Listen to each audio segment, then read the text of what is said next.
Bemidji, Minnesota, a couple hours down the road from Minneapolis, the site of today's Make America Great Again, Great American Comeback event featuring President Trump. I'm Joe Seals, live from the Right Side Broadcasting Studio, where we have two correspondents live today, Mike Nificent and our newest correspondent, Justin Wilson. You'll see them all day with live coverage like nowhere else here in Bemidji. We're going to be in Fayetteville tomorrow. We're going to be in Ohio on Monday for 2, and then on Tuesday we'll be in Pennsylvania. We're going to send it now live to Bemidji to our correspondents Mike Nificent and Justin Wilson. Take it away, guys, whenever.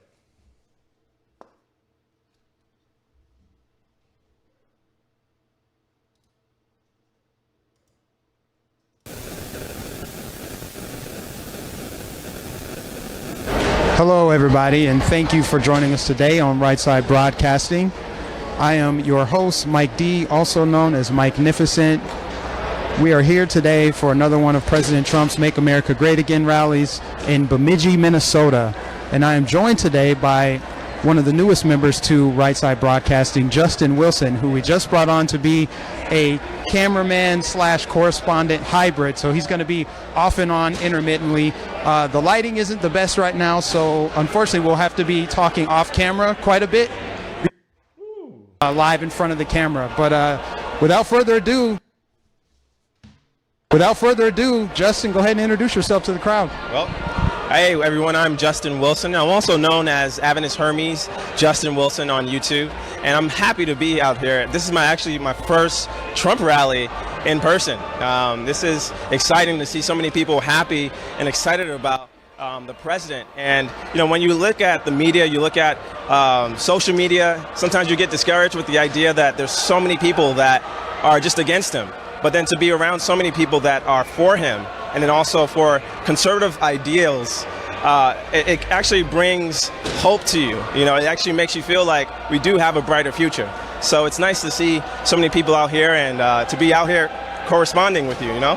And we go way back in YouTube days. When I started with a walkaway video, and I first met Mike Nificent from his walkaway video, and we've been friends ever since. So I'm so happy to be here to be his partner for this day. So thank you, man. Did I say he was going to be part-time on camera? This guy's a natural. We might just have him on full-time if we can convince him. But he's also got great camera skills. That was an impressive intro. I'm pretty sure the crowd, which we'll check in here shortly on the live stream and see what people think. But I have a feeling they're going to like you, man. You're a natural on camera. But yeah, guys, we are right here in Bemidji, Minnesota. The crowd is funneling in now, and there's a line of patriots outside, just like every single one of President Trump's rallies. You're going to have thousands of people lined up. They show up early in the morning. They're excited. They're fired up for this president. He has made some great headway in this country since taking office in 2016. I do want to say that, this rally is personal for me, having spent about 5 years in Minnesota myself, much further south from Bemidji. I lived in Minneapolis, in fact, and I love this state. This state is amazing. People are friendly. I still have a lot of friends and family here. It's a great state. The weather is a little less than perfect. It's actually good for what we're doing. We don't like it to be too hot. It was chilly this morning, a little chilly this morning, but it's fine. It's perfect. The sun is out shining. You see a lot of patriots out there. There's people that are in line waiting to get in. President Trump should be making his entry sometime in the next few hours. He's scheduled to go live at 6 o'clock. That's when he'll take the podium, 6 p.m. Central. We want to thank you guys for joining us. You guys are funneling in now. I see we've got 4,000 watching right now. Please make sure everybody can give it a like on their way in. And Justin, what do you think now, with you being at your first ever President Trump rally, Make America Great Again rally?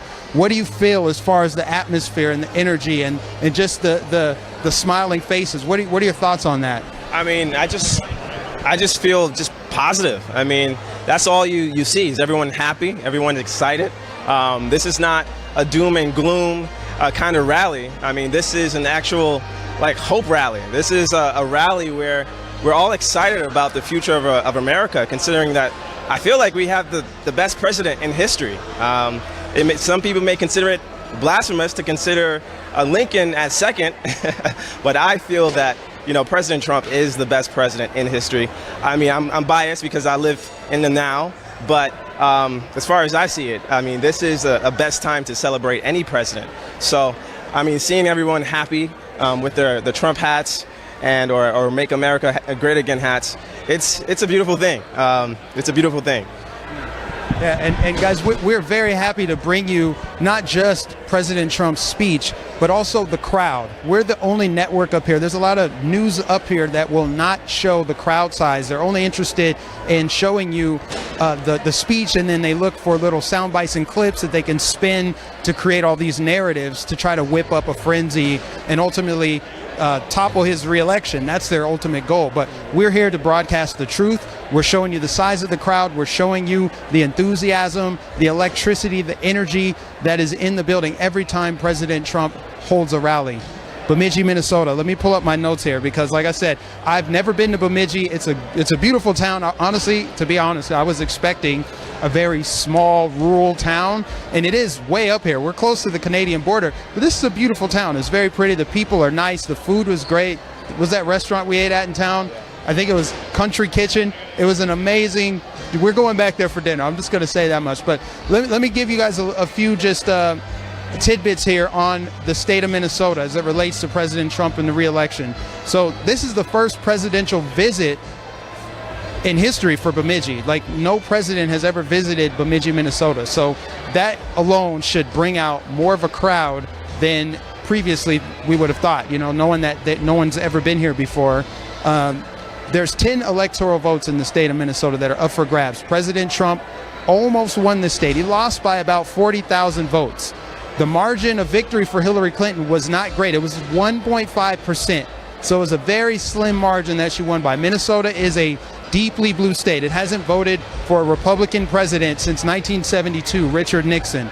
So I think it's time for a change, especially with everything going on in the state of Minnesota. We talk about some of the leadership or lack thereof. I mean, you've got Jacob Frey in Minneapolis. I mean, for example, that guy, he let the rioters get the best of him. I mean, there's a video actually of Jacob Frey letting Black Lives Matter run him out of their crowd. They told him to go home, and he walked away with his tail tucked between his legs. When he wouldn't bend the knee, to his credit, he didn't bend the knee when they said they wanted him to admit or agree to defunding the police, and he said pretty much no. And then they kicked him out from there. That doesn't seem like a leader to me. I don't know about you, but that doesn't seem like a leader to me. Unfortunately, the city of Minneapolis that I used to call home, I love that city, is not the same anymore. I don't think anybody can dispute that. It's become dangerous and riddled with crime. Murders are up. They've already already doubled the amount of homicides from a year ago, and we still have the rest of the year to go. It's really sad what happened. Obviously, everyone agrees what happened with George Floyd was just a tragedy. But to let that city fall to chaos the way that it has it's a disgrace. And leadership should be ashamed of themselves, because that is a beautiful, clean, happy, fun-loving city. I have so many friends and family there. There's just so much to do in a city like Minneapolis, especially in the Midwest. It's not your typical Midwestern Rust Belt town. It has a very balanced economy. I used to work for Target headquarters there. You've got several different industries that keep that city afloat.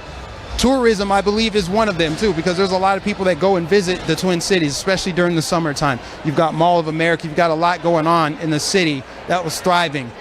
But going back to just how close the election was in 2016, what a lot of people don't like to talk about, they say, oh, Minnesota is part of the blue wall. Well, yeah, sure, but they also leave out the fact that President Trump flipped 19 counties from blue to red in 2016. So it's not hard to imagine him winning the state in 2020. What do you think based on what you've seen so far? Does this look like a deep blue state? I know we're up in the rural area, but we've already met people that drove up from St. Paul, the lady that just waved at us. What do you think? Do you think that President Trump has a chance to win Minnesota? Oh, yeah. Well, I think his support went up times 20, this time around. So I just can't imagine how much more support he has now, considering the fact that, this whole, I would say, this pandemic, this has actually helped him. It has brought the media into more closer, I would say, examination. Because once you would look at his press conference where he got a lot of airtime, you would get to judge what he's saying compared to how the media would pretty much distort what he said.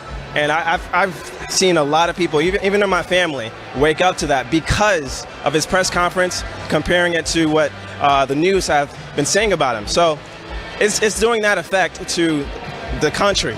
And I can imagine just much more, plus because of the riots and all these different things that are causing people to turn off and actually be scared with the future of the Democrats. So I can imagine his support has just skyrocketed times 20 here in Minnesota.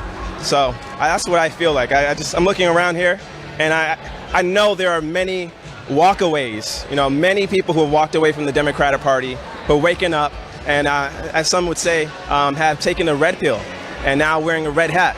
So I really think that this is definitely a state that he's going to win. Absolutely, and you bring up a great point, because they are telling us constantly in the media, Joe Biden is ahead in the polls. They're trying to convince this country that nothing's wrong with Joe Biden. Everything's absolutely fine. He's going to beat President Trump in a landslide. He's going to win. He's up in all of these states, all of these swing states. He's up in Michigan. He's up in Pennsylvania. He's up in Florida. But when you go visit these states, not only do you not see Joe Biden supporters, you see President Trump supporters showing up at Joe Biden's events. For example, he's in Duluth, which is about 2.5 hours east of here. That is a blue county that Hillary Clinton won in 2016. Now, to be fair to all the critics, they're going to say, well, those Trump supporters probably drove in from somewhere else, blah, blah, blah. What are the odds that Joe Biden has more support than Hillary did in 2016? Because that area of the state was only light blue. So it wasn't hardcore Hillary. And everybody knows about Joe Biden, despite the media trying to coddle him and protect him and run defense for all of his gaffes and his record, everything else. For him to have Trump supporters showing up to his event tells you that he doesn't have that kind of support. And when you think about just the Democrat Party in general, you have the walk away campaign. That is real. It exists. They try to deny it. They try to say it's Russian bots, Russian trolls. It's real. People are leaving that party. You've also got the Blexit movement. You've got Lexit. You've got Latinos leaving the Democrat Party. You have Jewish people leaving the Democrat Party. There are people who don't want anything to do with that party because it's become so radical, so insane.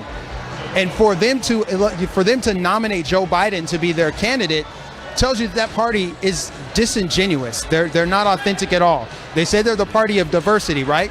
So how come they had 20 presidential candidates? Yes. And they were minorities. You had Deval Patrick, you had Cory Booker, you had Kamala Harris, Andrew Yang, Tulsi Gabbard. You had women, minorities, all kind of people. And what did they do? They elected or nominated the oldest, whitest male that they could. I mean, these are just their rules. This isn't my philosophy. I could care less what color a candidate is. I care about content and character. Kind of like that one guy, Martin Luther King. Yeah. Content and character. Who's that guy?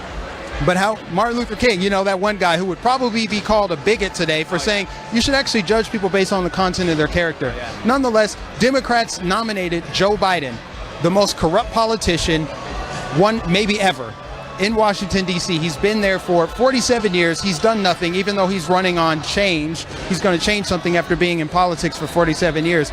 And then for him to show up at a rally of his own, the last two that I've seen, and he's greeted by Trump supporters, that tells you that he's got no shot. He's got no shot.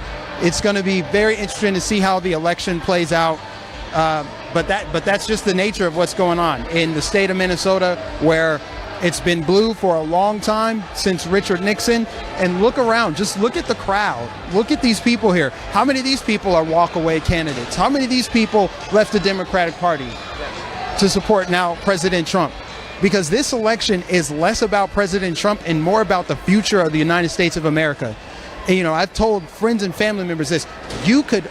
Two things can be true at once. You cannot be the biggest fan of President Trump. I understand he rubs people the wrong way. He shoots from the hip. I personally love it. I love it that he pisses off all of the right people. But you can also understand that the United States of America is a pretty darn good country. In fact, the best in the history of human civilization. So for people to want to support the Democrats and their radical agenda just because they don't like Trump is a little bit delusional. What do you think about the fact that people can not like Trump but still support the United States of America, which voting for him would represent? What are your thoughts on that generally? Well, actually, a lot of people have been kind of saying that they don't really like Trump's personality. They may not be too into what he tweets, but they love his policies. They love what he stands for. And that is pretty much what everyone should be sold by, is his action, what he's doing.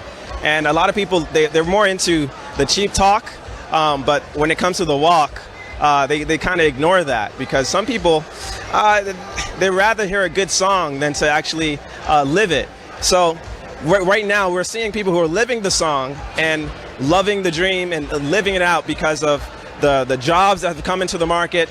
And then also the fact that President Trump, he's preserving freedom of speech. He's preserving, the way of the American dream.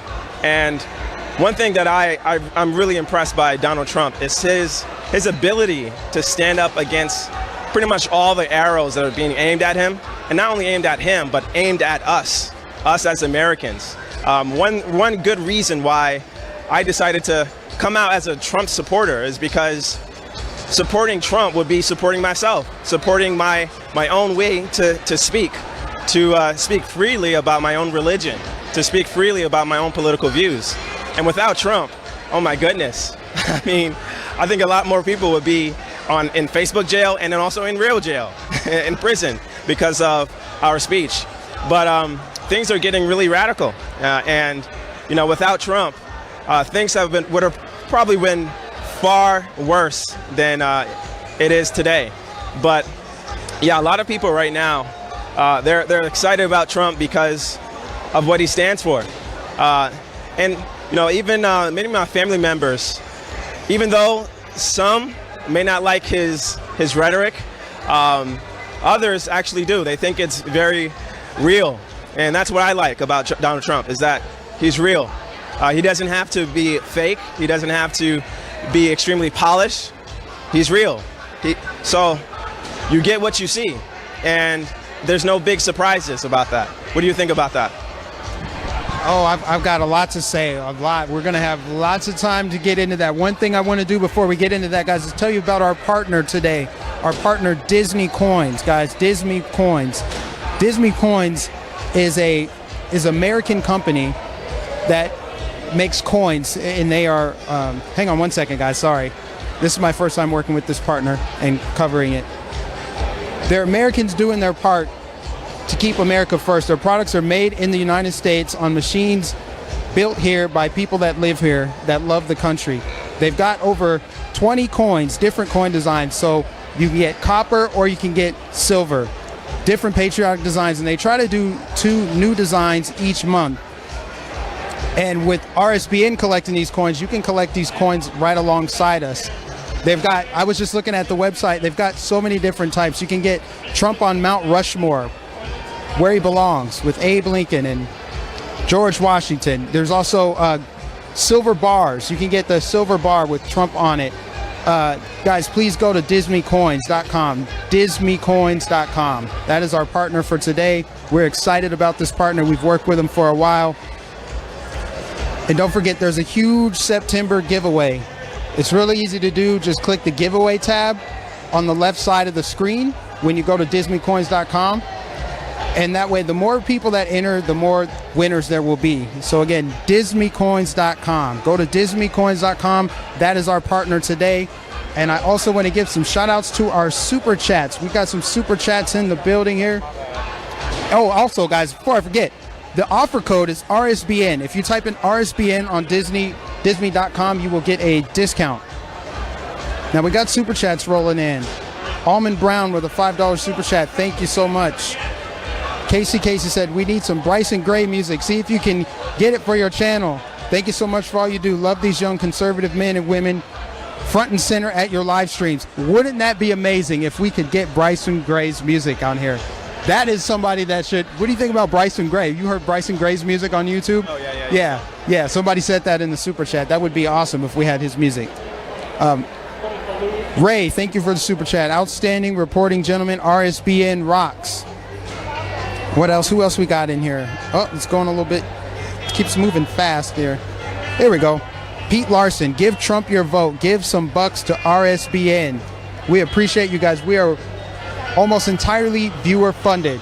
So please, your donations help us go a long way to these events. We have several coming up. This is the second day in a row for a President Trump event, and then we're going to Ohio next, where he has 2 events on the same day. Fayetteville, North Carolina is going to be on Saturday. And then we're wrapping up in Pittsburgh. But then after that, there's going to be another one. These Trump rallies are going to be back to back to back to back from now until the election. And your donations go a long way to sending us to these events. The cost of going to these events can add up very quickly with travel expenses, et cetera, et cetera. And you guys supporting us goes a long way to helping us out. I see the chat is lit. There's lots of people watching. God bless everybody for watching. I see we've got 11,000 of you watching. We appreciate you joining us today. If you could do us a favor and please like this stream, like this broadcast so it moves up in the algorithms and we can reach more viewers. Also, make sure you subscribe to Right Side Broadcasting and hit the bell notification so you get notified every time we are at one of these events. As you see, the crowd is filling in nicely.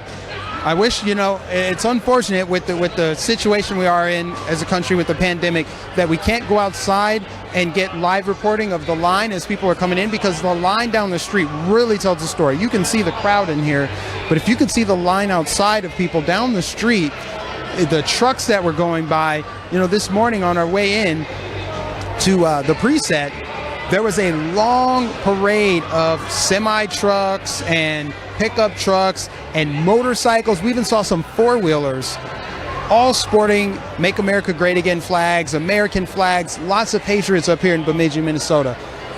Such a beautiful sight. It's just, I like to see people that are excited about something. I like the energy around the positive enthusiasm, whether it's for a president or a sports team.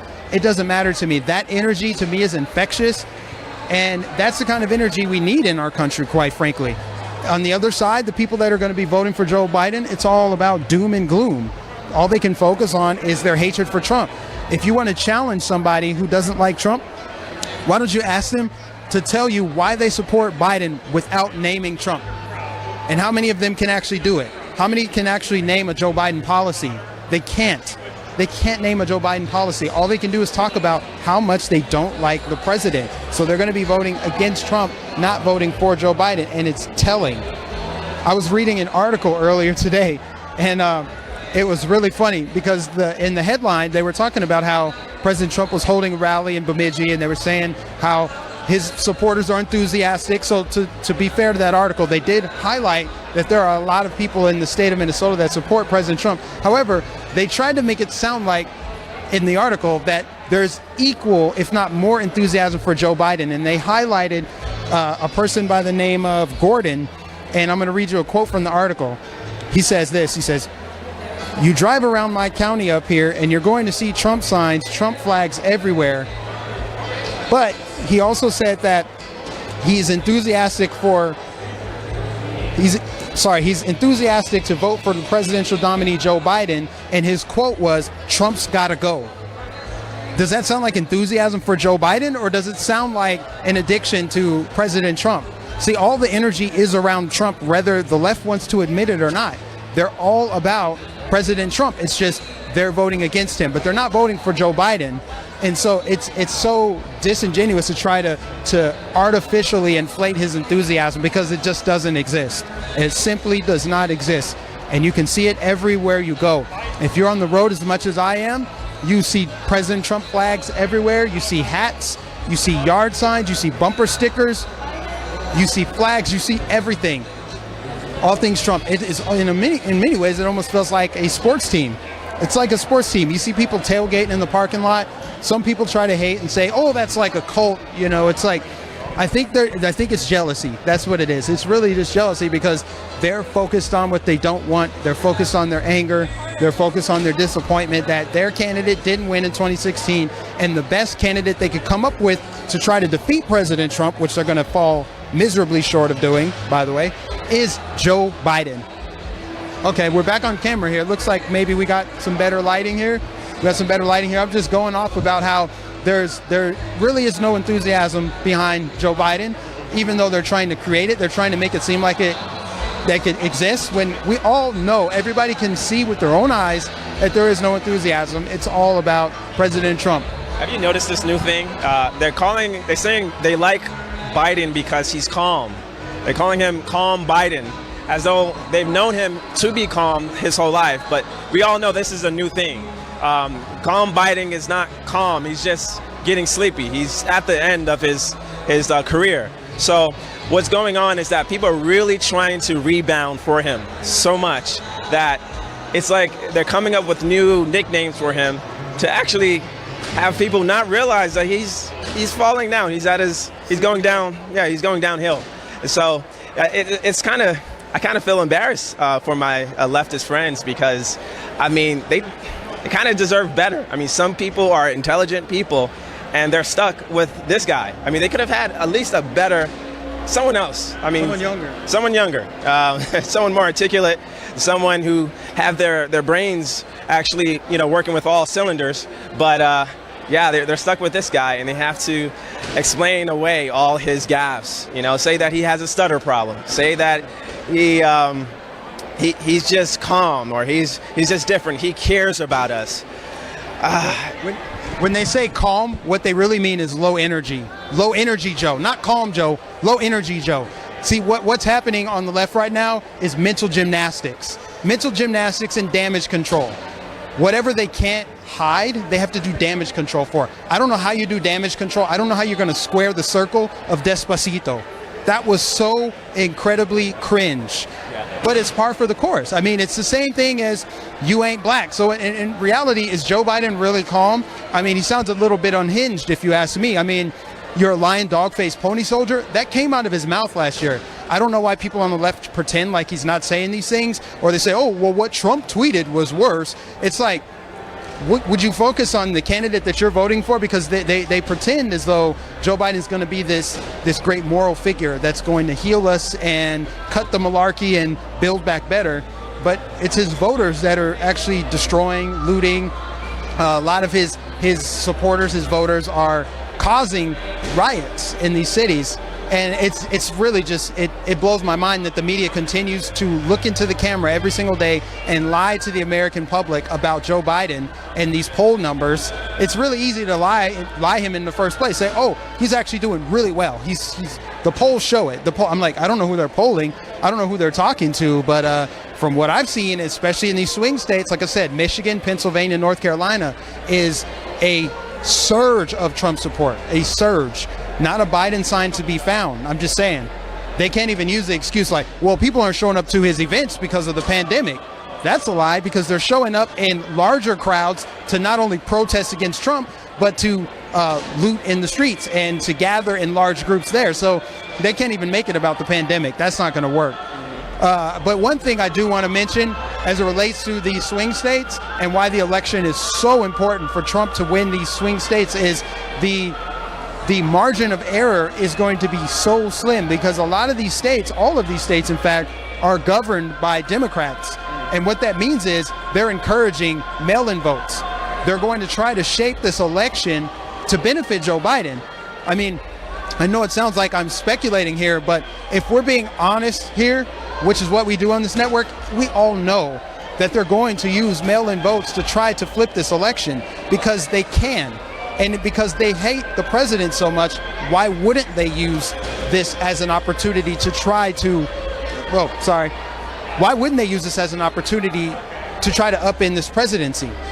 So in the state of Minnesota, Wisconsin, Michigan, Pennsylvania, and North Carolina, they all have, except for Florida. Luckily, Florida has a Republican governor, but in all the other states I just mentioned, they're Democratic governors. That's why you cannot overstate the importance of local elections. In Florida, luckily we got Ron DeSantis. I almost said Andrew Gillum. We dodged a major bullet. We were like Neo in the Matrix on that one.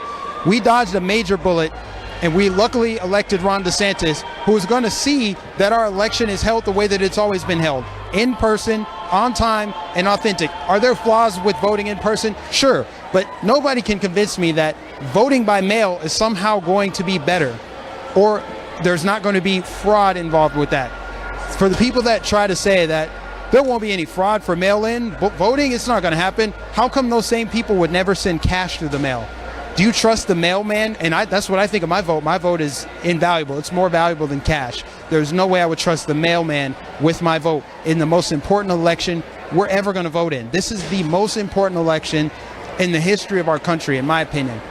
I think this is just tremendous. So it's going to be so important that not only Patriots turn out, we have a huge turnout in states like Minnesota, but that we also have participation in local elections. Local elections are so important to flip counties, to vote for the right congressmen and senators and your mayors and your governors. It is so important that you participate in these local elections. And let me look at this chat here again. I want to make sure that I'm staying on top of these super chats here because I know that they're rolling in. Please, again, make sure that you like this stream. We're up to 15,000 watching now.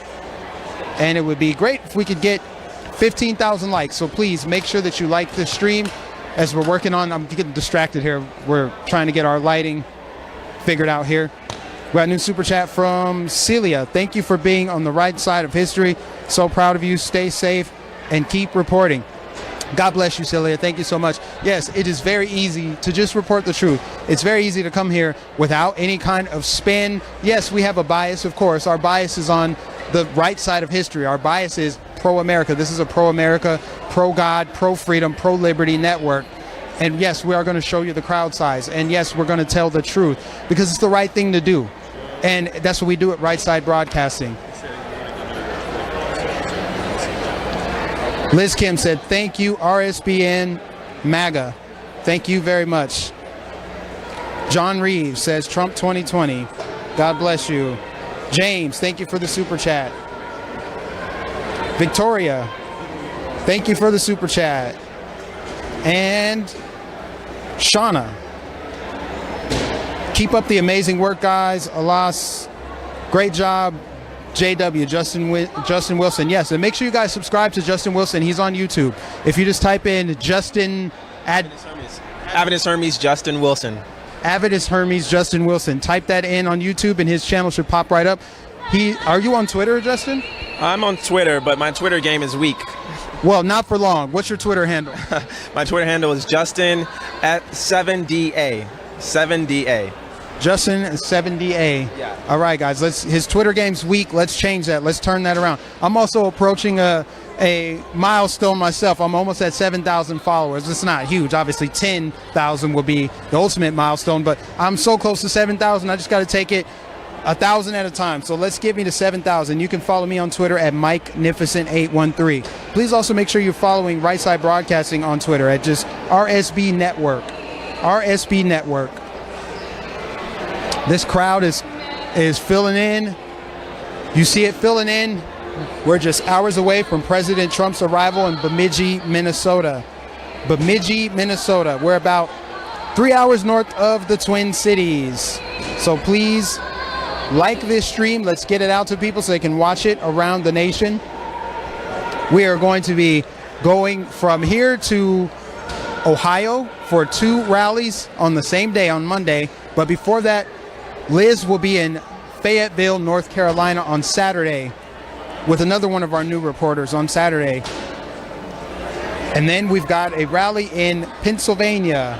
I think it's called Moontown, Pennsylvania. It's just west of Pittsburgh. I loved Pennsylvania when I was out there. One of my favorite things as far as working with Right Side is just being able to travel, just traveling all around the country. And you get to meet so many people from so many different places, and they're all so friendly. As a black man in America, I was told that Trump supporters are just these racist bigots, and nobody's been that way towards me. All of the hostility that I've experienced has come from leftists who don't like President Trump. That's the truth. That's something the media will never tell you.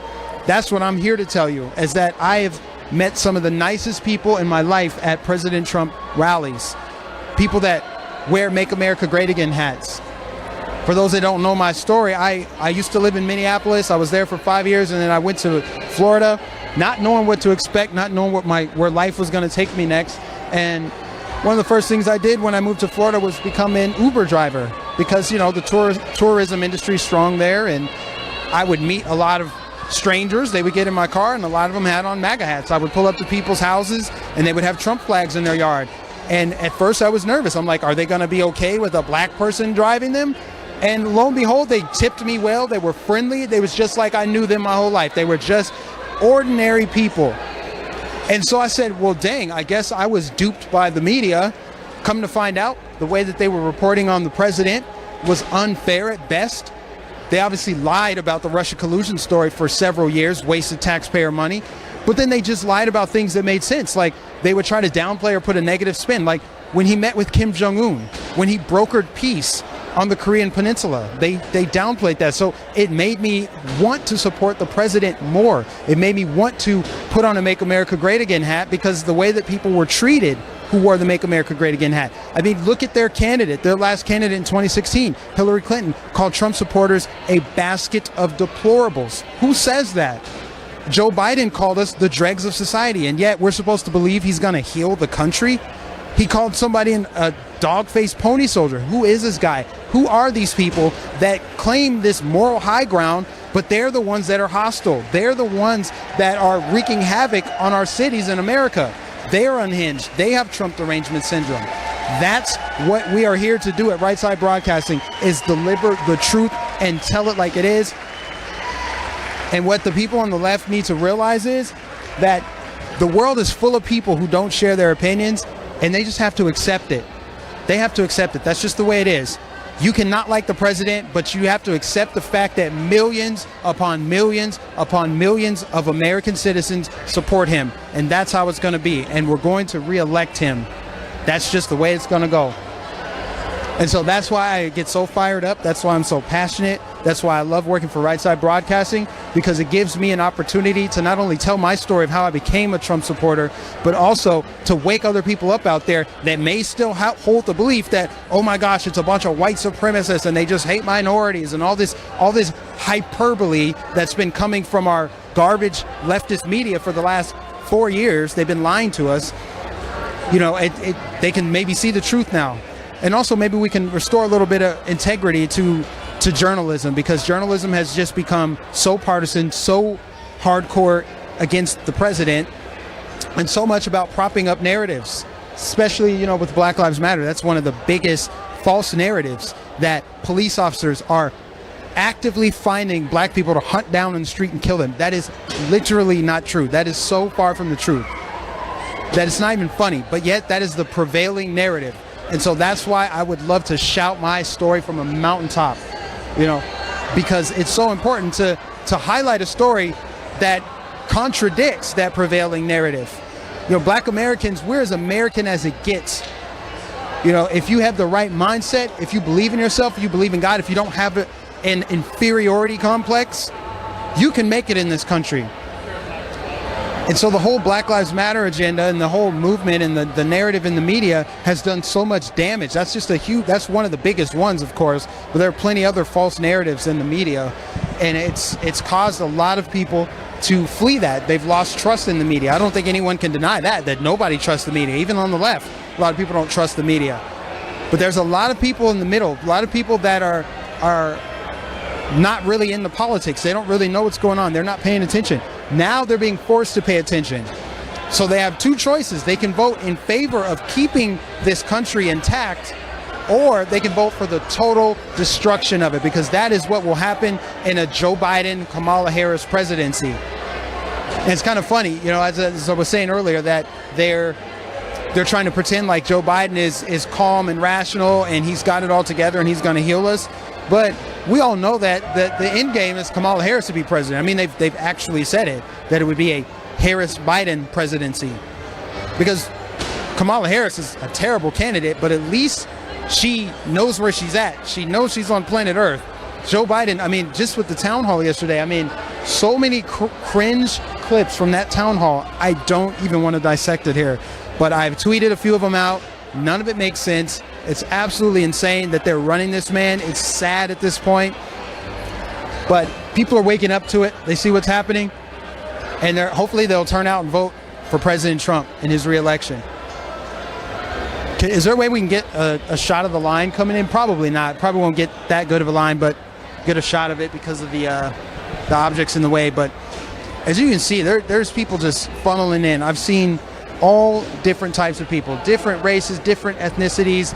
Not that any of that matters. It's just important to highlight because the left's all about identity politics, right? Well, they love identity politics. They love diversity. They want people that look different, think the same. But if you look at this rally, there's a lot of diversity in this building. There's a lot of people here from all parts of the country. People we met from different parts of the state, different parts of the country that have come all this way to see President Trump.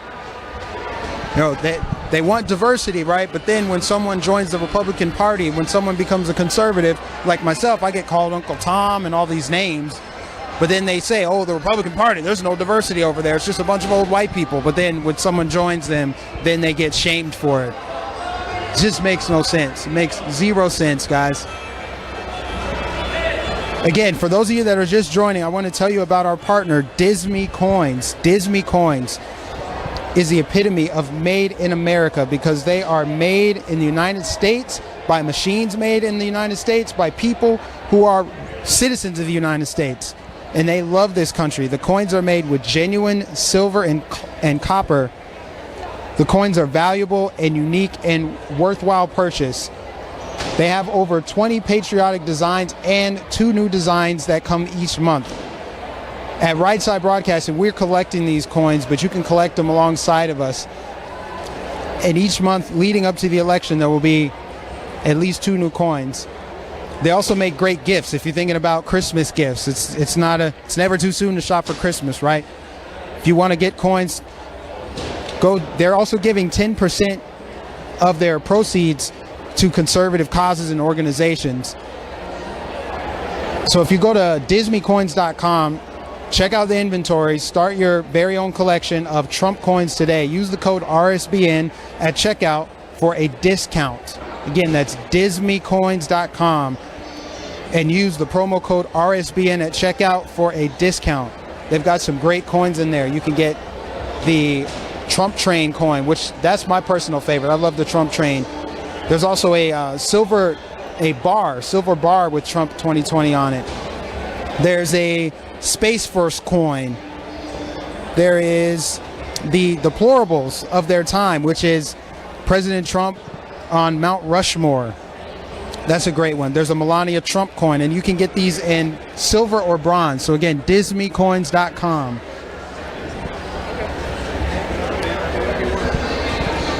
All right, we can see that someone said Trump has 1,000 supporters to every 1 Biden supporter. Someone also said, anyone called Uncle Tom take with pride. Absolutely. Uncle Tom is actually a compliment. But the people who use it as an insult let the world know when they put it on the internet, because that can be shown to the world, that they don't read, because Uncle Tom was the hero of the book. Uncle Tom was a Christian man, and he was the hero of the book.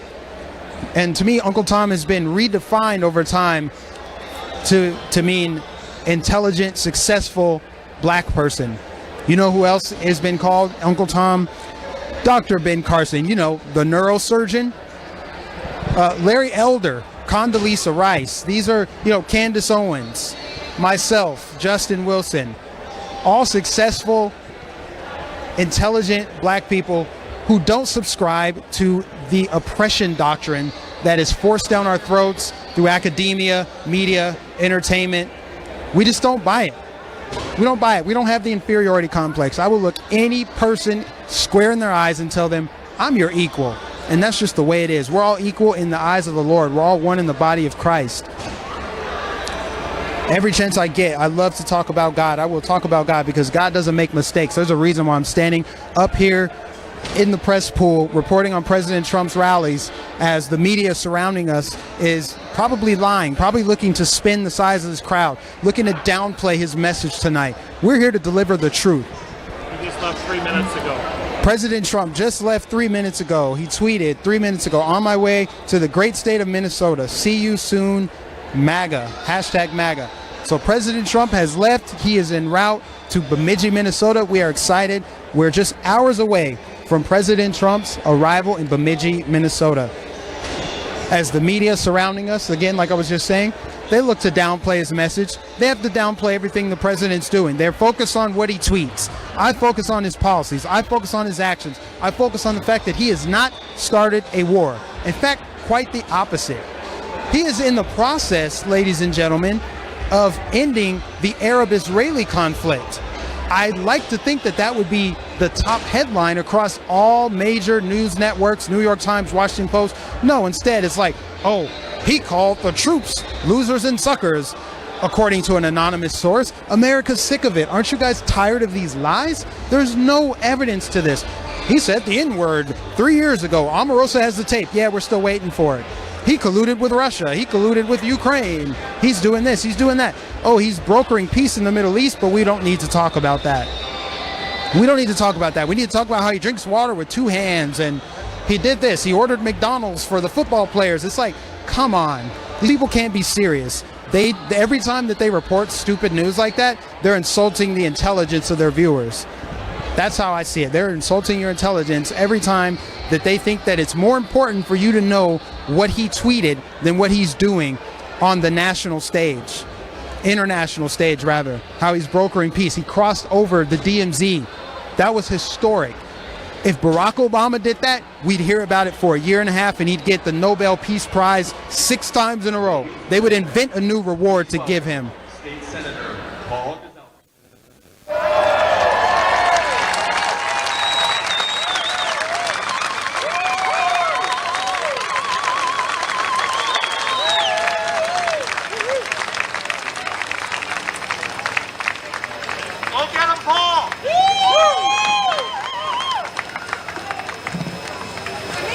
Good afternoon. If you don't feel the significance of this moment, be alive. Anybody that's not from Bemidji, welcome to the true, bold North. This is where the mighty Mississippi started, the farthest city to the north. And this is a significant moment, and they asked me if I would open up in an invocation, and I am honored to do that. But I just want to say about the people of the bold North, we love our country, we love our God, we love our family, and we love Donald Trump.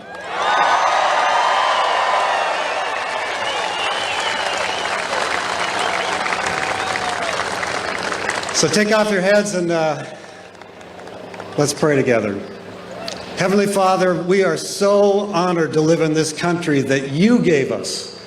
And Lord, we feel a sense of a need to fight for our country and fight for the things that you've given us over the years.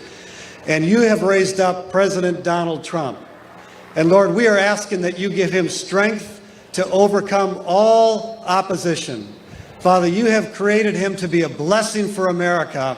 And we receive that blessing now, Father, and we just pray that you give him wisdom to navigate through every obstacle, that you give him the compassion to love every person in America and set the example for all of us. So, Lord, thank you for Donald Trump, and thank you for this moment. In Jesus' name, amen.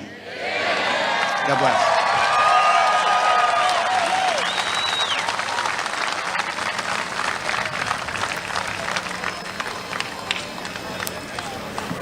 I already blew it.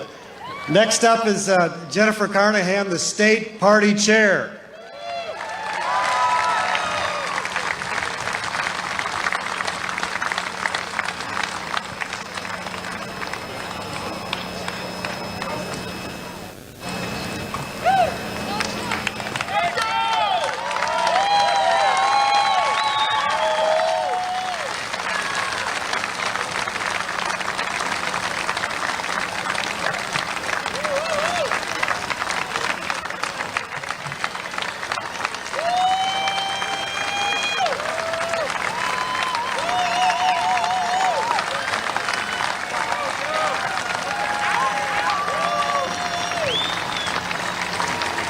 Let us never forget that we live in the greatest nation of the world, and we kneel for God, but we stand for our flag. Please join me in the Pledge of Allegiance. I pledge allegiance to the flag of the United States of America, and to the republic for which it stands, one nation, under God, indivisible, with liberty and justice for all. And now it is my great honor and pleasure to introduce a man who has served our country and is a true patriot, Beltrami County's finest, Joe Venny, to lead us in the national anthem. No, they only want you to use this one, Joe. So are you okay to hold it? Okay. I'll stand right here. Oh, say, can you see by the dawn's early light what so proudly we hailed at the twilight's last gleaming, whose broad stripes and bright stars, who the perilous fight, o'er the ramparts we watched, were so gallantly streaming, and the rockets red glare, the bombs bursting in air, gave proof through the night that our flag was still there. Oh, say does that star-spangled banner yet wave o'er the land of the free and the home of the brave.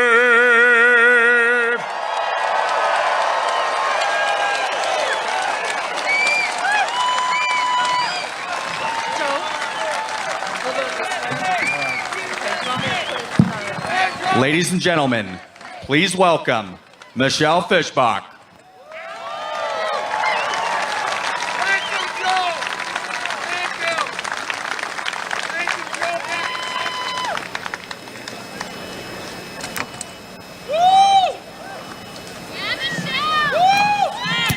Thank you all for being here today. This is awesome.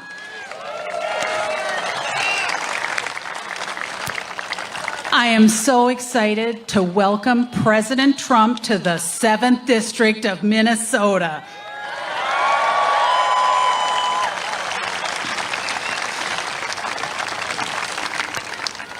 We are going to make history this year, and we are going to turn Minnesota red after 50 years.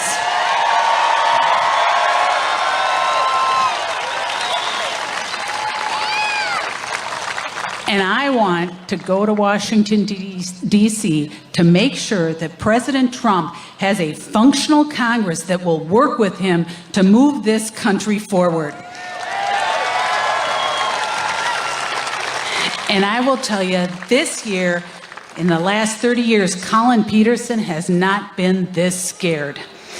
Nancy Pelosi, his good friend, is swooping in to help him.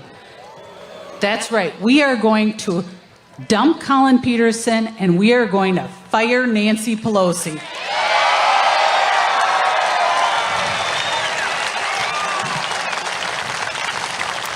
We want to make sure that Congress is full of people that back the blue, support the Second Amendment, protect the unborn, and make sure that this country is moving forward. And that is why we have to work for the next 45 days to make sure that happens.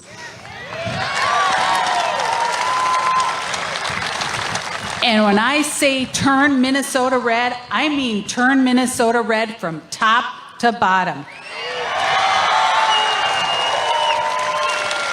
We need to elect President Trump, elect Jason Lewis, get rid of Colin Peterson, and make sure that that Minnesota House and Senate are Republican.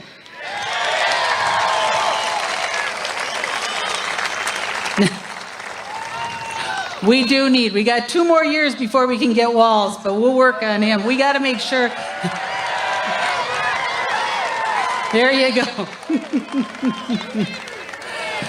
But I will tell you, I want to thank you all for what you have been doing, because we've been working for this for over a year to make sure that we can reelect President Trump. And we got to keep door knocking. We got to keep making the calls. We got to keep talking to our friends. And even more important, early voting open today. Make sure that you get all of your friends to the polls and that they are voting for Trump and a Republican ticket.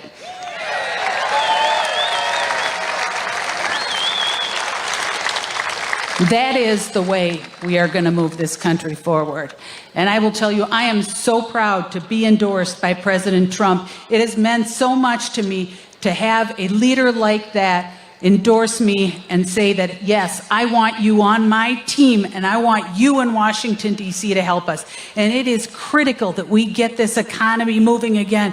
You know, Minnesota was devastated by Governor Walz's shutdown, and I want to make sure that we're moving back, and I know that President Trump can do that for us because he had those tax cuts in 2017, and I want to go to Washington and make sure those are permanent.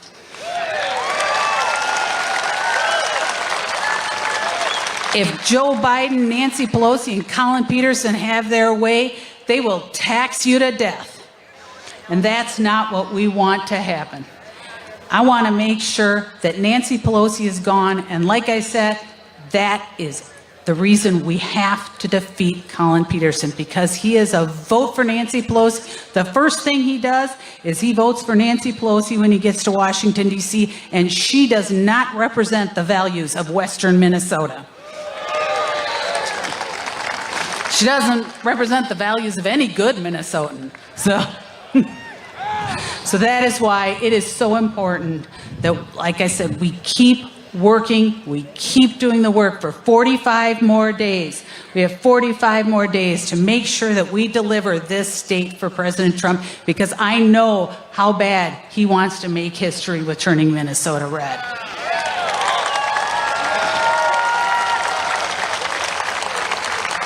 So we will continue to work to make sure that we are able to defeat Colin Peterson and make sure that we can go to Congress and have a functional Congress, end the endless impeachments, end the useless bills that they are passing. But we will make sure that we fight for this country, fight for rural Minnesota, fight for Western Minnesota in the 7th District.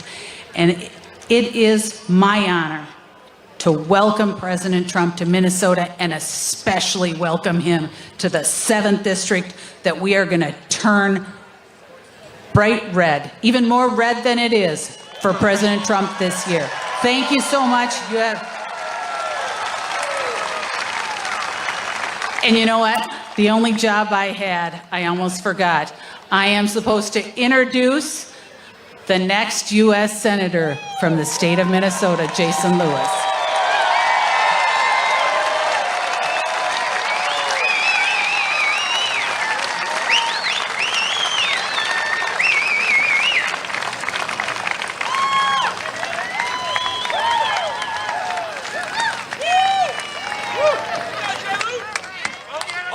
Bemidji! Woo! As Joe Biden would say, welcome to Michigan. I'm telling you, there's more people here than at the Democratic National Convention.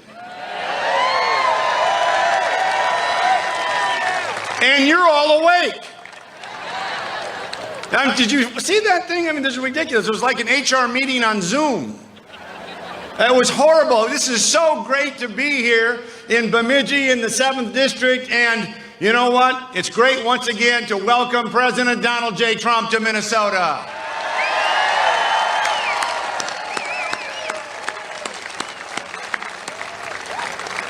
I'm telling you, the president wants to turn Minnesota red, and with your help, it's going to get done, because we've had it with the lawlessness, we've had it with the lockdowns, and we've had it with not putting Minnesota first. And I'll tell you how we start to put Minnesota first. We build Enbridge Line 3, and we get started tomorrow.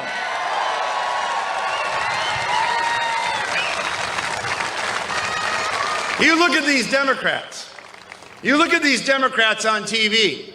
But enough about CNN. You look at these Democrats, and it looks like the greatest collection of misfits since the bar scene in Star Wars. These people are living proof we got a ways to go to win the war on drugs. I mean, I want to tell you, these folks have been radicalized. I debated Tina Smith, you may not know her, today, and told her to take back her endorsement of Ilhan Omar. Instead, she doubled down. Well, I'll tell you something, friends. If it's a race between Donald Trump and Ilhan Omar in Minnesota, I know who's going to come out on top.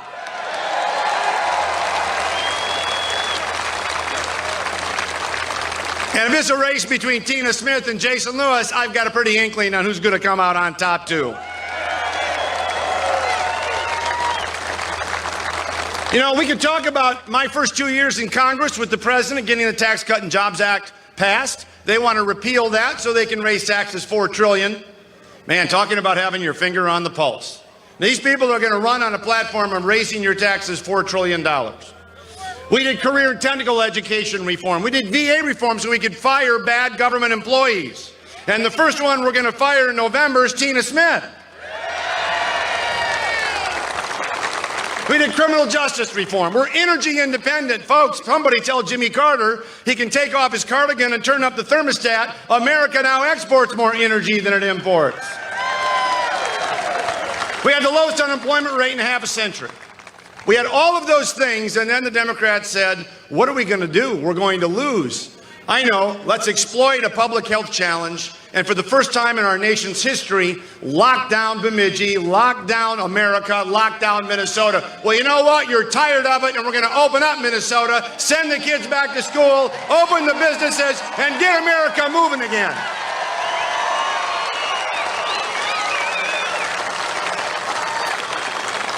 Yeah, I sense there's a little support for that. You know, these people are exploiting everything they can, but it's not going to be enough. You've got Antifa in the streets, and it's amazing how this pile of bricks keeps showing up everywhere. Kenosha, Wisconsin, Chicago, Portland, Minneapolis.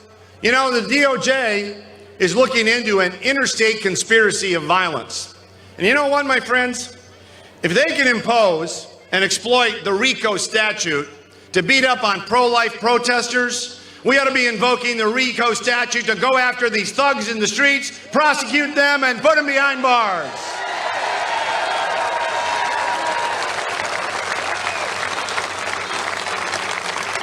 This campaign is now about first principles, and I can't think of a better top of the ticket. I can't think of anybody who's brought the working man and woman back to the Republican Party more than our president, Donald Trump. This is no longer the party of Wall Street. That's the Democrat side. It's not the party of carried interest. This is the party of blue-collar jobs on the Iron Range. This is the party of laying that pipe here in Clearbrook and Bemidji and Beltrami. And this is the party about getting America back to work, and we're going to do it come January, I guarantee it.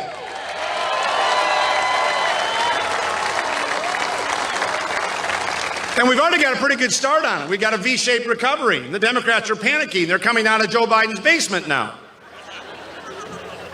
You know, this really is about first principles, though, in all seriousness. When Thomas Jefferson talked about our inalienable rights of life, liberty, and the pursuit of happiness, he said that's why governments are instituted among men and women, to preserve those things. Any government like the Minneapolis City Council that defunds the police and then blames the police is not fit for governing. And any party and any senator who backs that council and won't condemn Antifa, won't tell Ilhan Omar to get a life, is not fit for the United States Senate, and that's why I'm going to defeat Tina Smith.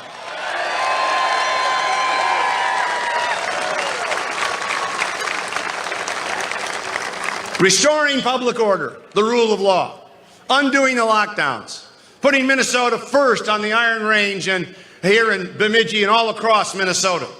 Pretty simple plan. I can't believe anybody would oppose it. You know, Thomas Paine once said, we have it within our power to begin the world new again. And so it is. You and I on this splendid day and in this splendid year and with this splendid president have it within our power to begin Minnesota new again. And that starts on November 3rd when we flip our state red.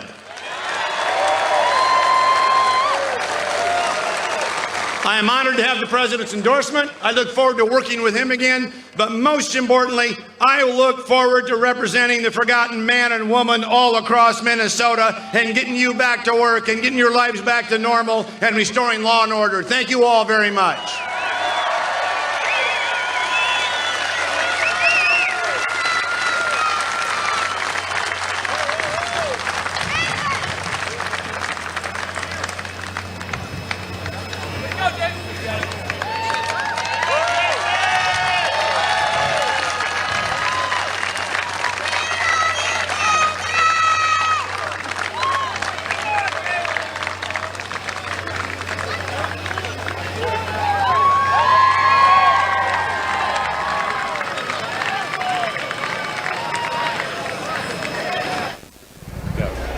All right, guys, we're back after two enthusiastic speakers. We had the Pledge of Allegiance. We had a prayer. You know, after a prayer, you can really feel the energy shift in the crowd. You can feel the energy as the light of God enters the building. This is just, I get goosebumps every single time this happens. Whenever we all get together and we pray and we share that love, you feel the energy and the spirit lift in the room. It's just, it's surreal. It's surreal. The love of God is in this room. The love of truth is in this room. The love of freedom is in this room. And that's why we're all gathered here. People from all walks of life, people from all different backgrounds have shown up here today to see President Trump speak in Bemidji, Minnesota. This crowd is huge, huge. I really think that we're going to eclipse the probably 10,000. I don't know. I wish I could actually count all the people in here, but I'm willing to bet it's going to be at least 10,000. We are back to normal, essentially. Right? As they try to remember back in June when he held his rally in Tulsa, and they said, "Oh, look at all those empty seats. Nobody wants to be here. Nobody supports the president." Oh, give me a break. Oh, how the times have changed. There are so many people in here. And their candidate would be lucky to fill a Waffle House right now. It is so sad what is happening as these patriots here are waving at us. If we could show some of these patriots, we're going to zoom in on as people are waving at us up here. They're waving at us and they're saying, "Hey, Mike, we see you guys." These people are holding up their signs here. This is great. You see, the mainstream media is not going to show you this, but you got all these people saying, "Hey," to us. "Hey, guys, we love all these patriots here." We're the network that's going to show the crowd size. We're going to show the enthusiasm for the president. People love President Trump. That is the truth. I see Latinos for Trump. I see all these people out here waving at us, showing their signs, showing their enthusiasm. It's great. And as you know, the MSM is never going to show you this. Mainstream media will never show you this. In fact, they're not even here. We should be on the first set of risers. ABC News and CBS are not here. Fox News, I believe, is here, and CNN is here, but neither of them are going to show you this crowd. We're showing you the crowd. We're showing you the enthusiastic support for the president. You love to see it, guys. You love to see it. And this is what we do at Right Side Broadcasting. We are going to show you the crowd every single time. I know you love to see it. You love to see it. We're going to show it to you every single week. Every single Trump rally, you're going to see the crowd. I love this. Justin, what do you think about this crowd and how they're turning around? And we're the only ones actually showing them. Mainstream media, they're not showing them. What do you think? Talk to the people out there. Well, I just think it's very beautiful to actually look at this crowd, see their support, Make America Great Again, pro-life voices. I mean, everyone is just, they're excited about what they believe in. And what's so powerful is that, see, this is a crowd that we hardly get to see on the media, often. What the media wants us to believe is that we're scared of our beliefs, that we're hiding, that we're silent. But no, actually, it's turning, the tide is turning backwards. The left that support Joe Biden, they're becoming more of the, I would say, the ashamed minority. And we're becoming the proud majority. We're actually not silent as we used to be. Now we're becoming loud and we're becoming proud. And it's just very beautiful to see people, pro-life voices for Trump, pro-cop, veterans, 4 more years, peaceful protest. And this is actually the real peaceful protest. No one could imagine someone throwing a brick in somebody's face over here or breaking a window because of their beliefs.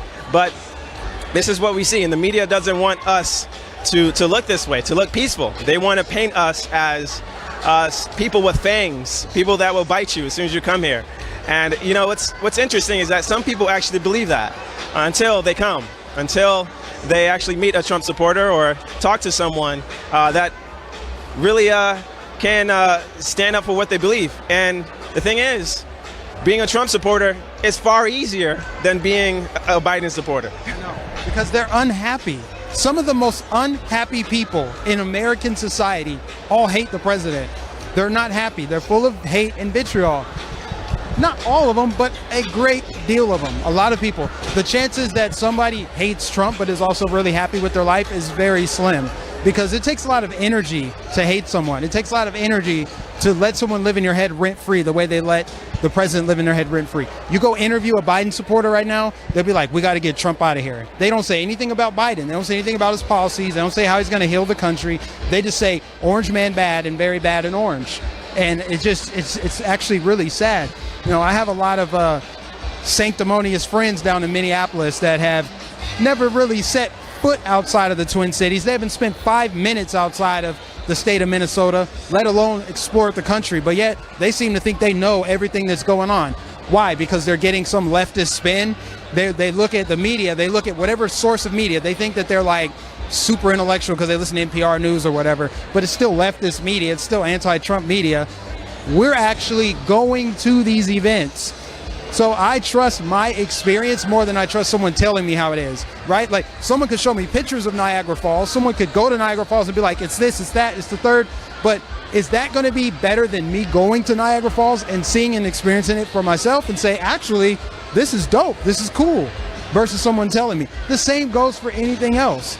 A sporting event, when you experience it for yourself, that's the reality. That's the truth. It's not what someone tells you. But a lot of people like to put more stock into what they're being told than to what they're actually experiencing. And that's the truth of it. So a lot of people that think that they know what's going on, and I saw this, I know how Trump supporters are, probably don't have anybody in their life, nobody they know that supports Trump. That's the truth of it. God, I love this crowd. I love this crowd. There's people trying to talk to us right now. I don't know what he's saying. I don't know what he's saying. He wants me to come down there. Okay. You're gonna go talk to him? Okay. A lot of people are trying to get our attention. I have a feeling that there's some people in the building that may or may not know who Mike Nificent is. That's just my guess. That's my hunch, because of all the rallies I've been to, this is the first one where people are actually waving at us and trying to get our attention. Oh yeah, we're zooming in on him now. We're zooming in on him. Black Voices for Trump. That's right. Black Voices for Trump. He's going down there. Justin's going to go down there and talk to him. He's going to go down there with his camera. Justin is a cameraman, so he's doing a little bit of freelance filming himself, and hopefully we'll get some great B-roll footage.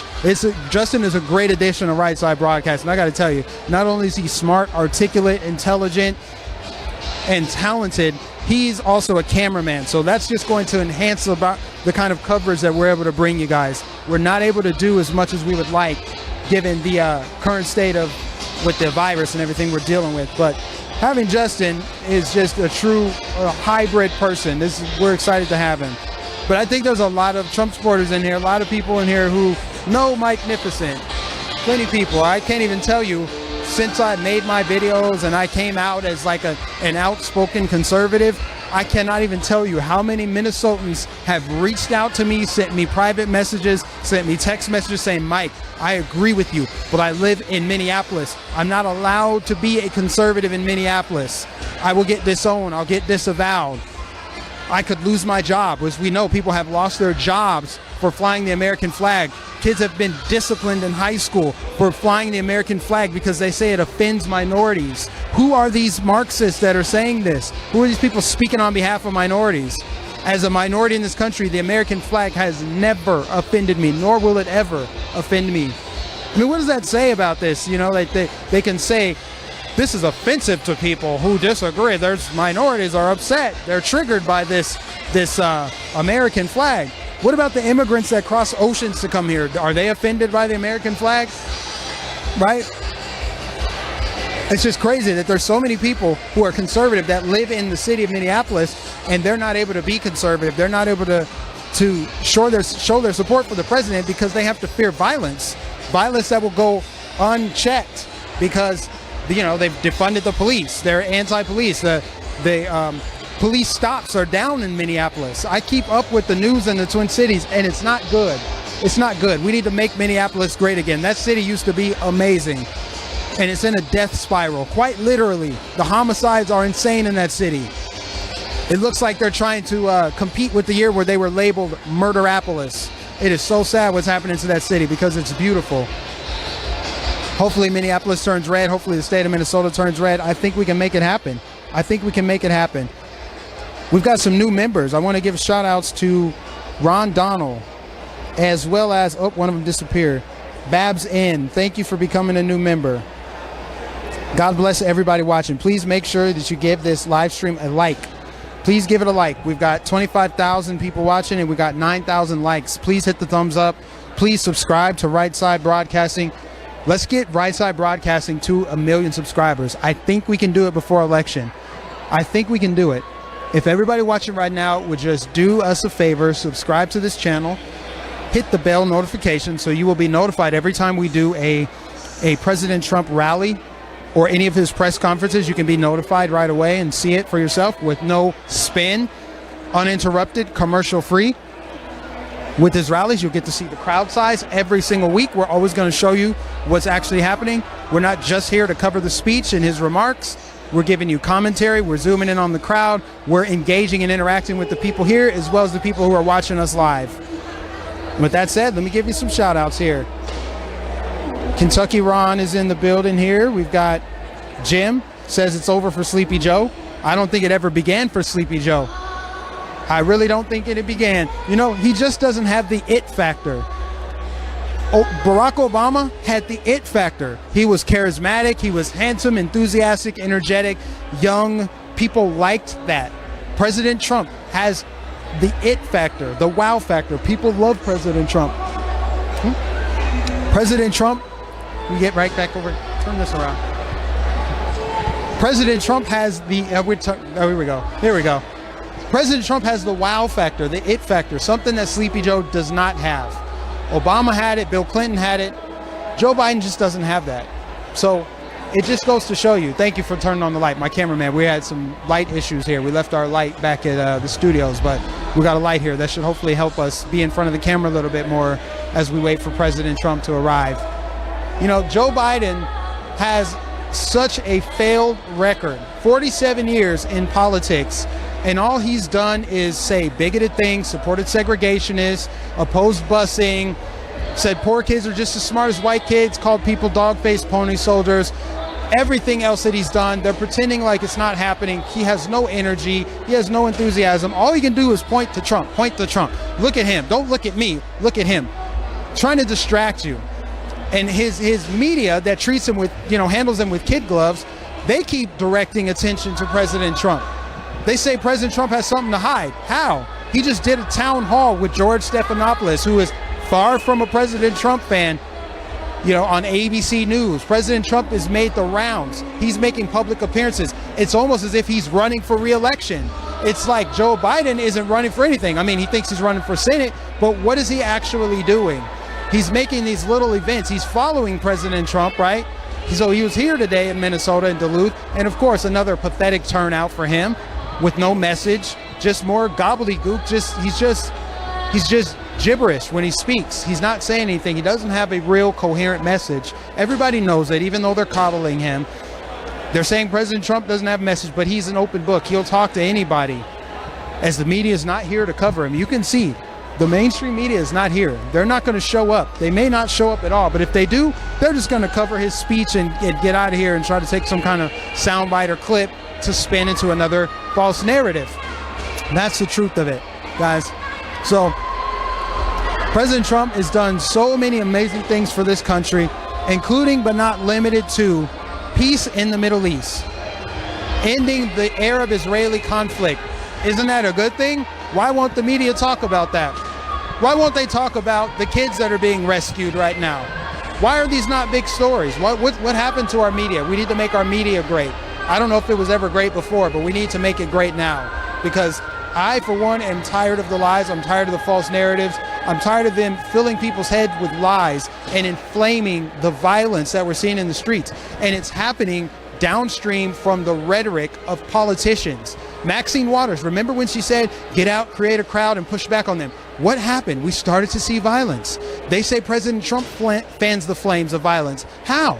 I don't see it. I see Maxine Waters doing it. I see Hillary Clinton saying, don't concede the election no matter what, Joe Biden. She's telling Joe Biden not to concede, even if he loses, even if we, the people, vote to reelect President Trump. Hillary Clinton told Joe Biden not to concede. But then she turned around and said, President Trump, we're afraid that he won't concede if he loses, says the woman who still hasn't conceded losing in 2016. Another thing they said President Trump didn't take the pandemic seriously. I believe it was President Trump that banned travel from China in January, as Nancy Pelosi, the Speaker of the House, said, come on down to Chinatown and have fun, have a great time. See, it's always the opposite of what is true. They're always spinning and flipping the narrative. That's the truth. They're saying he's fanning the flames while they fan the flames. They said he didn't take the pandemic seriously while they didn't take the pandemic seriously. Nancy Pelosi getting her hair done with no mask on. Lori Lightfoot did the same thing, getting her hair done. It's rules for thee, not for me. That's the Democrat Party. These are the people who don't need to have more power. You talk to the average American citizen and they'll say, yeah, there's corruption in Washington, D.C. There's politicians that have too much power. But in the very next breath, they'll vote for more of it. A lot of people wanted Bernie Sanders. I don't understand that logic. Is that not a cognitive dissonance? Yes, government is corrupt. Government shouldn't have power. Also, we should let government take over our healthcare industry. We should let government take over our healthcare industry, our educational industry. It's nonsensical, right? That's what we're dealing with today. The media promotes all of this. They platform all of this stuff. And they're always pushing these lies. I'm sick of the lies, the propaganda. So what we're doing at Right Side Broadcasting is restoring some integrity.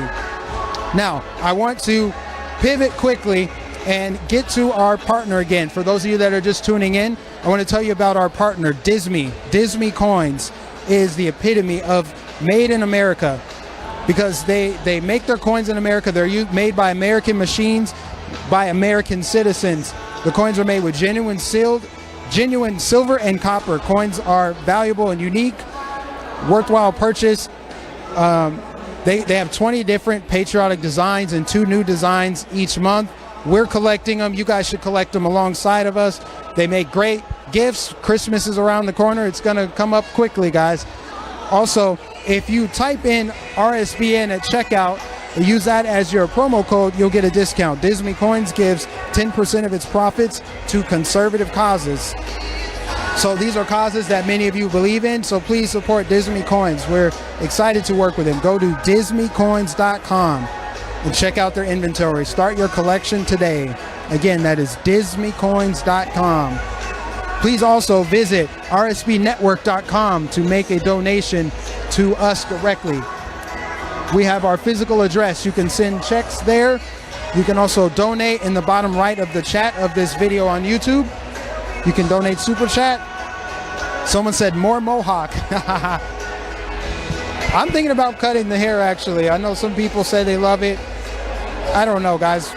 You have to let me know what you think about that. But thanks for the compliment on the mohawk.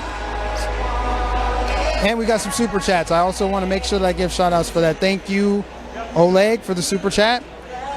Stephanie Gray said, Mike is absolutely my favorite commentator / broadcaster on RSB. I'm so glad to see him on this rally tonight. Thank you very much for those kind words, Stephanie. We got a new member, Caber8. Welcome to the membership club. Donnie Chappell, thank you for the super chat, saying great job. It's a blessing to be here in Minnesota, Bemidji, Minnesota. I'd never been to Bemidji, but I lived in Minnesota for almost 5 years. So this rally is personal for me. I want to see this state flip red. It hasn't turned red, hasn't voted for a Republican since Nixon in 1972. That's a long time ago. It's time for some change in this state, especially because the Twin Cities pretty much dictate the politics for the state, and that ain't right. Let's just be real here. Minneapolis deserves better than what they have. They have a weak mayor in Jacob Frey. They've got a radical in Congress, Ilhan Omar, and they've got a corrupt Attorney General, Keith Ellison. And And I just want to go on the record and say they need to reform that police department. That police department does not have a great record. They need to reform it. But in no way, shape, or form should the police department be defunded in Minneapolis, as the crime is through the roof right now. I love that city. I love the Twin Cities. I love the state of Minnesota. I feel the mutual love here at this event, this rally. I know a lot of friends down in the Twin Cities who are not happy. They wish I hated Trump as much as they did, but sorry. It's just not going to work that way. You got to accept that I see things differently than you. I have a different experience than you. I didn't grow up in a little liberal bubble where everybody around me shares my exact belief, and that's the world that exists in my mind. No, actually, the world is actually quite diverse. There's actually nuance, and it's actually beneficial to have a balanced perspective. And I saw that the minute I moved to the state of Florida, and I started to see things a little bit differently. I'm from the state of Colorado originally, so already coming in with a different perspective. I just think it's very healthy to have a balanced perspective on the world and interact with people who may have a different perspective than you do. So I know people don't like it, but hey, it is what it is, and this is the way it's going to be. We're going to continue to support this president. We're not going to back down. We're not going to be bullied by the mob. I don't believe in mob intimidation. I don't believe in groupthink. I love how they're holding up these signs, peaceful protesters. You see that sign over there? Maybe our cameraman here can zoom in to this peaceful protester over here with the sign. This is a peaceful protest, guys. That's right. This is a peaceful protest here in Bemidji, Minnesota. Yeah, love to see it. 4 more years. Hey, guys.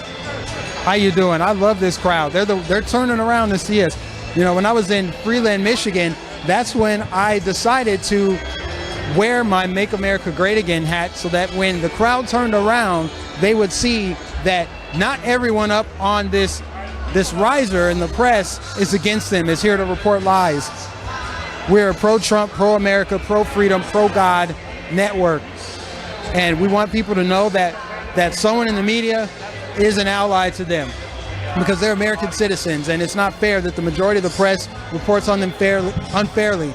Or the majority of the press will call them basket of deplorables. So many deplorable things come out of the mouths of people who call us deplorables.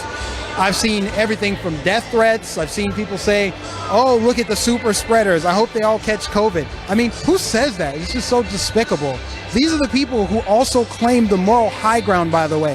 They act super self-righteous and holier than thou as they wish death on other people. I mean, I don't know about you, but I don't want to know anybody who thinks and wants to wish death on other people. I'm sorry. That's just not, I just got to dodge those toxic vibes. It's not a good buzz. It's not a good thing. But the Patriots in here are excited. We're just hours away from President Trump's arrival here in Bemidji. I'm excited. The crowd's excited. People are funneling in. It is a packed house. I'm excited for Air Force One. I know Justin's excited. I can't wait to see how Justin takes in the Air Force One arrival. I know the first time I saw it, it just blew me away. And it never really gets old. Seeing that amazing airplane as it lands, it's crazy. One of my favorite things to say is the eagle has landed. I got that from Liz. I don't know where she got it from, but the eagle has landed. We're going to let Justin, probably if he wants to, we're going to let Justin introduce President Trump when he arrives today. Justin's actually controlling the camera right now, so you guys will have to tell us how he's doing. I think he's doing an excellent job. He was great on camera, and now he's behind the camera getting his feet wet. He's going to fit in nicely here at Right Side Broadcasting. Looks like I'm losing the chat here. It's not showing up live. I may have to refresh my stream here. One of my favorite things to do is interact with you guys as the chat comes in. So while I get it reloaded here, I can't see what you guys are saying because I have to reload it. But please make sure you give this broadcast a like. We're at 11,000 likes, but we've got 25,000 people watching. Let's get it up to 25,000 likes. Let's get it up to 25,000 likes. Ladies and gentlemen, from Bemidji, Minnesota. So we got Bemidji, Minnesota tonight, and then we're turning around and we got Fayetteville, North Carolina on Saturday. And then we've got 2 events back-to-back on Monday in Ohio. We're going to Pennsylvania after that, Pittsburgh, and then there's another event in Pennsylvania that was just announced today, and then he's coming to the great state of Florida. He will be in Jacksonville. Now, unfortunately, for those of you who know me from Florida, I won't be able to make that event because I have a family in town that next weekend, this weekend actually. The time just kind of flies by. But we have family in town. I won't be able to make the Jacksonville event, but I would love to be there. It's just down the street from my house, but President Trump will be there. And just remember, everyone, your donations send us to these events. We're almost entirely viewer supported. Oh, yes, I would love a Twizzler. Somebody's giving me a Twizzler. Yes. Oh, they're sticking together. I'll take them all. Thank you very much. Guys, I am going to pass it off to Justin here momentarily. I got to take a short break here, but thank you everybody that's tuned in to this broadcast. Again, we need everyone to like this live stream. We're at 12,000 likes. Can we get to 25,000 likes? I think we can do it. I think we can do it, ladies and gentlemen. I've got the chat pulled back up here, finally. And make sure you subscribe to Right Side Broadcast. And I do think we can hit 1 million subscribers. Justin, you got my head in here. You got my head in here. The lighting is so dark. There we go. Okay. We're good to go here. We're good to go here. The lighting isn't the best, guys. That's why I'm going to talk off camera as much as possible and just let you see the crowd. I'll still give commentary, but I want you to see the crowd here of patriots in the building here that have come from far and wide. People from all walks of life come here to support President Trump. And we are just a few hours away from his arrival here in Bemidji. Bemidji, Minnesota. All right, Justin, I'll let you take it. Yeah. Man, this is very exciting because I just went down the stage just to talk to a man who was calling me. And he wanted to tell me that he wanted to make sure that we were on the same page as far as, being on the, I guess, the right side of history. He wanted to let me know that this is not about skin color. This is about just patriotism, about love for our country. And I had to agree, of course. But one thing he said that was very profound. He says he sees a lot of talking, but not a lot of understanding. And, that statement right there is going to stick with me because, see, it's one thing to just shout. It's one thing to emote. But then there's another thing to actually understand, to see where a person's coming from. And I think one thing with the left is that they decided to not understand. They already gave up on the deplorables in their minds and just said, well, they're racist, they're unredeemable, and we just cannot understand where they're coming from because they're Nazis. They're all kinds of, foul things. But what's interesting is that the thing that they call us, they have become. And, I find it's so ironic how the people that are often accused of something, sometimes they're the innocent ones, and the ones who are accused are the ones who are guilty. So I find that it's a very beautiful thing to actually meet people and then see that they're not who people say they are. They're actually better than that. And what people have been saying about Trump supporters, it's really crazy. People would call us all kinds of things, such as racist. And me being black, people would call me Uncle Tom, a coon, all kinds of things. But the thing is, do you need to say that? If you're going to convince me to come to your side, do you need to shame me? Do you actually need me to feel guilty to believe in your view? And I mean, what's so interesting is that they really feel like calling me Uncle Tom is going to bring me back to their view. But it hasn't. It hasn't. All it has me to do is actually think harder about why they feel like I have to actually engage with that idea that people are supposed to think according to their skin. People are supposed to vote according to their skin. And that's just racist right there. I mean, to actually confine people to their skin color, to define them or limit them to just something as shallow as skin is profoundly racist in my mind. I mean, I find that as an inferior idea. But, what I like to do is look at people as just brains, minds, without bodies, just beautiful minds that actually have bodies. And, to see everyone here with the same mission, with the same dream, to make America great again. You don't need to be white, black, or any color to want that. You just need to be hopeful. You just want the good. You just have to be good to want something like that. So I think it's a beautiful thing to meet people from all kinds of backgrounds to desire the same thing. And, one thing for me is I prioritize diverse thought, not diverse skin or diverse nationality, but diverse thought. 'Cause that's what matters the most.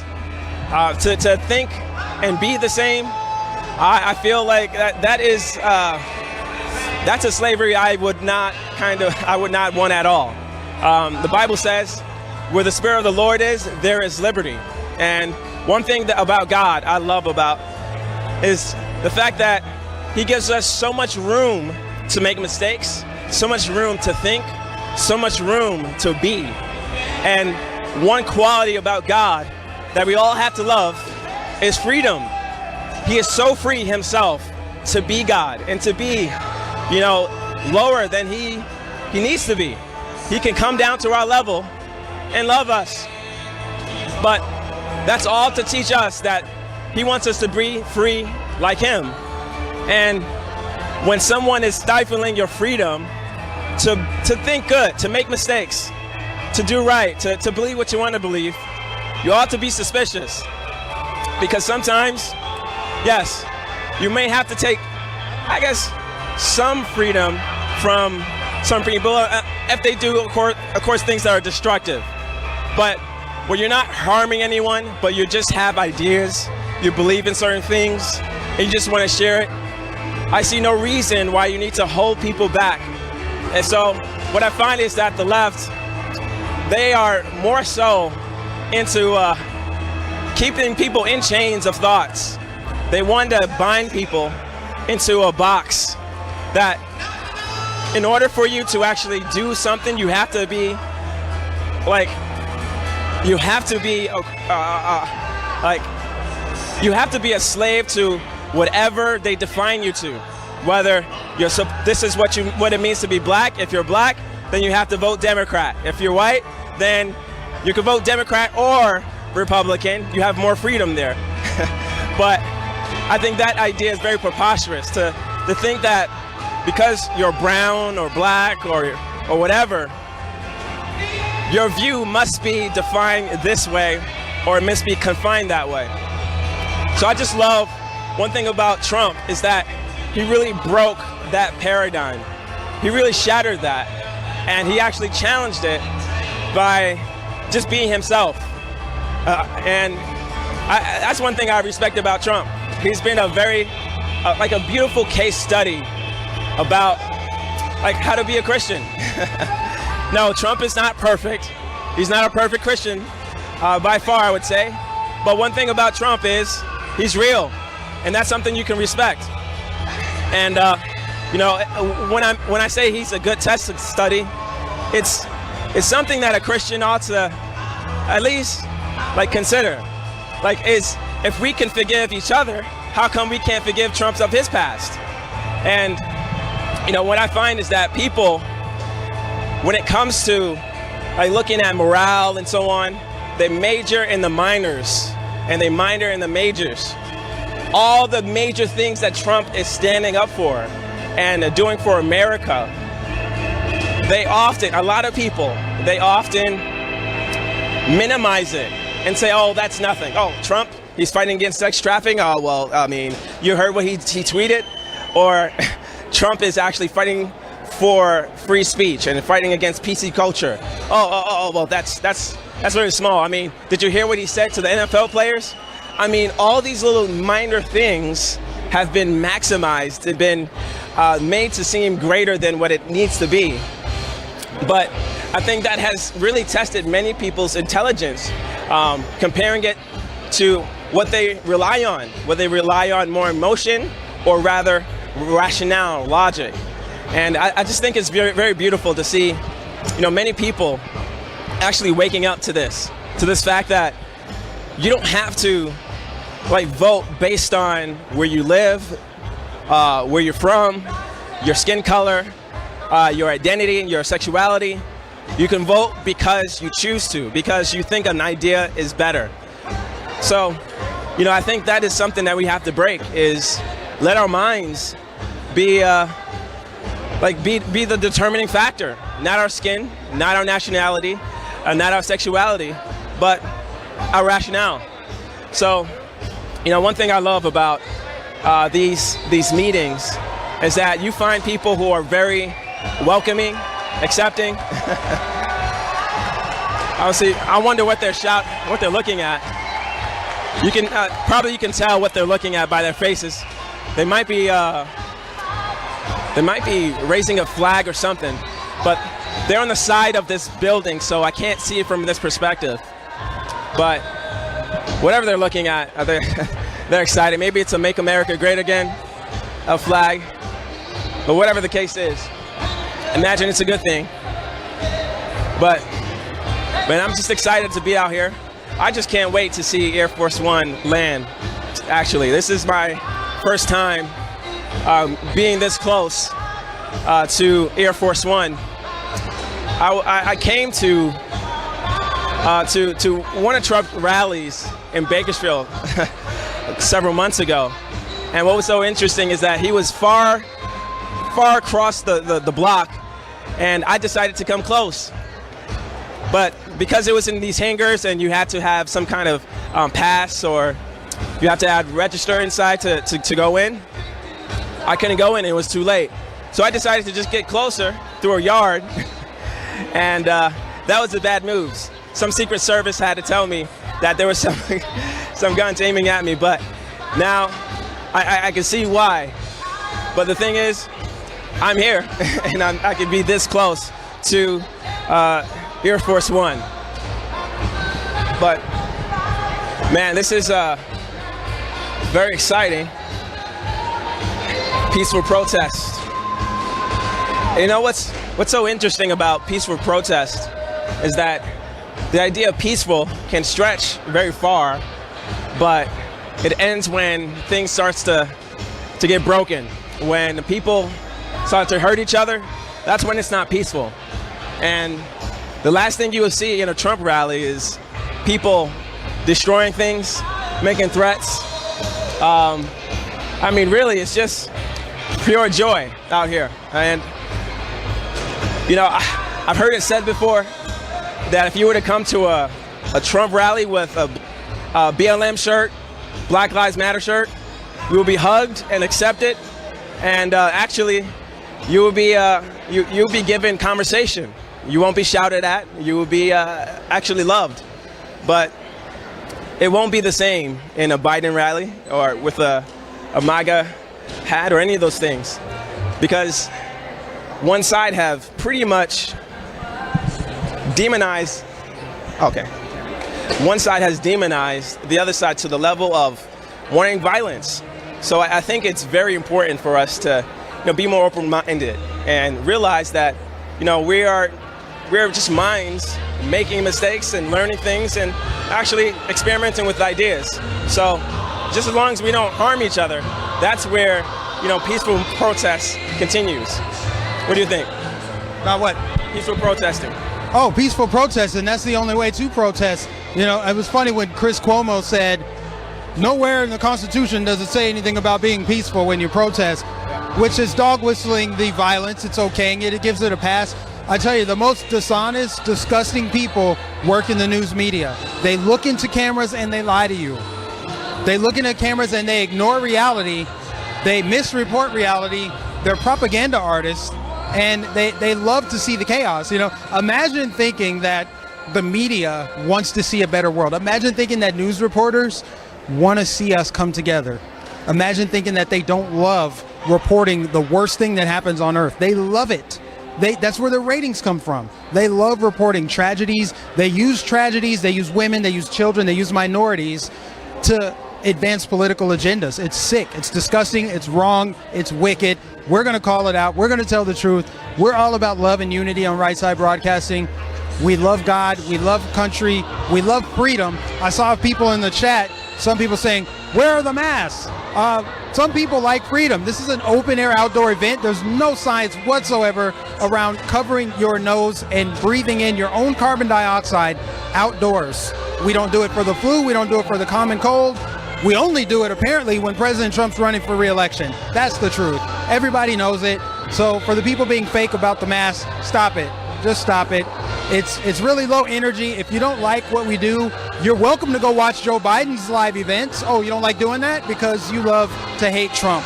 That is where your energy is. You need to probably do something about that. Go love yourself. We're all about love here.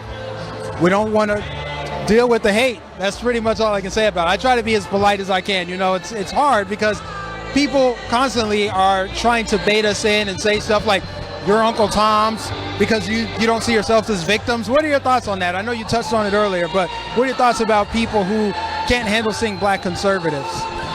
You know, this idea has actually energized me even more, because the more people say that we should be oppressed, that we should be victims, the more I want to be a victor. The more I step over oppression in a sense, because people really think that I must believe that I'm down in order for me to be up, which is so backwards. Where, see, on my channel, on Adventist Hermes, Justin Wilson, and on YouTube, I often talk about these racial politics, these social issues, because, see, this is really controlling the vote for most people. I mean, a lot of people are really trying to, I guess, pat us on the back and say, oh, we understand what you go through, or I feel sorry for you. I don't want to feel sorry for. I don't want to be pitied. I mean, like, I live in the greatest country in the world. And I mean, when I compare myself to, I guess, other generations, this is the best time to live, when you think about it. I mean, we have social media, we have cell phones, we got all kinds of things to be successful. And we have I would say, the best president in history at this point. And I mean, life is good. I mean, we can make it even better. So to try to tell me that I'm oppressed and life is so horrible, I think that's a spit in the face to history. I mean, where things were worse. So I would not consider myself oppressed. I mean, actually, I'm just impressed by the progress, more so of America. That's what I go through. Amen to that, man. How do I follow that up? You know, I just feel like the most free and prosperous black people on the face of planet Earth live right here in the United States of America. That's not up for debate. That's not something that you can dispute. The most free, rich, prosperous black people on this earth live in the United States of America. The most prosperous immigrants come to this country and grow their whole family wealth, build their whole empire here in the United States of America. And you've got these Marxists on the left, I call them gatekeepers to freedom, right? They want to keep black people enslaved on a ideological plantation of thought where you only see yourself as black. You don't see yourself as American. You don't even see yourself as a child of God. You just see your black skin, and that's it. And you look around and you look through the prism of oppression with everything, and it allows you to scapegoat failure and say, well, it's because I'm living in this oppressive system. You know, I think it's crazy how they try to blame President Trump for all of the police shootings. Last time I checked, these shootings are happening in Democrat-controlled cities. Fun fact, did you know that mayors are the ones that appoint police chiefs who oversee police departments, which are not always good as far as how they police black neighborhoods or just citizens in general? So how is it President Trump's fault for police shootings? That's actually a thing. They're blaming President Trump. It's like, well, he's fueling it. He's militarizing the police departments. I mean, these things are just so dishonest and disgusting. But it's these Democrat-controlled cities which are oppressed. That's where you see all of the crime. You see dilapidated housing. You see failing schools, failing infrastructure, no jobs, crime, homelessness, shootings. Minneapolis is a prime example. Democrat mayor, Chicago. This is actually happening in Democrat-controlled cities. And it's time for change. And I think black Americans are starting to wake up to it. You see, President Trump's poll numbers are up with black Americans. It's the truth. They're going to be high. He's going to get a big chunk of the black vote. Whether my friends on the left want to admit it or not, black people, myself included, we support the president. they want to deny it. It makes them angry, and that's why they resort to the insults. Uncle Tom, Coon, sellout, all heard it all before, right? It doesn't change reality after the insults. It's really just people waking up, seeing what's happening, and recognizing that the Democrats have never done anything for black people. In fact, they've always been on the wrong side of history from their inception. From slavery to Jim Crow to segregation to opposing civil rights to now Black Lives Matter. They've always been on the wrong side of history. They love to tell us the party switch, and yet they still believe in judging people based on the color of their skin. Explain to me how the party switch if they still believe in judging people based on the color of their skin. And the only way apparently to uplift black people is to oppress white people and to preach hatred and say horrible things. Put up the stupid display at the Smithsonian African American Museum in Washington, D.C. saying success and picking yourself up by your bootstraps and hard work are considered white characteristics. I mean, you can't get more insulting and condescending than that by saying that black people basically can't do it without government handouts. It's always about what can the government do for you. No, the government's not supposed to do anything for you except stay out of your way. People don't need a handout, they need a hand up. We don't want to be treated special, we want to be treated equal. Would you agree? Yeah. You know, what I find interesting is that they consider law and order a white thing, and that leaves a person to believe that disorder and lawlessness is a minority thing, which is so strange. So when it comes to crime, what I find is that the left, they feel like they have to support the criminal. They have to be the party of the criminal. It's not the party of the oppressed anymore, but the party of the criminal now, because they see the criminal equated as the oppressed. So that's what I find is so weird, is that they're not actually supporting like a prosperous country, but more anarchy. I mean, it's more indirect when it comes to politicians, but down below, seeing what Black Lives Matter support, seeing what Antifa support, and then seeing their support for Joe Biden, seeing that their website, Antifa.com, goes straight to Joe Biden. I mean, how can you separate the two? I mean, they're just speaking from, both sides of their mouth, hoping that, okay, one would actually be convinced by their softer language and another one would be accepted by their more radical terms. So, but I mean, to anyone who has common sense, you can see that they're a party of crime at this point. I mean, with all the lawlessness, all they're doing is minimizing it. And then when it gets too, I guess, embarrassing, then they're blaming on Trump. They say, well, this is Trump's America. But this is their state. The blue states are not only birthing it, but nurturing it. And they're raising these criminals, in a sense. Let me not say criminals, but more so the criminal ideology, the criminal sympathy. They're raising that into a great teenager. And do you notice how now it's like as a teenager, they're rebelling against their own parents. You see how they actually ran Mayor Wheeler out from his house or his condo, and he had to move somewhere else. It's crazy how the roosters or hens came home to roost. So right now it's become a party where they can't even control what's going on within their own city. So at this point, it's like they want to give it over to Trump and say, well, this is yours. Do this. This is your fault. But they're creating it. They're creating problems to make Trump's job even harder, and then have some campaign, I guess, platform based on that. So I just find it's incredibly dishonest what the Democrats are pushing for. Saul Alinsky's rules for radicals. Accuse them of what you are guilty of. It's kind of crazy how President Trump and the Republicans are the ones that ruined all the Democrat cities. That's the reason Portland protested and rioted and burned their city down for 100+ days. President Trump's responsible for the wildfires in California, even though they mismanaged burning off, doing controlled burns in their wilderness. I mean, you only need two brain cells to rub together to see that it's them that's doing it. They are the political arsonists, and they're also the real arsonists, quite literally, as people have been arrested for trying to start fires in California, Oregon, and Washington State. These cities are are in decay. And the pathway to control for Democrats is first, they have to remove the divine. They have to remove God, symbols of God, and separate you from your creator. And then you have to separate and break up and dismantle the nuclear family, which coincidentally, that's what Black Lives Matter wants to do. It's an anti-black organization. And I will never apologize for being staunchly adversarial to Black Lives Matter. That is a wicked Marxist, evil organization that wants to dismantle the black nuclear family. And nobody on planet Earth is going to convince me that that makes Black Lives Matter. That does not improve black lives. When you take the father out of the home, and then the child is ultimately raised by bad culture, horrible culture, hip-hop culture, ignorant rappers, Cardi B, right? And then they want to influence women to marry the government.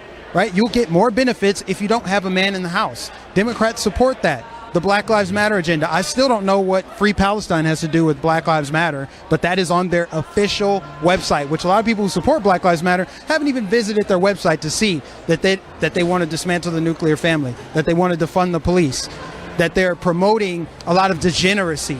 They want to uplift degeneracy. And destroying the black nuclear family, supporting Planned Parenthood, which more black babies are aborted than born in cities like New York. These things are evil, people, and that's what I'm going to continue to call out and expose.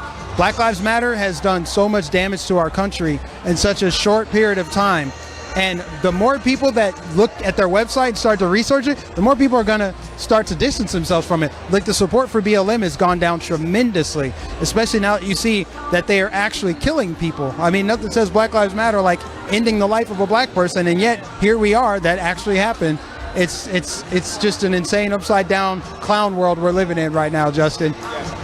But anyway, we're going to get back to this crowd here, guys, because we are just minutes away from President Trump's arrival in Bemidji, Minnesota. We've got a very large crowd here. I would venture to guess that there's at least 8,000 to 10,000 patriots in attendance here, and there's probably thousands more outside. There's still people trickling in, but it looks like we might be almost.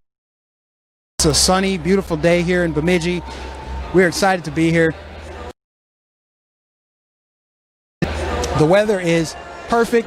A little bit chillier than what I'm used to being from Florida, but I am excited to be back in the state of Minnesota. I love this state. I lived here 5 years. First time in Bemidji, and the patriots here are just as friendly as ever. I love the energy in Minnesota. They're just so friendly. They gave us directions. Even the state troopers, their job is to let us all in and direct traffic, and I held a conversation with one of them. I was supposed to be driving by. He's just having a conversation with me. The people in Minnesota are just great. Someone liked that I said Cardi B is ignorant and uneducated. I mean, that's basically a fact. I mean, I don't say it to be mean. I say it because it's true. There's no reason to be politically correct about it or fake about it. Let's just call it what it is. Nobody like that should be influencing culture. Politics flows downstream from culture, said Andrew Breitbart. And Cardi B should not be giving interviews to Joe Biden. Guys, this is insanity. Joe Biden. Crazy stuff. Gentlemen, you are both awesome. President Trump should take both of you on tour. I hope President Trump is watching us right now on Air Force One. That would be amazing if he was, because we love President Trump. I would love to go on Air Force One. Let me look at the chat here. Okay, we got 14,000 likes. 29,000 people watching. Can we get to 29,000 likes? 14,000 likes is what we have. We need 29,000. So if you all watching right now could like this stream, that will go a long way to boosting us up in the algorithms and allowing us to reach other viewers. We do not get promoted on YouTube's home screen. They do not promote us. They promote the mainstream media. The algorithms are very suppressive towards right side broadcasting. They're not very friendly to us. Someone said amen, Mike, and a lot of you have been asking where to find me. I have a YouTube channel. If you type in Mike-nificent, I will pop right up. It's just like Magnificent except Mike. Mike-nificent. If you search me on YouTube, my YouTube channel will pop up. You'll get weekly commentary from me. I have a lot of spicy opinions. I'll just leave it at that. Find me on YouTube. I'm also on Twitter. If you type in Mike-nificent813, I should pop right up. Any video you click on my channel, in the description section, you have links to all of my other social media. All right, we got to get some donations going, guys. We need you guys to donate to us. The Disney is our partner. Let me tell you about Disney. Disney is our partner for today. Disney is an American company that makes coins, silver and copper. You can go to their website, disneycoins.com. They donate 10% of their profits to conservative causes and organizations. And some of these causes might be beneficial to you or meaningful to you. If you go to disneycoins.com, you can check out their 20 plus patriotic designs. They release 2 new designs every month. You can get the Trump on Mount Rushmore. There's one with Melania Trump. There's one with the coronavirus. There's a bunch of different coins you can pick from. Please check out disneycoins.com. disneycoins.com to support Right Side Broadcasting. That is our partner for today. We appreciate every last one of you who donate and support RSBN. If you go to rsbnetwork.com, you can make a donation to our website there. Oh, I just lost my chat here. I was going to read some super chats. We got 4 rallies in the next 5 days. And there's 2 new rallies that were just announced in Jacksonville, Florida, and Middletown, Pennsylvania next week. So there's a ton of rallies coming back to back. We're going to Fayetteville, North Carolina on Saturday after this rally. And then we've got 2 rallies in Ohio. Then we're going to Pennsylvania, then Jacksonville, Florida, then back to Pennsylvania. These were just announced today. Your donations, I can't stress the importance enough. Your donations help send us to these events. Someone said, hold on, the chat's moving so fast. Someone said they ordered theirs for Christmas, stocking stuffers. Yes, those Disney coins make great stocking stuffers. I believe I have the coin with President Trump on Mount Rushmore. That's probably my favorite one. I'm telling you, go to disneycoins.com, check them out. It's an amazing American company, American made, everything down to the machines that they use to make the coins, all made in America. If you support American companies and you support America first, then you should support Disney coins. Peaceful protest. Yes, this is a peaceful protest. You gotta love it. Oh, also hit the like button, please. Katie said you are both looking good though. Thank you, Katie. God bless you. Thank you for the super chat. We got a new super chat from Bobby Dowd. Nice work covering. Whoops, it went away. Nice work covering the friendly protest. Sheila said, you guys are awesome. You're awesome too. Thank you for your super chat. Eric Wade said, the real damage started with Margaret Sanger and her eugenics program, aka Planned Parenthood. No more fetal genocide. Promote the nuclear family. Amen. 100%. Protect the unborn. Protect the unborn. And okay, I read your super chat. We got a couple new members. Douglas, thank you for becoming a member. DNA 2078, welcome to the club. And yes, someone said, thank you for what you're doing. Sorry, I'm falling behind in these chats. They're moving so fast. Here we go. Hi from New Hampshire.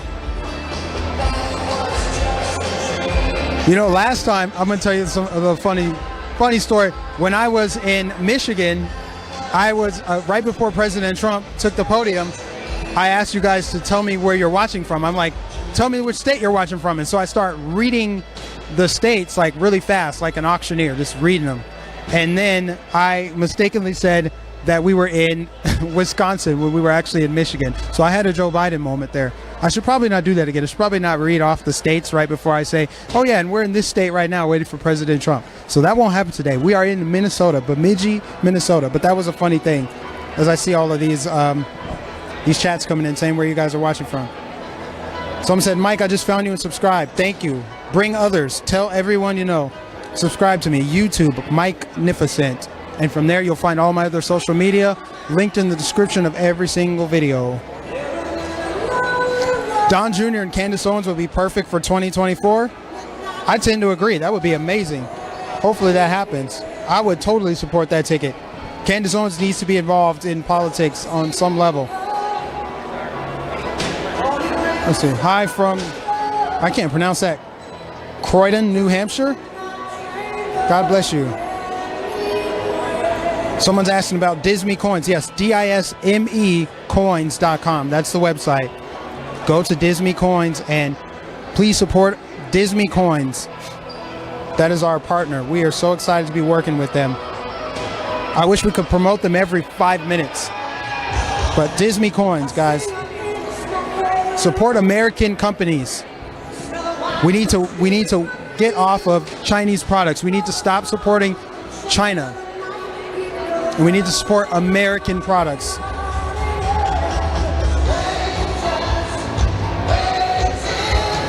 Someone said Pennsylvania. Someone's watching from Pennsylvania. Jonathan watching from Bemidji. Jonathan, are you in the building? You should be in the building, Jonathan. Come on down. You could probably still get in. Maybe. Oh, now everybody's telling me their state. I see Nevada, Illinois, Oklahoma. I guess I'm doing it now. I'm doing it. It's happening. Minnesota, Ohio, South Carolina, Pennsylvania, Florida, Nebraska, Wisconsin. And we got another super chat. Ashley Gage said, I love my president 4 more years. He's going to get 4 more years, especially if Minnesota has anything to say about it. I do want to continue talking about the state of Minnesota because this state is so critical to President Trump's reelection. He absolutely needs to win this state, in my opinion. Even though he didn't win Minnesota in 2016, I think flipping Minnesota would be huge. It would be huge. The 10 electoral votes are up for grabs in this state. Don't let the media fool you. Joe Biden does not have the upper hand in this state, considering President Trump flipped 19 counties from blue to red in 2016. That happened. Minnesota also had the highest voter turnout in 2016 at 75%. So 75% of the state turned out in 2016. Hillary won by 44,000 votes, but that was only a 1.5% margin. So it is within grasp. Victory is within grasp for President Trump. And by the looks of this crowd, I think it's going to happen. The only way it doesn't happen is if the Twin Cities say no, right? It's nothing more than an enclave of concentrated liberal Joe Biden voters. That's it. But if you go anywhere else in the state of Minnesota, outside of maybe Duluth, it is completely red. It is in fact MAGA country, as Jesse Smollett told us. Minnesota is MAGA country. In fact, most of this country is MAGA country once you get out of the inner city. Like I said, the enclaves, liberal enclaves, should not dictate the politics of an entire state. So yeah, Trump flipped 19 counties in this state. And what are the odds that he doesn't have more support than he did in 2016? I really feel confident about Minnesota flipping red. But it's not just Minnesota. He needs to retain the states that he took from the Democrats. He knocked down the blue wall. Minnesota's part of the blue wall. He almost got Minnesota. He got Wisconsin. He got Michigan. He got Pennsylvania. I mean, maybe just maybe he can snag one of the western states. I'd love to see Washington go red. Oregon certainly should go red. Of course, they got to get rid of that mayor. That Ted Wheeler, man, he's rotten to the core, isn't he? Guys, we're just minutes away from President Trump's arrival in Bemidji, Minnesota. You live here long enough, you will start to develop the accent. The further north you go, the more distinct the accent is. Don't you know? My boss, Joe, back in the studio, he's saying, Mike, 2 new rallies announced in Jacksonville. I know, Joe, I know. Right down the street from my house. Unfortunately, that's the one weekend that I will not be available for a rally. I'm heartbroken, but I will be cheering you guys on from home. I will be watching. I can't wait to see it. You guys are working so hard in the studio back there in Alabama. Where'd my camera guy, Justin, go here? We're just patiently waiting. Air Force One should be arriving shortly, and then President Trump will take the podium and deliver a powerful message to these Minnesotans, these patriotic Americans here that came from far and wide. We got 17,000 likes. Yeah, we're moving up. We're moving on up. We got 32,000 watching. Let's get the likes up, everybody. And please subscribe to Right Side Broadcasting. We're up 2,000 subscribers since we began this live stream. Let's see if we can hit 600,000 tonight. I think we can do it. If everybody watching right now subscribes and hits the notification, you will get to see all of our rallies, every single one of President Trump's rallies, especially if you continue to support us. Since we are almost entirely viewer funded, we'll be able to go to all of his rallies coming up. We've got 5 coming up in the next 4 days. How does President Trump do it? It blows my mind. I can't figure it out. He has a battery in his back or he doesn't sleep. I don't know how he does all these rallies, does press conferences. The man's an open book. He'll talk to anybody that wants to listen. He'll answer questions from reporters. Biden is hiding. Biden's in his basement. Biden doesn't want to do interviews. Biden doesn't want to take questions. Biden, when he does talk, he's reading from a teleprompter, and even then he screws it up. He deflects. He goes, what about Trump? When is Trump going to condemn the white nationalists from Charlottesville? I mean, Sleepy Joe, man. I mean, the dude has been hiding not just in a basement, he's been hiding under a rock, because not only did President Trump take the pandemic seriously, he condemned the white nationalists. He's done so much for this country in the last 4 years, and that's why he's going to get reelected in a landslide, Joe. Sleepy Joe. Vote in person like your hair depends on it, somebody said. You definitely should vote in person, as the liberal governors of these swing states are encouraging mail-in voting. Surprise, surprise. I wonder why. Could it be that maybe the majority of those ballots are going to come back in favor of Joe Biden? I wonder why. I wonder why they would be encouraging mail-in votes. Certainly it can't be because the pandemic is so scary, right? Because they sure have looked the other way as large groups of leftist mobs destroy their cities. That's okay. That doesn't spread the virus, but supporting the president at one of his rallies does spread the virus. Also, the virus isn't politicized at all, says the media. These dishonest people in the media. Look at this crowd. This crowd is just tremendous. People up there taking photos, people just enjoying life. That looks like, I don't know, that looks like the guy from My Pillow. Is that the My Pillow CEO? Maybe not. I don't know. It kind of looked like him. Vote in person. This is going to be the most important election of our lifetimes, as we are voting to save the most free and prosperous nation to ever exist in the history of humanity. We are one nation under God. We are united as one in the body of Christ. We are not going to be divided by our skin color, our ethnicity, our gender, who we sleep with. None of that matters. All that matters is love of God, love of freedom, love of country, love of truth, love of light. And that's what President Trump brings to his rallies. That's one of my favorite things, is the message he delivers. He's a funny guy. He's very entertaining. He keeps the crowd engaged, energized, but he also uplifts. He says a lot of positive things. He brings a lot of hope. You leave his rallies feeling passionate. You feel motivated. You feel excited for the future. As he always says, the best is yet to come. When he says it, I believe him. I believe God has his hands on this president. All the mud they've thrown at him the last 4 years hasn't stuck. They tried Stormy Daniels. They tried Russia collusion. They tried impeachment. They tried every other lie. They tried all these books. They've tried everything else. Everybody who's left his administration, CNN can't wait to put a microphone in their face. Okay, now we're going to pass it to this random person. You tell us why you hate President Trump. People are sick and tired of this garbage. We are tired of it. And the more mud they throw at President Trump, the more it just falls right off him. He's like the Iron Man right now. They've called him everything in the book. They've said everything about him, and here he is, standing strong. And people love him because he loves us. He loves this country. What are the odds that the first president, in my lifetime at least, that has actually fought for this country is the one that they're trying to destroy? The first president who hasn't started a war, they want out of office. The first president who's actually made real progress on bringing in the human traffickers, they want him out of office. First president that's brokering peace deals between Israel and the surrounding countries, the surrounding Arabic nations. He's brokering peace. He's gotten so much done. Lowest unemployment, of course, before the pandemic. Lowest unemployment for everyone. Not just white people, blacks, Hispanics, Asian, women, everybody. Everybody has been winning with this president. And I don't know about you, but when it comes to our economy, I trust this man to rebuild it.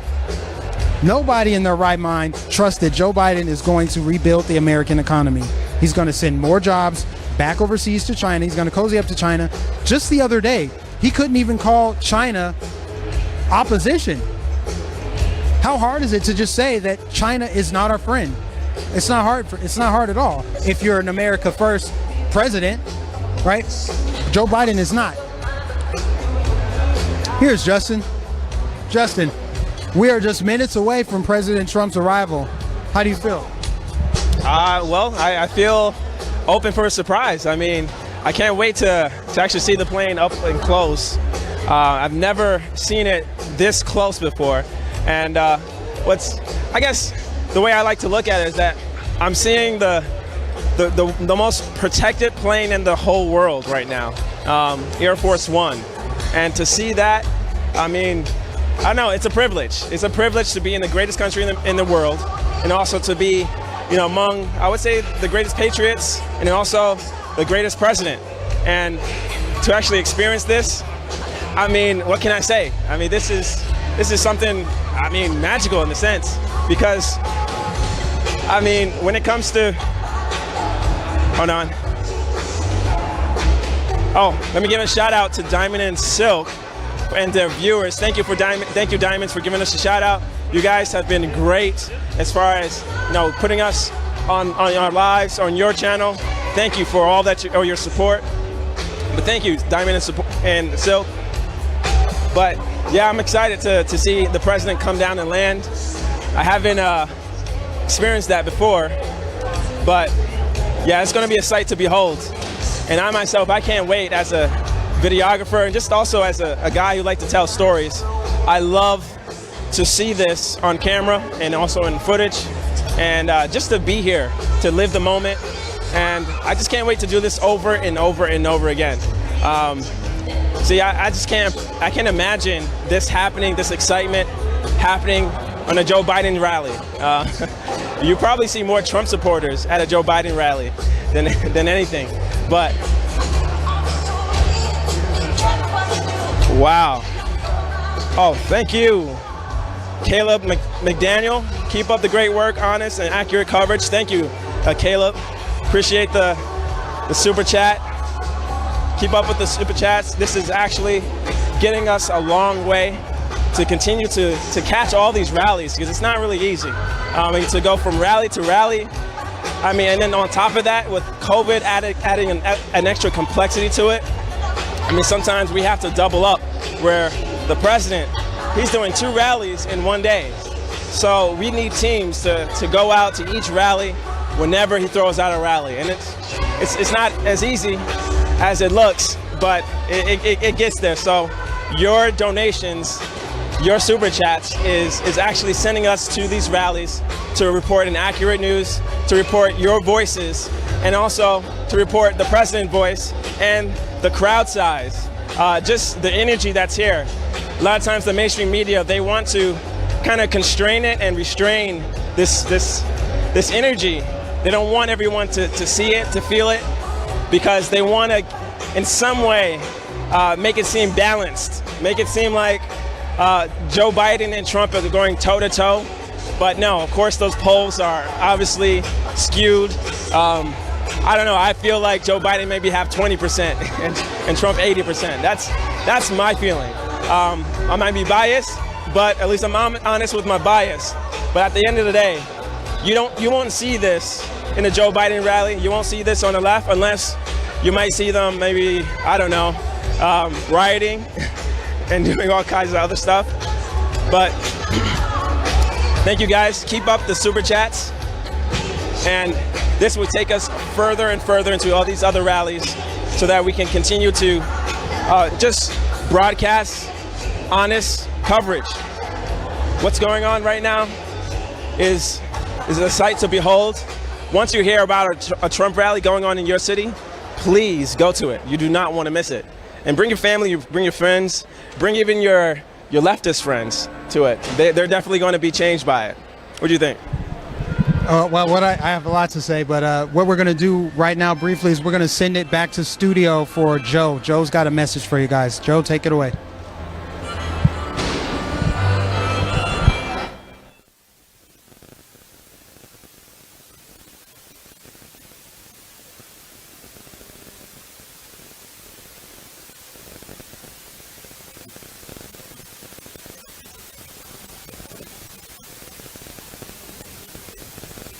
Okay, let me turn this on. Welcome back here. We're looking live at the Trump event in Bemidji, Minnesota. Quick update. We do have 2 new rallies that have been announced. One in Jacksonville, Florida on Thursday, next week, Thursday. As you know, we already have lots of events. Monday will be in Ohio for 2 events. We'll be on... and Tuesday we'll be in Moon Township, which is basically Pittsburgh in Pennsylvania. And then we'll be in now Jacksonville, Florida on Thursday, and Saturday we'll be back in Pennsylvania. So it's going to be busy here at RSB. And I want to say thanks to Justin and thanks to Mike for doing a great job out there covering this one. We need your donations to get to these events. I can't tell you how crazy it's going to get. Everybody thinks they know, but they have no idea because they weren't around in 2016. But we're going to be doing 2 and 3 a day by the time late October rolls around. That's what it's going to take to win this, because we have to figure out a way to beat the Democrats, and the mail-in voting is their only shot at winning. And have some bad news recently with the judge rulings in Michigan and in Pennsylvania. So we have to make sure that we compensate for that and get out to the polls in record numbers to push President Trump over the hump. So here we're going to send it back now to Justin and to Mike in just a second.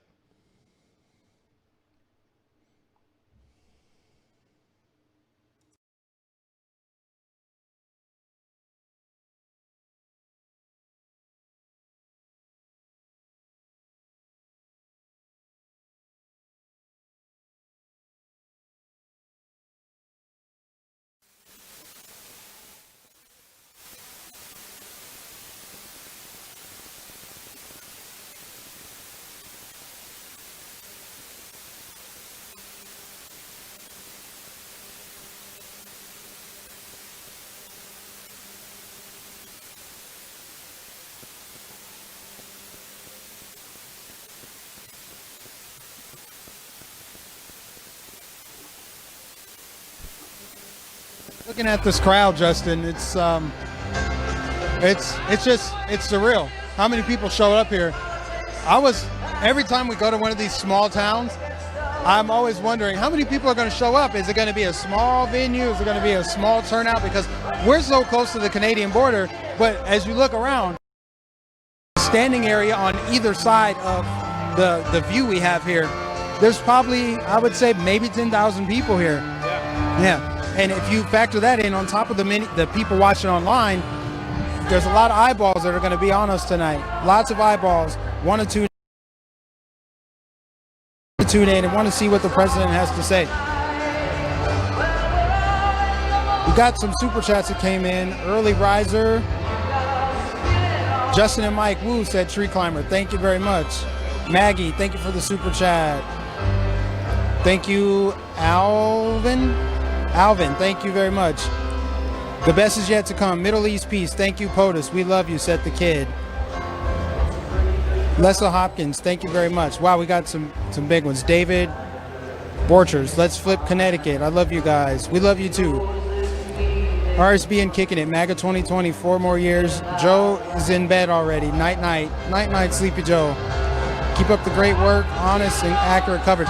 Guys, also, if you want to make a donation directly to Right Side Broadcasting, you can go to rsbnetwork.com. We do appreciate the super chat money. However, YouTube takes 30% of that. So if you're not comfortable with 30% of your money going to YouTube, who, although we're grateful they let us host our network on their platform, they take 30% of our content, or 30% of our revenue, and they don't even promote us.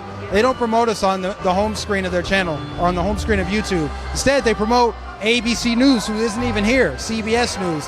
They have a nice spot right here on this riser below us, and they're not even here. So if you want to make a donation directly to Right Side Broadcasting, which sends us to President Trump's events, which show you the crowd size, which delivers the truth, which doesn't put a spin on it, make a donation directly to Right Side Broadcasting at rsbnetwork.com. Please make a donation there. Super chats are appreciated, but RSB Network, we get 100% of those proceeds. We're just minutes away, 5:50. I feel like it's just a matter of time before we see Air Force One coming in. It's just, we're close. We're getting closer. Black Lives for Trump. We got a lot of people watching now, guys. Please make sure you give this a like. We're at 19,000 likes. Let's get to 37,000 likes. We have 37,000 people watching, and that's on our RSB Network channel. There's plenty more on Diamond and Silk's page. Make sure you like the stream there as well. As much as we can get it promoted and moved up in the algorithms, that will allow more people to see it. We need more people to see this stream. If you want to follow us, you can follow me on Twitter. I'm at MikeNificent813. And Justin, where's your social media? You can follow me on YouTube as Avenus Hermes Justin Wilson. Avenus Hermes Justin Wilson.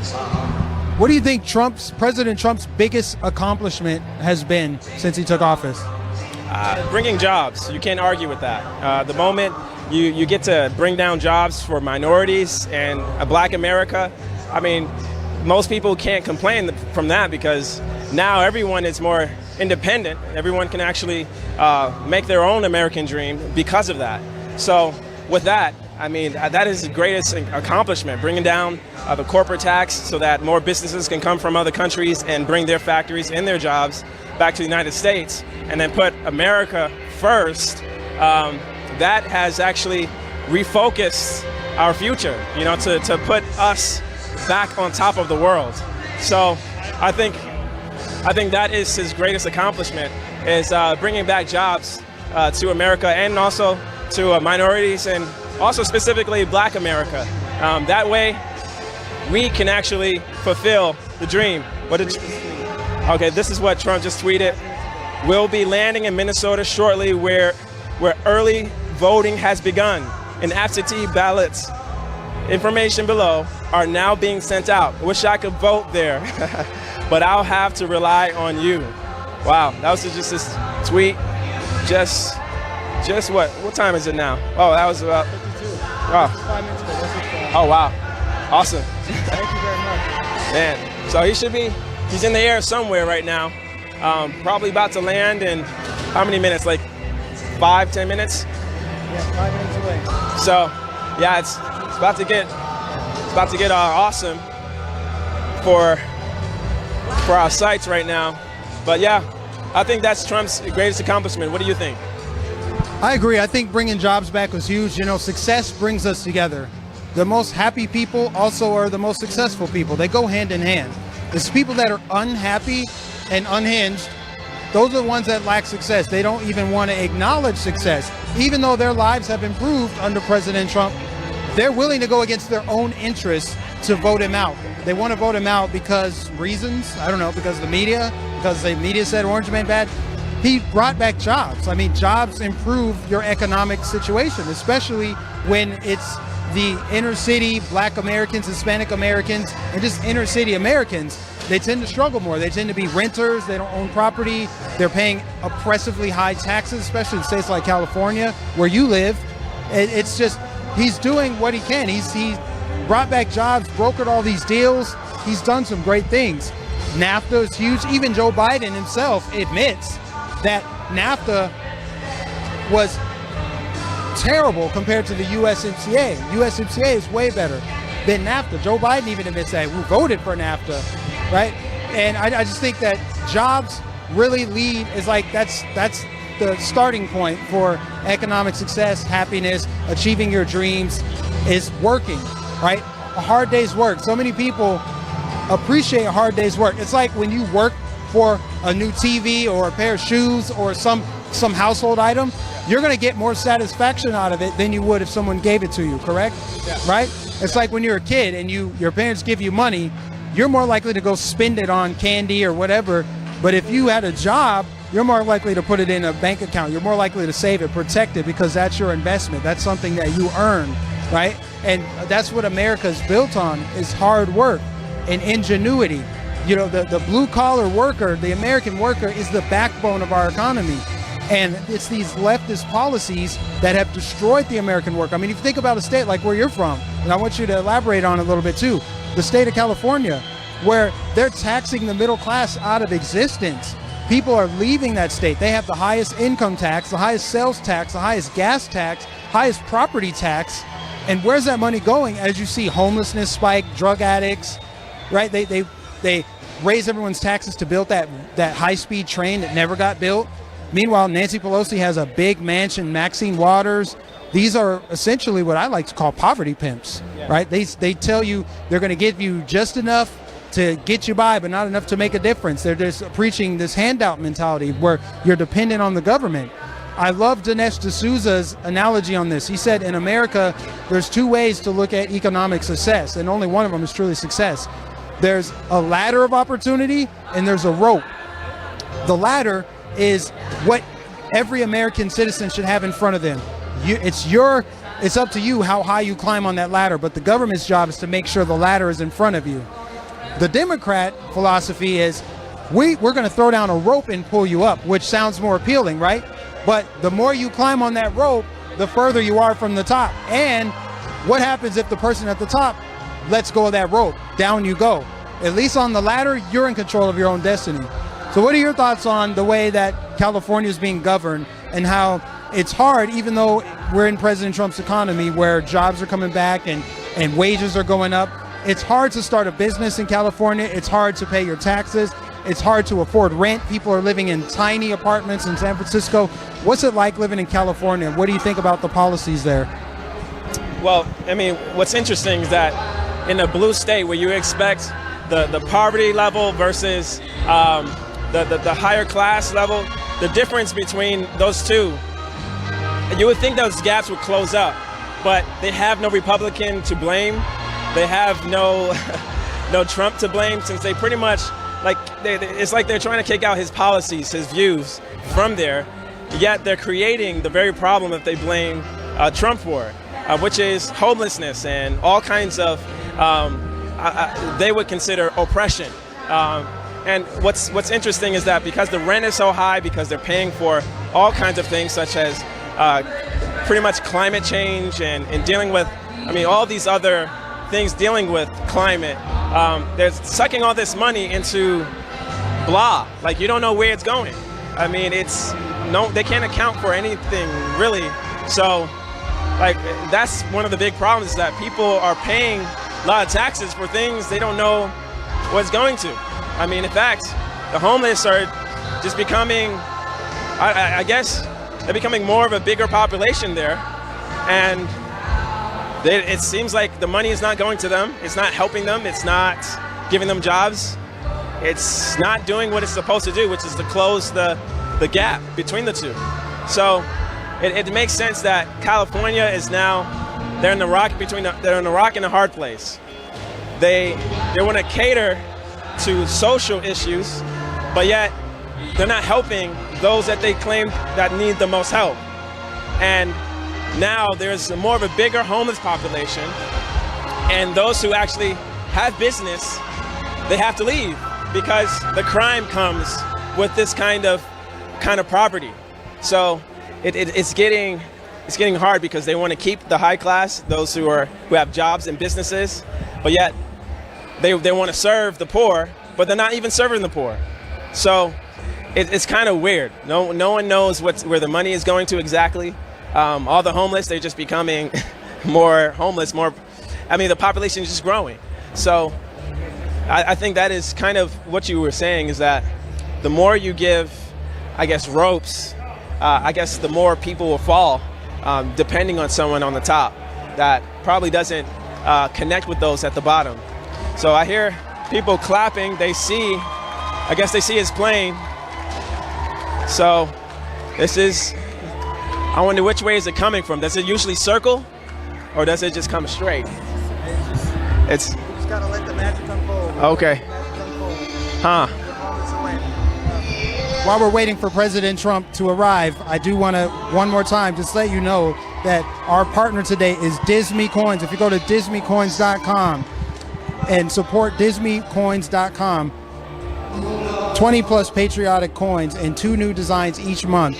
This is an American company, which President Trump supports, by the way, an American-made company.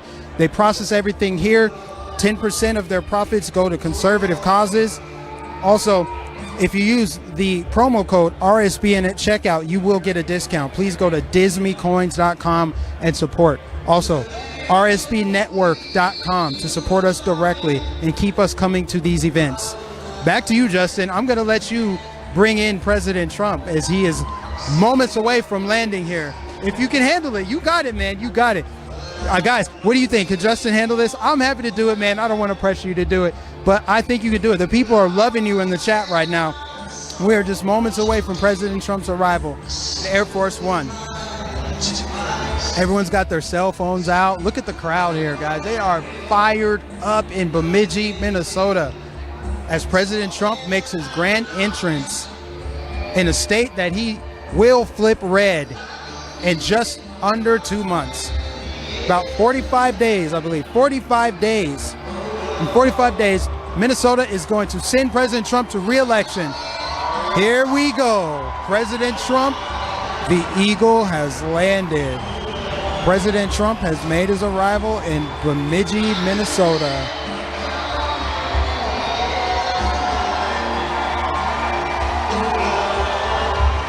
That's right, President Trump. Well, Justin, you just witnessed Air Force One land for the first time in person. What do you think? How do you feel? It was just epic because you hear the rumble of the airplane come down with the music cued on spot for the plane to just come in. And it's just that moment when the song comes on, you know, with the atmosphere, that was just on point.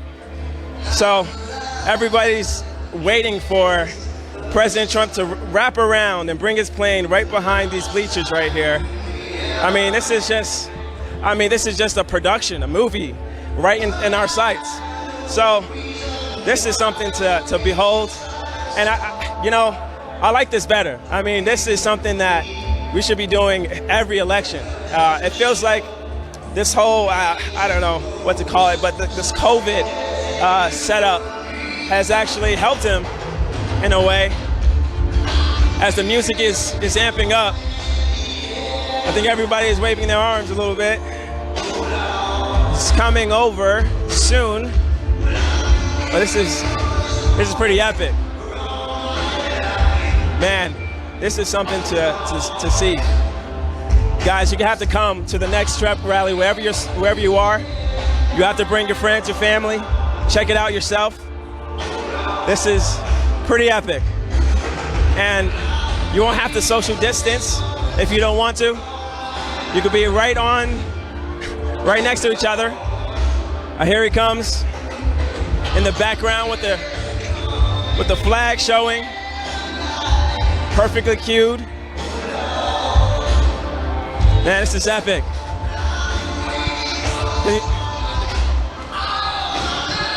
I love seeing Air Force One come in. It never gets old. It never gets old. Guys, Right Side Broadcasting is going to bring you this every single time President Trump schedules an event like this. These Make America Great Again rallies are electric. You cannot describe the energy. You have to experience it for yourself. It literally never gets old. I could see this every single day. It's just cool. I remember being a kid and seeing the airplanes take off with my dad. Now seeing like the president landing for a rally and everybody's just excited and cheering. It's great. The mainstream media is never going to show you this. They're not going to show you this. They're just here to get his remarks and see what clips they can take to spin for their nightly news. They're all about the negativity. That's it. You know, they're going to take everything President Trump says, literally, even though he's a jokester. He likes to joke. He likes to have fun. They're going to take everything he says, try to spin it. But not us. Right Side Broadcasting, we're going to deliver you the truth.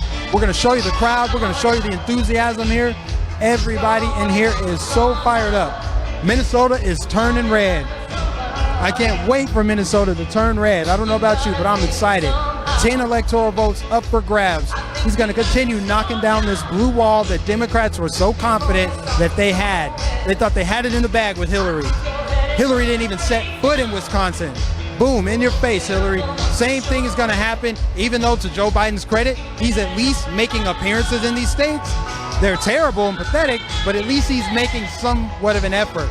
But it won't matter because he does not have this kind of support anywhere in the country. This is incredible. Everyone's got their cell phones out. Everyone is patiently waiting for President Trump. Now, if you are watching this on YouTube, please like this stream. We got 47,000 people watching and 20,000 likes. We need you to like this stream so more people can see it. We need you to share this. Send it to a friend or family member. Also, subscribe. Hit the bell notification so you get notified whenever we go live, which is going to be 5 times in the next 4 days. We're going to Fayetteville, North Carolina on Saturday. We got 2 events in Ohio after that. And then we're going to Pennsylvania, then Jacksonville, then Pennsylvania again. The man just never sleeps. It's just constant work with this president. We're going to do our best to work almost as hard as him, which will be hard to do, but we can manage. We can make it happen. And again, I didn't make clear the donation link. So what you need to do is go to rsbnetwork.com/donate. If you go to that, that is where you can make a donation directly to Right Side Broadcasting without the 30% going to YouTube.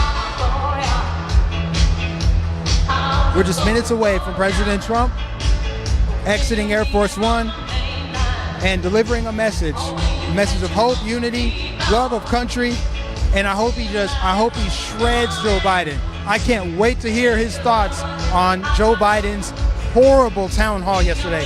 That thing was a train wreck. And that's putting it lightly. That was a cringe fest train wreck. He said all kind of things. I can't even really repeat some of it here. But man, I really hope President Trump just goes in on Joe Biden, man. This is ridiculous. It's ridiculous what they're doing to this man. Letting him run for president.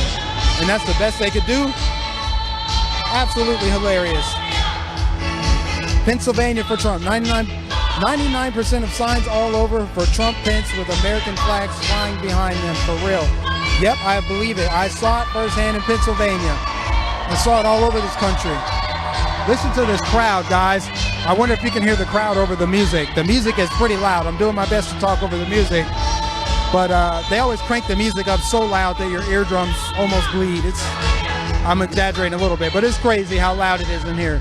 I'm doing my best to talk over the music, but the crowd, man, these people are excited. And I also want to let you guys know a fun little fact here. No president has ever visited Bemidji, Minnesota. This is their first visit from a president. And who better to visit them for this historic event? This is historic for the city of Bemidji. What better president to visit their city for the first time in history than President Donald J. Trump? You can't make this stuff up. This is divine. Just amazing. Absolutely.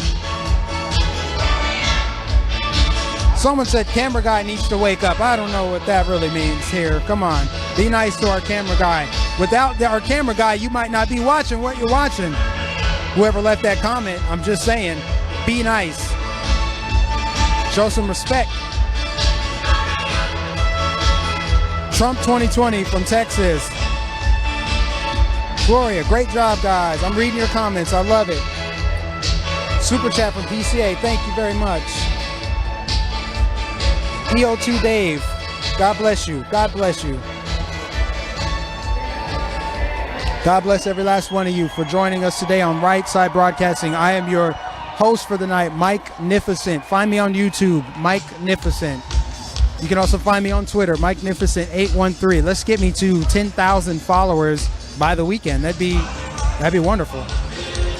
I'd like that a lot, actually. If you follow me on Twitter, follow me on YouTube, subscribe to my channel. I have some colorful commentary, some spicy opinions. I don't hold back. Or you can follow Justin. You can follow both of us, actually. Find Justin Hermes.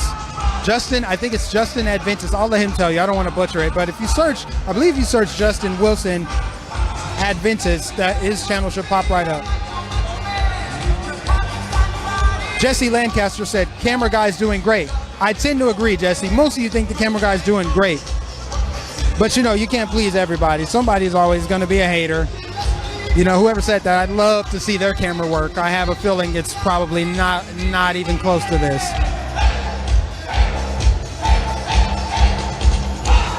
Show plane. The plane has to come in front of the camera, guys.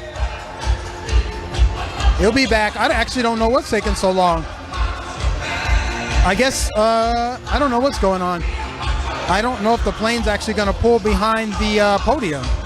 It looks like it's parked over there, so I don't know what's going on. Not really sure. But nonetheless, we are moments away. I think maybe they're letting people out right now. This is unusual. Typically, Justin, what happens is the plane pulls up where it's in plain sight, and we can see all the people coming off the plane. Sometimes Mike Pence is with him. But for whatever reason, the plane is over there, and I don't know why. Maybe it's still going to pull up, but people are asking in the chat. Someone said New Mexico for Trump. Support Mike, a true warrior. Thank you very much. God bless you. Yes, support me on the YouTubes. I have a monetized YouTube channel as well. So even if you click on one of my videos, I mean, that helps me a lot. Even though YouTube takes 30%, I mean, it is what it is. I'm grateful to even have a platform. I'm grateful for that, guys. Someone said, Mike and Justin, great job. Camera guy, too. Thank you, guys, for showing the camera guy love. You know, camera guy's the real hero. He's the one capturing all the footage. The unsung hero is the cameraman in all of this. That's the truth.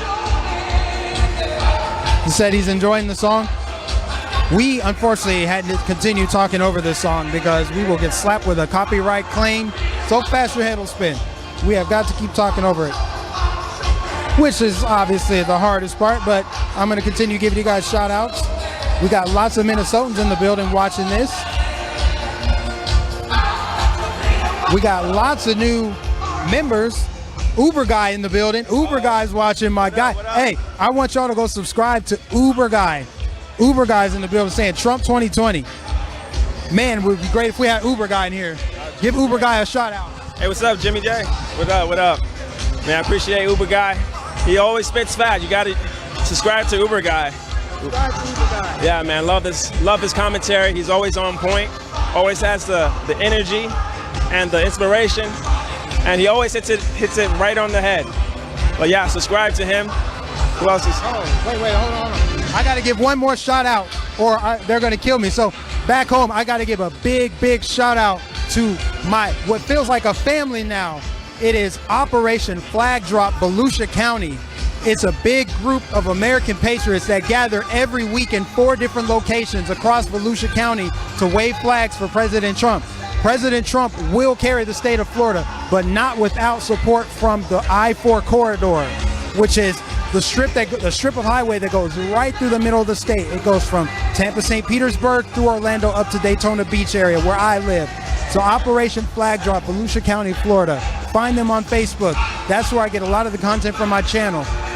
There's a guy by the name of Paint the Trump, an artist, a very talented artist that paints murals of President Trump and Sleepy Joe Biden. He's a funny guy. He has a YouTube channel.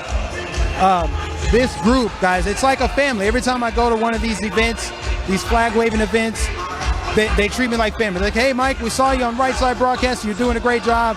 We're happy to have you here. Someone asked if I will be at the event in Ormond Beach on Wednesday. I'm not sure. I doubt it because I think I'll still be on the road covering President Trump rallies, or I'll be traveling, one of the two. But I will be probably at the next one after that. Just be on the lookout. But shout out to those patriots in Florida. God bless all of y'all that are watching and supporting me from afar. Guardians of America. That's what we are. Paint the Trump. Is Paint the Trump in the building? I hope he is.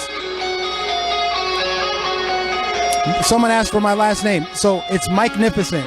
So it's just like saying magnificent. Type in magnificent and replace mag with Mike, and my channel will pop right up. In fact, I'm going to put the link to my channel in the chat right now. Actually, the moderator should actually do it too, but I'll go ahead and do it as well. As we are patiently waiting for President Trump to exit Air Force One. God bless you guys. Everybody watching, please make sure that you give it a like. Give it a like, guys. Give it a like. Support this live stream. There we go. Okay, I was typing it out, trying to do two things at once here. There we go. I put my link in the chat here. You have to scroll up to find it, but it's in there. Oh, we're back on camera here. I'm standing here like reading the chat. Guys, we are moments away from President Trump taking the podium where he's going to deliver a message to a fired up crowd here. We're glad that you're tuned in watching us. Again, make sure you like this live stream. Make sure you share it. Make sure you subscribe to Right Side Broadcasting and hit the notification so that you get notified every time we go live. Justin, this is your first ever Make America Great Again rally. What are your thoughts? Ladies and gentlemen, please welcome the 45th President of the United States, Donald J. Trump. And I'm proud to be an American, where at least I know I'm free. And I won't forget the men who died, who gave that right to me. And I gladly stand up next to you and defend her still today. 'Cause there ain't no doubt I love this land. God bless the USA.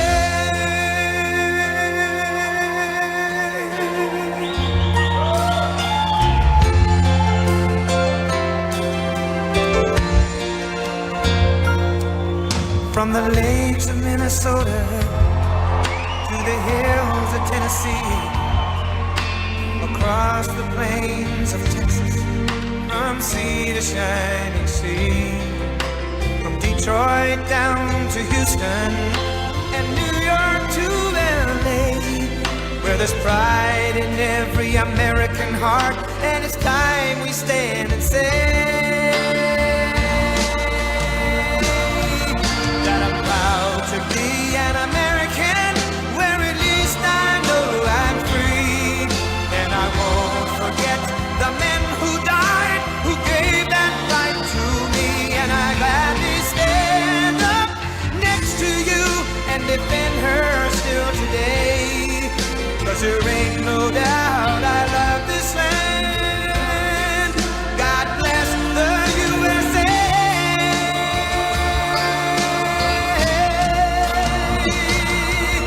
And I'm proud to be an American, where at least I know I'm free. And I won't forget the men who died, who gave that right to me. And I gladly stand up next to you and defend her still today. 'Cause there ain't no doubt I love this land. God bless the USA.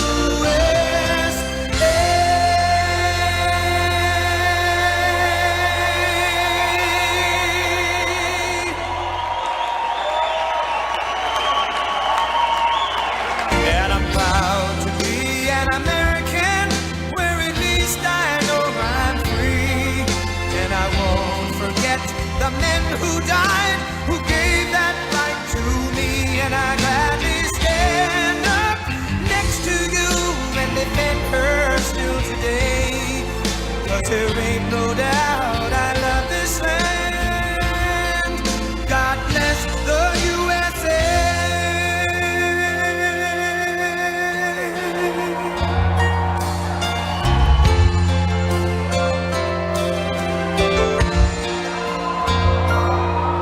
From the lakes of Minnesota to the hills of Tennessee, across the plains of Texas, from sea to shining sea, from Detroit down to Houston and New York to LA, where there's pride in every American heart, and it's time we stand and say that I'm proud to be an American, where at least I know I'm free. And I won't forget the men who died, who gave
There's a lot of people. That's great. Thank you very much.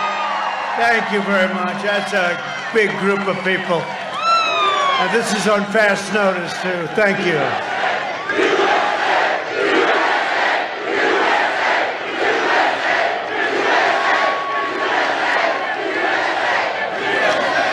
Well, I just want to say hello, Minnesota. We love you, Minnesota. You're great.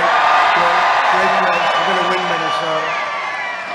We're going to win Minnesota because they did nothing for Minnesota except close up that beautiful iron ore territory. They closed it up with a pen. Do you remember that? One day you didn't have your jobs. Then I came along and I opened it up. So that's pretty good. But I'm thrilled to be here with the beautiful, great, hardworking people of this incredible state. You're really hardworking American patriots. That's what you are. And a lot of people haven't been treated right until I came along, and we've done a lot of work and a lot of good work. And you had your best year ever last year. The state had the best year you've ever had. 46 days from now, we're going to win Minnesota, and we're going to win 4 more years in the White House.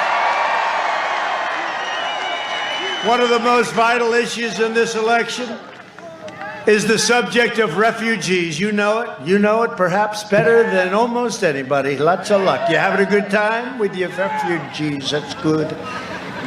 We want to have Omar. Yeah, he said Omar. That's a beauty. How the hell did she win the election? How did she win? It's unbelievable. Every family in Minnesota needs to know about Sleepy Joe Biden's extreme plan to flood your state with an influx of refugees from Somalia, from other places all over the planet. Well, that's what's happened. And you like Omar a lot, don't you? Huh? Biden has promised a 700% increase in the manifesto with Bernie, right? A 700% increase in the importation of refugees from the most dangerous places in the world, including Yemen, Syria, and Somalia. Congratulations, Minnesota. A 700% increase. Good luck, Minnesota. Enjoy yourselves. Because if I'm not here, if I don't win, I don't know where I'm going to be. But maybe I'll come over to see Mike. I'll come and see Mike. Your state will be overrun and destroyed if Biden and the radical left win. That's what's going to happen. I've been watching it for years. They haven't treated you right. They have not treated Minnesota right.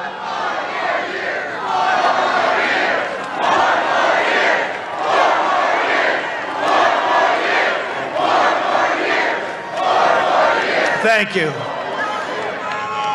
I'll tell you, these hangers are great. Remember this, it's a friendly protest. Please remember, this is not a rally. You're not allowed to have political rallies of any kind. You're not allowed to go to church. You're not allowed to do anything. The only thing you're allowed to do is run wild through the streets, burn down storefronts, blow up stores, and kill people, because that's considered a protest, and that they allow you to have. You don't have to wear masks at protests. So I said, you know, we can't have a rally. The most we can have is 10 people. But why don't we just go to a protest? Because this is a protest.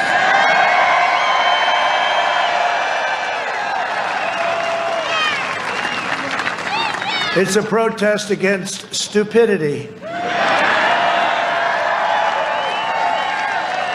And speaking about stupidity, Sleepy Joe will turn Minnesota into a refugee camp.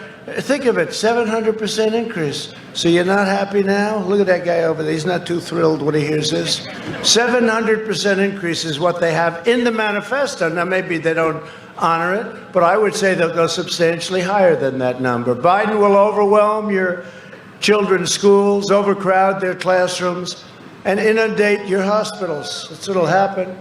Biden has even pledged to terminate our travel ban, jihadist regions. They've already been doing that to you, haven't they? Opening the floodgates to radical Islamic terrorists. My administration's keeping terrorists, extremists, and criminals the hell out of our country. We don't want them. We don't want them. We got enough of them.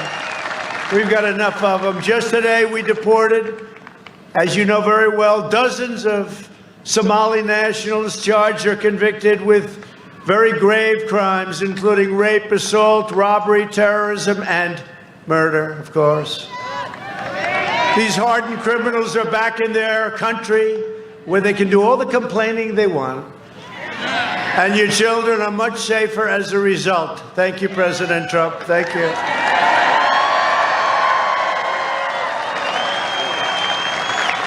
If it were up to Biden, and it's not, it's the people that surround him. They are seriously radical left Democrats, and they're very dangerous, and the offenders are very dangerous, and they'd be running all over your state only by voting for me. Are you going to save? I hate to say this. I did it with your iron ore. I did it with some other things.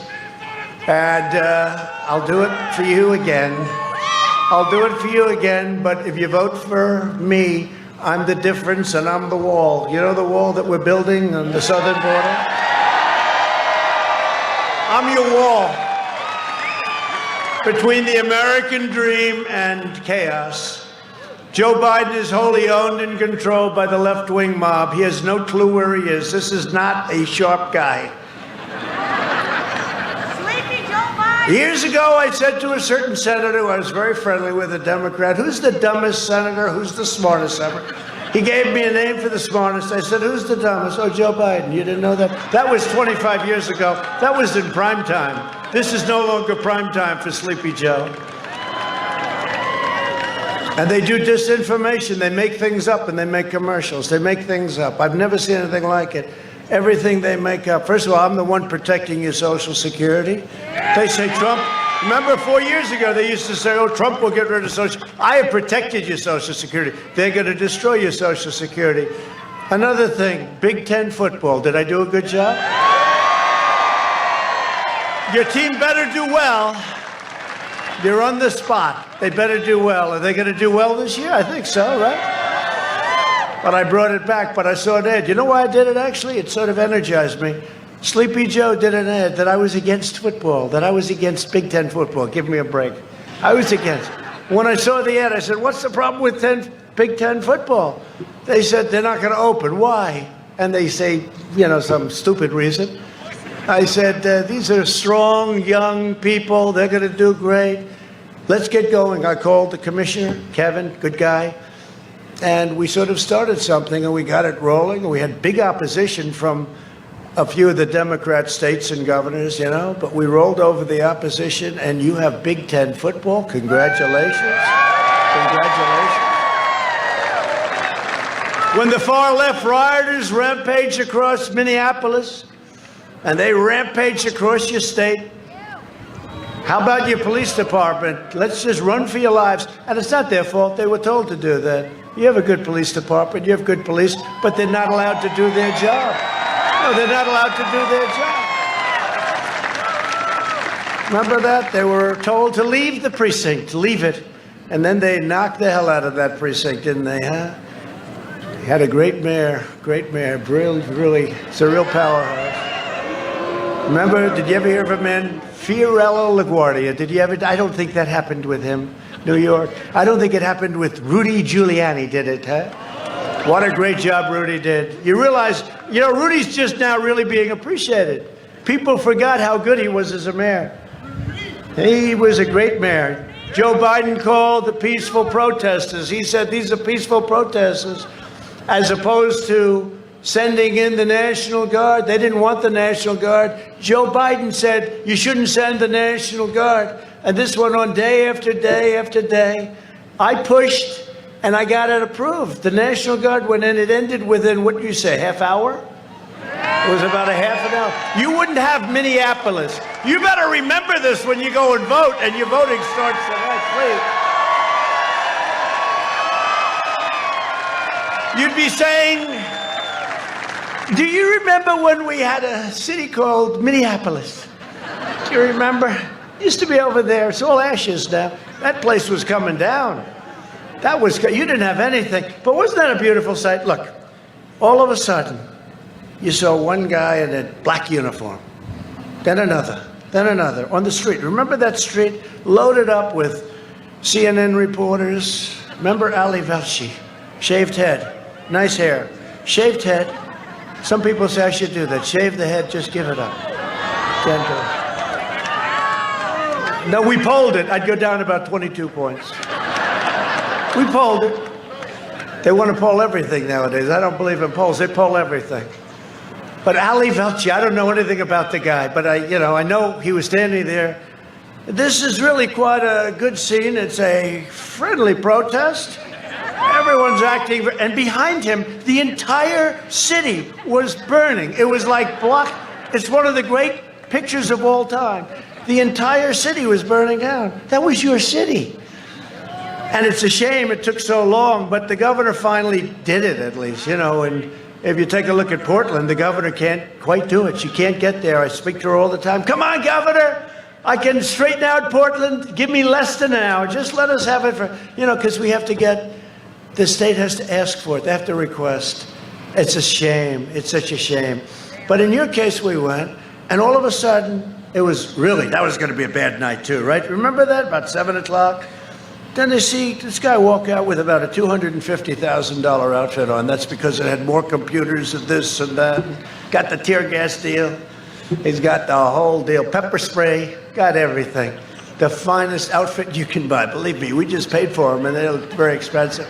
So we see one, the helmet. How about the helmet with the goggles? And you can see at night. You can see at day. You can see whenever the hell you want. So there's one. I said, oh, that's only one guy. Then you see another 3, then 4. Then you see another 10. They were just getting out of the buses, coming from very friendly territory. And then you have a line, and they were very tight together. There was no social distancing at all, which we're going to have to speak to them about that. No, they were touching. It's true, they were touching, right? So you had the first line, then you had a second line, then you had a third line, then you had and then they said, march. I remember this guy, Welchie, he got hit on the knee with a canister of tear gas, and he went down. He was down. My knee. Nobody cared. These guys didn't care. They moved him aside. And they just walked right through. It was the most beautiful thing. No, because after we take all that crap, for weeks and weeks, they would take this crap, and then you finally see men get up there and go right through. Wasn't it really a beautiful sight? It's called law and order. Portland would be easier because it's more confined. We just go that would be it. But so they had 4 or 5 lines. Then they had lines of everybody did the same thing. Did they ever even move one step back? I don't think so, right? It was just a slow walk right forward. Then they just started walking faster. Put a lot of guys in jail, Tom, right?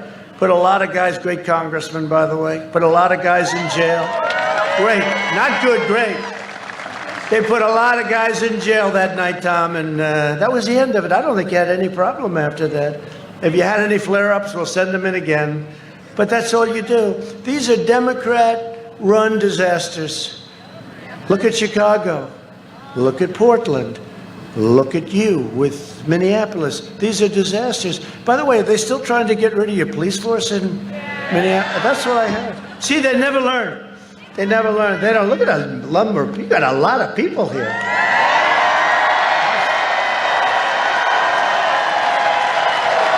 a lot of people.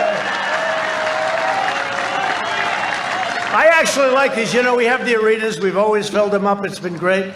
And the arenas are good, but usually you have to travel like 45 minutes. This thing, you have a hangar. The plane becomes your backstop, right? It's like your curtain. It's a curtain. You get a free curtain. We're outside, which actually makes people happy. And it even makes the people that sometimes not everybody here likes happy, because outside is better. It's better. And we're rounding the turn on COVID, by the way. Our vaccines are coming. A lot of things are happening. We're rounding the turn. We've done a great job. We've done a phenomenal job. We don't get credit for that, but we'll discuss that in a minute. But when you look at it, our country is amazing. It's an amazing country. We love this country, and we're not going to let radical left socialists / communists take over our country. Okay? You know, they use the word socialist, and socialists aren't great, but communists are a hell of a lot worse, and that's where it would be headed. And we're standing in the way of them, this group of people. But you have a lot of groups of people just like this. Every place we go. Last night, you know where we were. You saw that. It was all over the place, right? That's a big state. That's a great state. And then I see the fake polls, you know. I just saw a poll here. Minnesota, I'm down 9. I don't think so. I mean, I just don't think so. No, they said, I don't think so. Right? I don't think so. It's the craziest thing I've ever said. This is the craziest thing I've seen.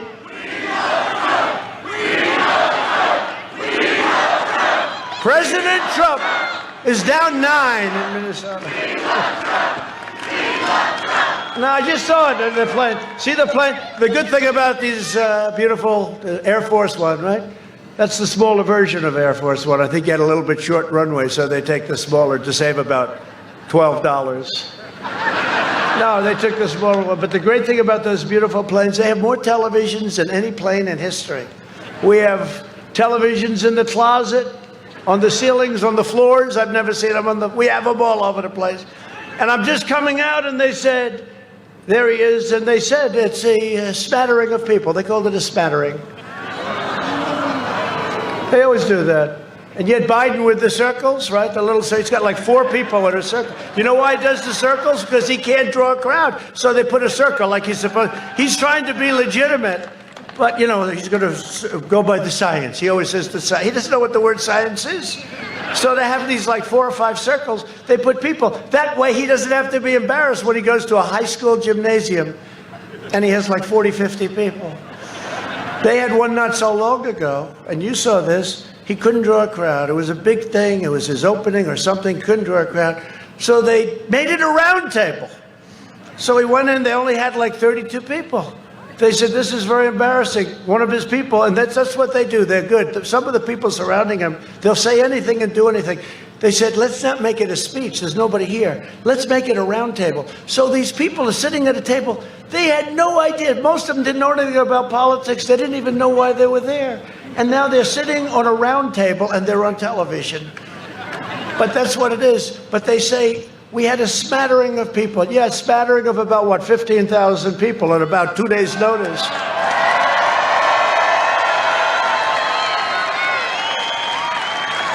And this doesn't include the 10,000 people, Mike, that they turned away. I hate that they turned them away. You know, you think with an airport, you wouldn't have to turn anybody away, but they have a certain amount, and then sometimes you have Democrats running an airport, and they don't like all these people here. That's true. They don't like it. But if it were up to Biden, your state would be in ruins. And, you know, just take a look at what they've done. And I'm going to hit it hard. You know, they make phony commercials about me, and it gives me the right, like, how about the worst one of all, the worst I've ever seen, standing on a grave of a fallen soldier. And then they had some guy, a source said, there's no source, the source doesn't exist. They make it up. And then they take it, it's called disinformation. You're not supposed to do that. And I'm not even sure if he knows. He's too weak to understand, and he's too weak to control his people. But it allows me to say whatever I want about this guy. And the truth is, he's not fit to be your president. He's not mentally fit. If Biden's elected, extremists like Representative Ilhan Omar, whatever happened to her? You had a great writer who has just made a living off writing about her, and she's done so many criminal acts. Isn't it damn disgraceful that she gets away with it? And I have to say to myself, I say, how the hell does she get away with that? And if we do one thing, look at General Flynn. He didn't even lie. They said he didn't lie, right? And he's gone through hell. He's gone through hell. This guy wrote page after page of criminal acts. Well, let's see what happens. Who the hell knows? But between her and how about AOC? AOC is running a campaign against the guy that was supposed to be Speaker of the House, right? Joe Crowley. I knew him a little bit. I asked him once, I said, are you campaigning against this maniac? He said, no, she's just a young girl, no problem. I called him on election night. Nah, I was going to say, how did that work out, Joe? That didn't work. He was going to be Speaker of the House. She's got a certain talent. But, you know, all of a sudden she had no money, nothing. And all of a sudden she had $2 million. And she spent the $2 million all over the place, her and her boyfriend. Whatever happened to her? Can you imagine if I do that? She spent the $2 million. You got to look at that. She spent the $2 million. And big story, but that was it. That's one quick story. Oh, man, probably the guy who wrote the story lost his job at the New York Times, right? He's now unemployed. But there's a big story. She spent $2 million on bullshit, okay? And if a Republican did that, they'd be in jail. You know that. It's a different standard, and it's a disgrace. And our guys better get on the ball. Look, let me tell you. How about yesterday they were talking about Russia, Russia, Russia again. Here we go with Russia. There's never been anybody so tough on Russia with the sanctions. Remember Obama would send pillows. I sent tank busters right to Ukraine. I'm the one that exposed the pipeline with Germany. Germany pays them billions and billions of dollars, and then we're supposed to protect Germany from Russia. I said, how does that work? How does that work? You're spending billions of dollars for energy to Russia. It's all okay. I'm the one that exposed it. What I've done, hey, they don't want me to go. But if you look, they don't want me to win. Russia doesn't want. Maybe North Korea does, because I actually have a very good relationship with him. And you know, speaking of North Korea, and you know, it's okay to have a relationship. You don't have to go to wars. We don't have to lose our great soldiers. We don't have to. It's good. If I got along with Putin, somebody said, he gets along well with Putin. I'm saying to myself, but isn't that sort of a good thing? Is that bad? He gets along with Putin. That's a bad thing. But, you know, you saw the head of the FBI yesterday started to go, Russia, Russia's looking at our election, Russia. It's here we go again, Russia, Russia, Russia. I said, what about China? What about North Korea? What about Iran? What about... They don't mention anybody else. The narrative seems to be Russia. Millions of phone calls made, not one to Russia. Millions of phone calls received, not one to Russia. And he goes, Russia, Russia. Then they ask him about Antifa. What do you think about Antifa? Well, it's an ideology. I said, no, it's not ideology. It's a bunch of thugs and anarchists that are being funded by somebody, and find out who the somebody is.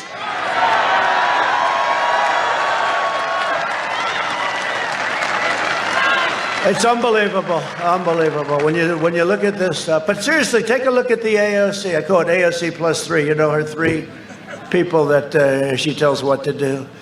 And $2 million, dresses, rent, other things. You're not supposed to do that. Mr. Congressman, are you allowed to do that, sir? You don't do that. You don't buy dresses, do you? If he does, that's the end of his career, right? No, but it's terrible, right, Tom? I mean, it's terrible. Well, prosecute him. I mean, yeah, why not? I don't understand it. I'll tell you what. You know, a friend of mine, a very sophisticated guy, very successful guy, called me up. He says, you know, from the day you came down the escalator with our great First Lady, future First Lady, said from that day, oh, people love her. She gave a great speech at the Republican National Convention at the White House. She gave a great speech. But said from the day you came down the escalator with our First Lady, from the single day, you've been under investigation. You've been under investigation by sleazebags. People that now we caught cleaned up their phones. You're not allowed to do that, right, Mr. Congressman? My great hockey player, you're the greatest, right? But you're not allowed to do that, you know? We want their phones. Oh, here they are. Oh, by the way, they happen to be totally deleted, like Hillary with the 33,000 emails. She deleted them. I think they should look at that. You know, even if they don't find them, and I do believe they're in the State Department, I do believe they're in the FBI, I do believe they're in the FBI, but even if you forget about them, forget them. You know, she said she had 33,000 emails, and the emails were for her yoga lessons. Now, you know, she's not big into yoga, I can tell you. If she is, she's not getting her money's worth. Her yoga lessons and her daughter's wedding, right? So it was about the wedding and the yoga lessons. So I said, okay, let's give her 5 or 6 each. What do you think, Mike? 5 or 6 each. 5 for the wedding. Make it 30, make it 100, make it 1,000. 1,000 for the wedding. And for the yoga, let's give her 200. Okay? What about all those thousands and thousands of emails, probably classified? So Congress. So forget about it. Let's assume they're gone because she deleted them and then she acid washed them. And then she hit her phones with a hammer. I get rid of phones. I've never hit them with a hammer, not even as president. I say, here, throw the phone away. No, I've never hit a phone. Has anybody ever gotten rid of your phone and taken a hammer and wiped the hell out of it? I don't think so. So she gets a subpoena from the U.S. Congress, not in a lawsuit against some guy that hates you and you're fighting or something. By the way, you do that, you got problems in court, big problems. But she gets a subpoena from Congress. U.S. subpoena, the most important subpoena you can get. They get the subpoena, and after she gets the subpoena, by a few days, everything is deleted. Her phones are busted up and cleaned and wiped, and everything's gone. And nothing happens to her. Forget about what was on. No, think of how angry it makes me when I see it.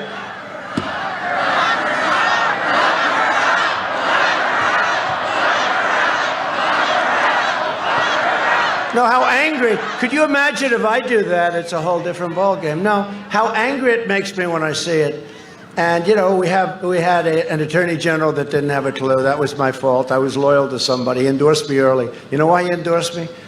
Because I went to Mobile, Alabama. We had 55,000 people show up at a stadium. He said, I'd like to endorse you. Then after we won, he said, I'd love to be attorney general. I said, no, I don't think so. I mean, but after 4 or 5 times asking, I'm a loyal person. And I did it. The mistake sometimes you make is because of loyalty, but that's okay. But allowed her to get away with that is a disgrace. It's a disgrace. Maybe there's something they can do. So forget about looking for the emails, and they are available, and I guarantee they're in the State Department. I guarantee you they're in the State Department, that they ought to damn well find them. They're being protected in the State Department. But forget about that. Almost as good is the fact that you're not allowed to do what she did, and her lawyers should pay, Kendall should pay equal consequence. Equal. But that's the way it is, and but we are making a lot of progress if you see what's going on. You know, I said to myself, I'm going to stay uninvolved. I don't have to. Chief law enforcement officer, can you believe it? But I think it's better if I stay uninvolved, and I have stayed uninvolved, and we do have an excellent Attorney General, Bill Barr. And I'll be honest, he's a smart guy. I think he's getting tougher and tougher and tougher every day. I think he's not going to put up with this stuff. I don't think. And, you know, he's got a lot of people that are deep staters, whatever you want to call them. They fight him at every turn. They fight him. But he's getting tougher and tougher. I watched over the last 3 days. I'm saying, wow, that's sort of what we're all waiting for, right? But she deletes her emails. AOC gets rid of $2 million. $2 million, gets rid of it. Nothing happens. Nothing happens. And then she goes around and calls us all like, what the hell are we? And she controls Nancy Pelosi. Actually, Nancy Pelosi would love to get rid of her, I think, you know, because Pelosi. How about Pelosi? How about that? How about Pelosi? Pelosi goes out and says, you know, I think I have my hair done. So she goes out and she goes into this beauty parlor. I told the story in Wisconsin last night. By the way, we had a great crowd in Wisconsin. You know, you have a feeling about places. You know, the problem with Minnesota is that I think since 1972, this hasn't been won by a Republican. So, you know, you're a little behind the 8 ball when you hear that, right? I mean, I can understand. And Wisconsin rarely, but I won Wisconsin, unlike Minnesota. Thank you very much. Thank you very much, Tom. Thank you. No, unlike Minnesota, but it's my fault. So I had one speech left. It started at 1 in the morning. I went to Michigan. We won Michigan. That was another one. Great state. We brought back so many auto companies into Michigan. We brought them back. But I had one, they had one, it was already voting day. It was election day, because by the time I got there, it was just scheduled. Had I made that one damn stop to your state, we would have won Minnesota. I lost by, what, a half a point? Half a point! But I get off the plane and they said, he's in Minnesota, he's down 9, the recent poll, down 9! I believe it's a suppression poll. And you know, I have an instinct about things, pretty much. Somebody said, Trump has the greatest political instincts of the last 100 years. One of my enemies said that. And I said, no, I don't. I don't believe I do. I think I have lousy political instincts, but what am I going to tell you? Let me just tell you, they said that. And I was very impressed by the statement. In fact, I went to my wife, I said, you know, they say I have the greatest political instincts in over 100 years. And I said, but I don't believe it. I don't. I don't want to be Beto. Remember Beto? I was born to run for president. That was the end of his career. Beto O'Rourke, who's in charge of guns. By the way, he's going to take your guns away. You know that, right? Biden. Sleepy Joe. Sleepy Joe's going to take your guns away. Remember Beto on the cover of a really crummy magazine? I won't mention the name. They got a lot of bad magazines out there. The good news is most of them are dying, if not all of them. But Beto O'Rourke, he did the story, and, you know, he was going to defeat Ted Cruz. He was going to do all these things. Ted beat him, and I helped a lot, too. I was with Ted all the way, and I think Ted's appreciated it. But here, I even said, I'm putting Ted Cruz as one of the people for the Supreme Court, right? And you know why I did it? You know why I did it? Because I wanted to make sure that I had somebody on the list. We have about 45 unbelievable people. Unbelievable, the smartest, the best, the absolute creme de la creme, right? The best minds in the country, conservative. They believe in the Constitution, okay? You know, little things like that. But I said, you know, I have to have somebody that we're going to make sure we get approved. And the only one I could think of is Ted, because he's going to get 50 Republican votes and he's going to get 50 Democrat votes. He'll do anything to get him out of the Senate. But I joke when I say that to Ted. But I say it all the time. Ted's the only man I know can get 100 votes from the Senate. Every single senator's going to vote for him. But he's a great guy, and he's a brilliant guy, and he's been great. He's been really great. I kid when I say that.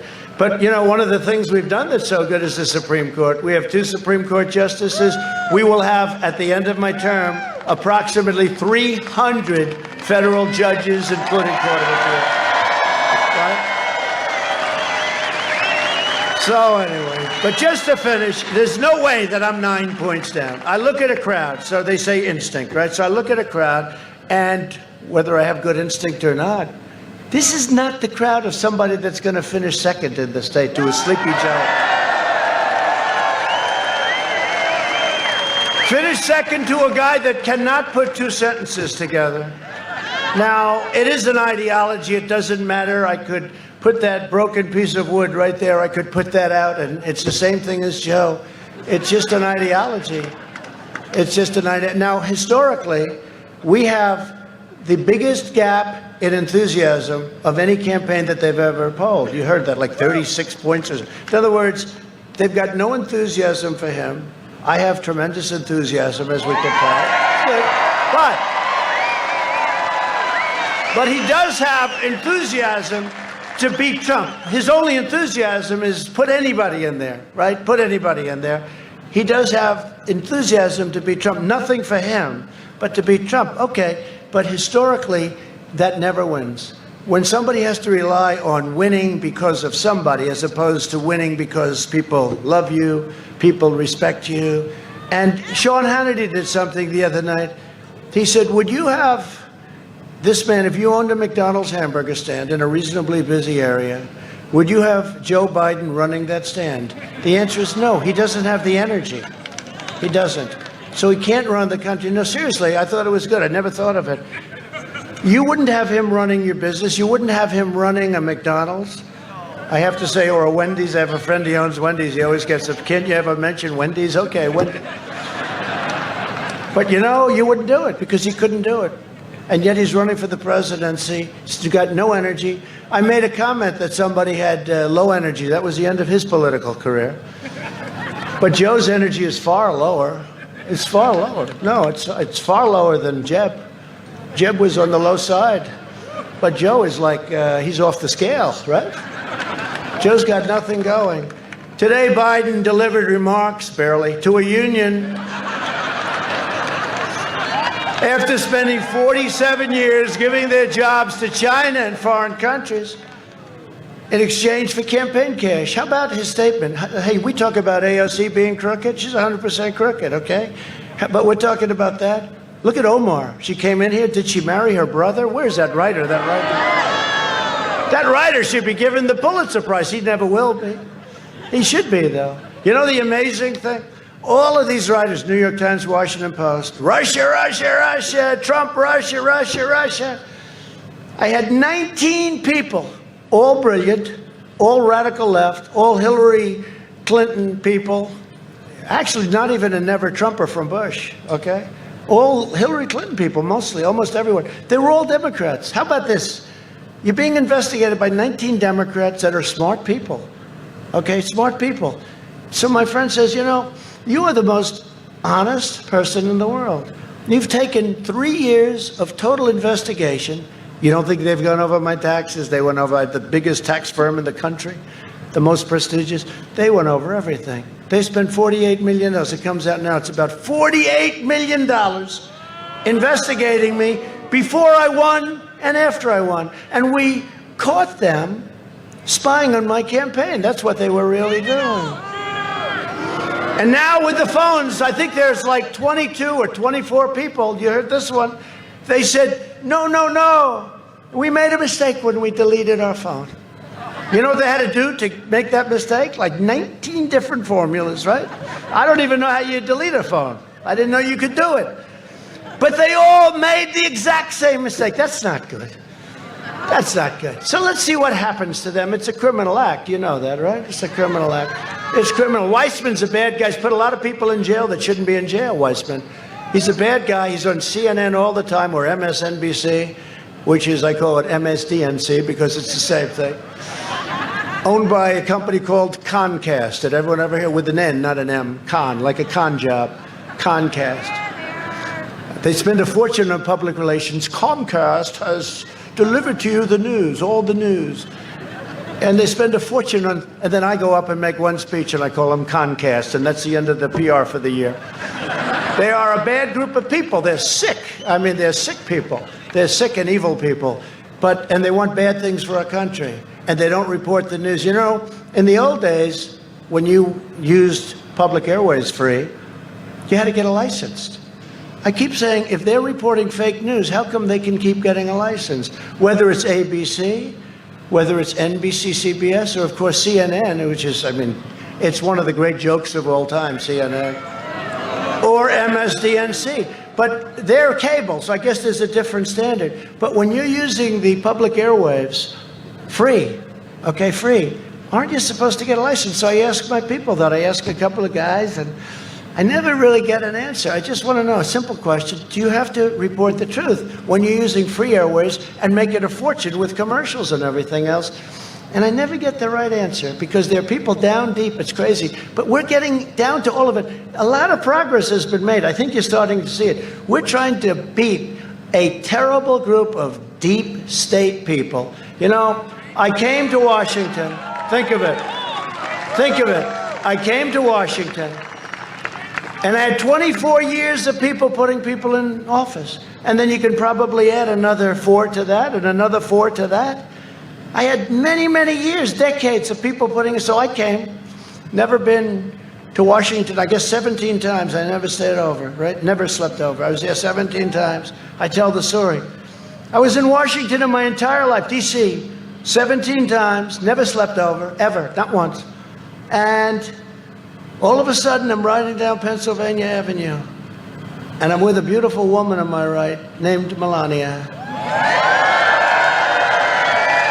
Think of this.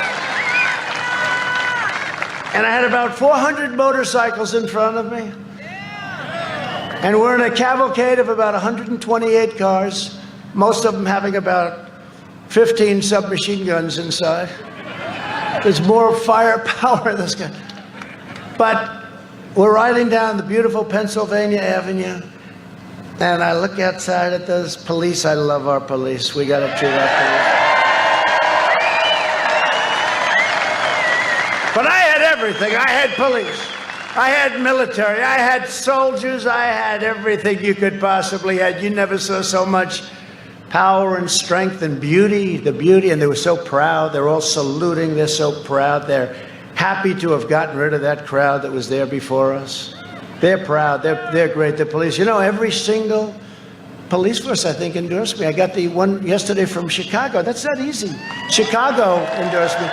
New York's finest endorsed me. Florida. Ohio. Everybody. I don't know that he's gotten one vote. Then he says he can't mention the words law and order. But I'm driving down the street, and I look at my wife. I say, do you believe it? I'm the President of the United States. That's the good thing. But can you believe it? And then I get to the most beautiful house in the world. I can have Mar-a-Lago and all of them, but I'll tell you, the White House is still the White House, no matter how you do it. And I get to this gorgeous, beautiful place, and I'm up at the incredible suite level. And there's Abraham Lincoln's suite. It's called the Lincoln bedroom. Remember, Clinton used to lease it out to people for money. They never changed, do they? Remember when Barbra Streisand? She's another beauty, by the way. But remember, Barbra Streisand used to, which was the only problem I had with it. But tell me, no, but I do like her voice. I do. I really do. Some of them I don't like even their voices. But she used to stay there, and I'm standing in the Lincoln bedroom, the history, the whole thing, the bed, the desk, the Gettysburg Address, the beautiful 7 years ago, this beautiful Gettysburg Address. He wrote it there, and also on his carriage ride up to Gettysburg. He delivered the Gettysburg Address, and they say the only one that got worse press than I did was Abraham Lincoln. Did anyone ever hear that? And I said, no way they got worse. Maybe he got bad, but no way he gets worse. Now people are starting to say, it's probably true. I think you get the worst. Now they used to say, no, Newt Gingrich, great guy. He said, nope, Abraham Lincoln got the worst press. They were worse to him than anybody. He was a very depressed person. His wife was very depressed. It was a depressed kind of a thing. He's in a war, he's in a revolution. And he was getting beaten a lot by Robert E. Lee. They want to rip his statue down all over the place. But Robert E. Lee was whether you like him or not, whether you like statues or not, they don't rip statues down anymore. Signed the law. 10 years in jail. They don't rip them down. But Robert E. Lee won many, many battles in a row. And it was supposed to be over in one day. It was supposed to end immediately because the North was too powerful for the South. But it just shows when you have leaders, when you have a great general.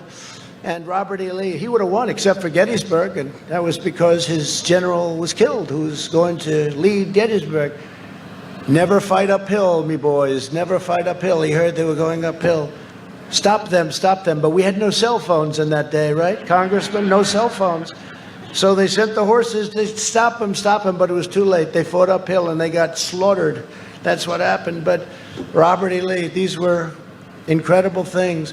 But I hope you appreciate that we had a period of time when they were ripping down all of the statues and monuments. And I said to my people 4 months ago, I said, this is crazy. These people, and they don't even know, they started ripping down Abraham Lincoln. When they hit Lincoln, I said, wait a minute, this is the man, and you can't do. Then they hit George Washington, Thomas Jefferson, they hit everybody. They even hit Gandhi. All Gandhi wanted was one thing, peace. May we have peace.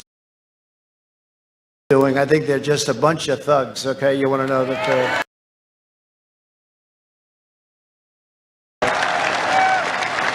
But they were going to march on Washington, and they were going to rip down a statue of Abraham Lincoln. Illegally, they go through Congress as a way of doing it. But, they didn't want to do it that way. And they were marching on Washington, and I said, do we have any laws about this? They said, no, sir. Now, in Congress, the way it is now, you can't, the most you'd get is about a $10 fine. You rip down a $5 million statue, you get a $10 fine, right? You know, it's a different world. That's when it was strong, they had laws. But we told and found this old act. And the old act said, if you rip down a monument or a statue, you get 10 years in prison. They call it prison, not jail, which sounds even worse.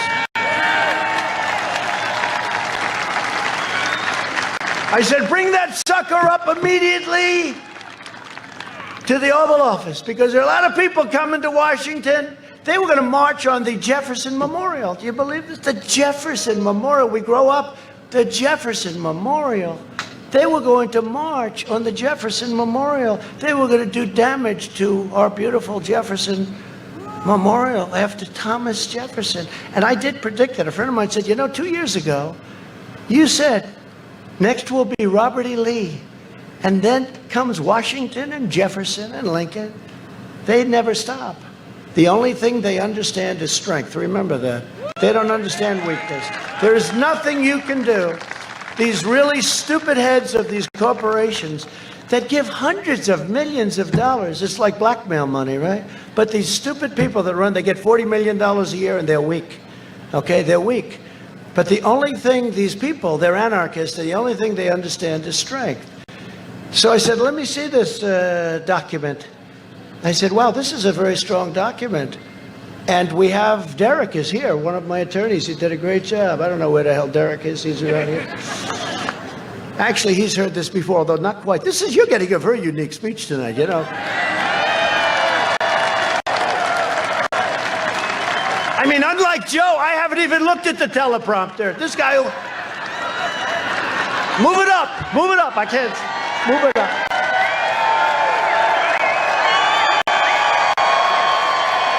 Looked at it. The poor teleprompter guy is sitting there. What do we do? We're on line 2 of the teleprompter. He said, what do we do? No, unlike Joe, I have not looked at the teleprompter. Oh, that poor Joe. You know what's the worst part about him looking at the teleprompter? The worst part is that means that the fake news media is giving him the questions. Right? Like Donna Brazile, who was brilliantly hired by Fox. Fox has changed a little bit. Ladies and gentlemen, Donna Brazile, who was fired by CNN because she cheated and she gave crooked Hillary the questions to the debate. How would you like to be me? They give her questions to the debate. And I still won the debate and she had all the questions. How do you do that?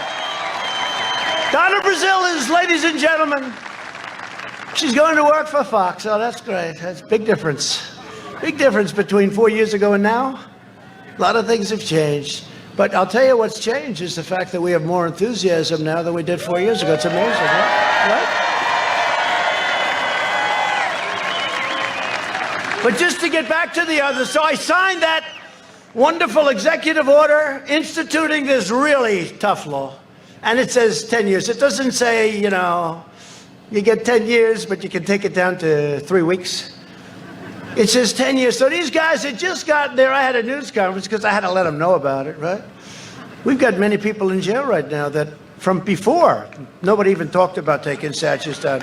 No, but I looked at the Andrew Jackson, right, with the ropes. And I'll tell you, the police did a great job. And Mark Meadows did a great job. He said, charge. They charged, and they took these guys out. And they were fairly tough, but the police were much tougher. DC police, they did a great job. They were watching, and they weren't able to do anything. Mark Meadows said, charge. It was like from 200 years ago. It was crazy. They charged, and they beat the hell out of these guys. Or you wouldn't have that great statue on the horse of a great general. He was a great general, and he was a very good president, at least a good president. But he was a great general. The Battle of New Orleans, right? And they had this incredible picture, Andrew Jackson, and they were going to rip it down. Remember the ropes wrapped around the horse, right? And the guy standing up there, just he went to jail 2 days later. We had all the evidence we needed. Thank you for that. I want to thank you, fake news. Look.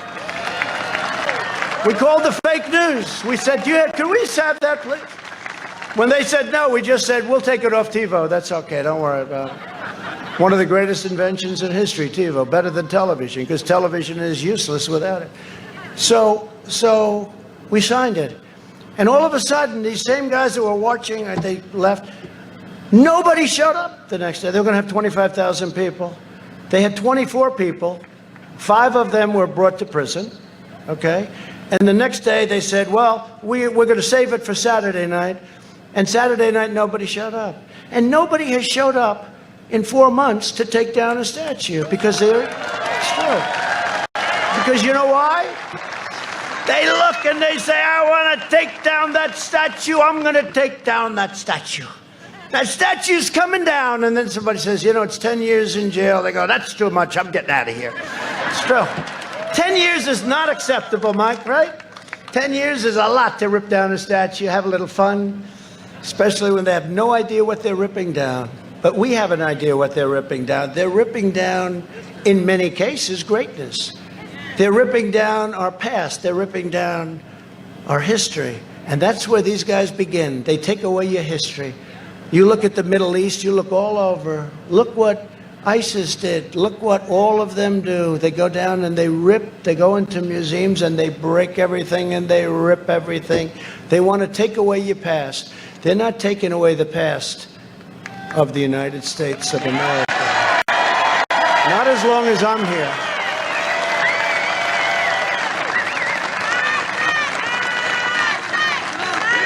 What do you want me to go back on teleprompter, anybody? No.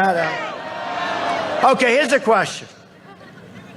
My poor guy must be having a fit. He's over there. He's so good at this stuff. He's on line 3. He's saying, sir, should I just turn the sucker off? Would you rather go teleprompter or freelance? Freelance. Isn't it nice when you have the option because you have this and you have the option to go on? See, Joe doesn't have the option. He doesn't have the option. But if Biden wins, China wins, and it's very simple. It's very simple. By contrast, I rescued the Minnesota Iron Range. You know, I did that. Just so you know, Biden, I call him Biden. It's too long to say Obama and Biden, so I just call him Biden. Because I don't care about, everyone said, oh no, he's in trouble. Obama's now campaigning. Hey, he campaigned last time harder than Hillary. I said, no, I want him to campaign because he brings out the base. He brings out our base. And I'm only here because of him and Joe. If they were a good president and vice president, I wouldn't be here. I had a very good life before. I'm doing this because they did such a crummy job.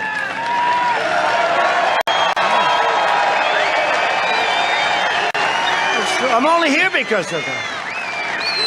I could right now be having a very beautiful life of luxury, and here I am at a hangar in Minnesota with 15 or 20 or 25,000 people. And thousands of people that couldn't get in, and I'm working my ass off. I could be at home having a good time, wonderful time. But the one thing I say this, but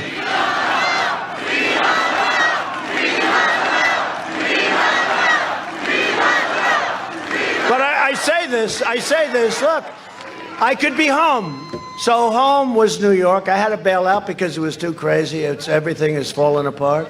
But home is so sad what the Democrats have done to our great New York. Between a governor and a mayor, the crime is through the roof. The corruption is incredible.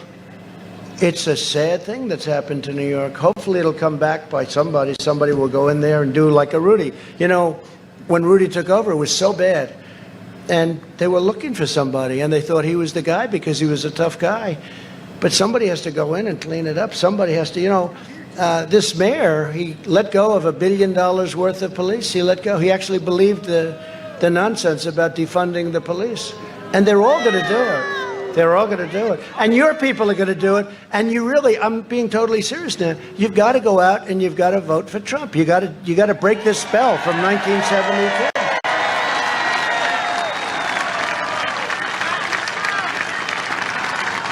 I mean, you saw Kenosha. What we did for other places. You saw the Kenosha, and that was gone. That was all gone. That place was gone. We sent in the troops. It was incredible what we did. And they did it on day 3. Day 3 is better than 2 weeks later, like in Minneapolis, right? But they did it, and we've done a great job. And the people of that great state, they understand it.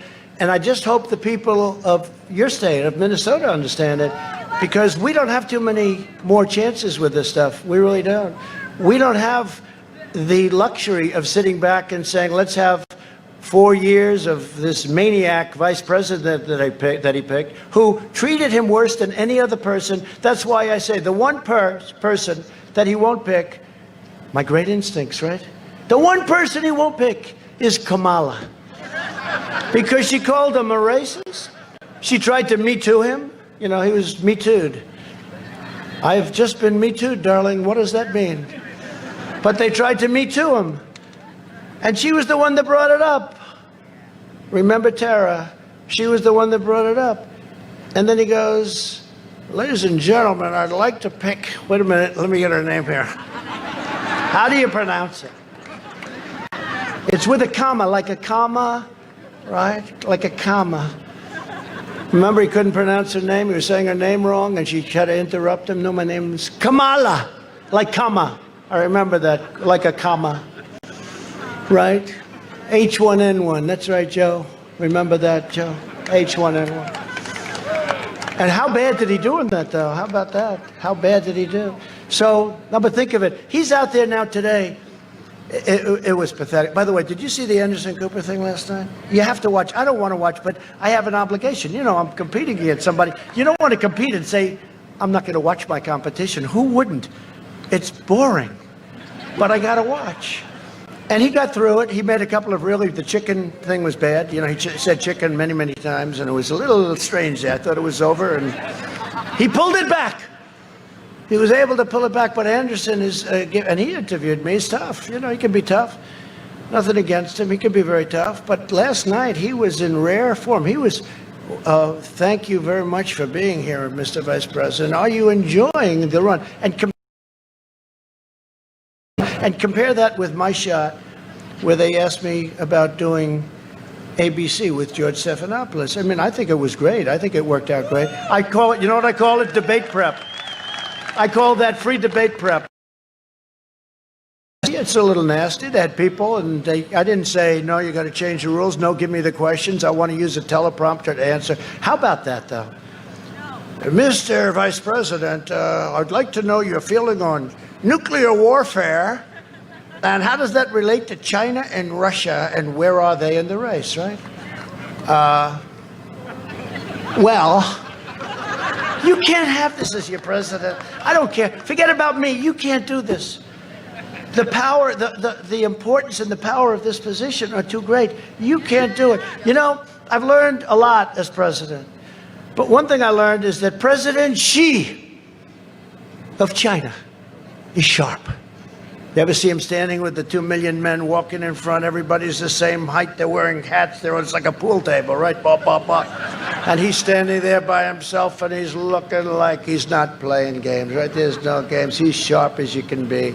And I had a great relationship, but now I feel differently, you know. We made a great trade deal, and now I feel differently. But he's as sharp as you can be. Putin, as sharp as you can be. Kim Jong-un, you would have been in a war with North Korea, 100%. 100%. I asked Obama, did you ever call him? He said that was the toughest problem we had. And we get along. Remember about a month ago, 2 months ago, they broke into the demilitarized zone, and they said, oh, he's going to attack. I said, no, he's not. Don't worry about it. I got to know him very well. We have a good relationship. People said, he has a good relationship with Kim Jong-un. That's terrible. I said, no, that's good. But do you remember? It was going to be nuclear war, and I got along with him. Then they said, Trump made a terrible deal. He's given so much to North Korea. What did I give? I was in a semi-debate with this idiot, a reporter. He's given a lot to North Korea. What did I give? I don't know. Sanctions. You took away. No, I didn't. Actually, I increased the sanctions very substantially. What did you give? What did I give? Tell me. Okay. So after about 4 days, they couldn't answer because I gave nothing, except I gave heart because I don't want to see people killed on their side either. I don't want to see people killed. Okay? We'd win that. We'll win them all. We have the greatest weapons right now ever conceived by man. We've rebuilt our military to a level that nobody ever thought possible. Okay? Nobody ever thought possible. And then the fake news, and I said that a couple of weeks ago. Remember, I said, we have created the most powerful weapons known to man. It's true. We have weapons that are so advanced that President Xi, Putin, everybody, we're the envy of the world. But they don't know quite what we have, but they know we have stuff that they never even heard of before. And some schmuck back there said, I think he's giving away classified information.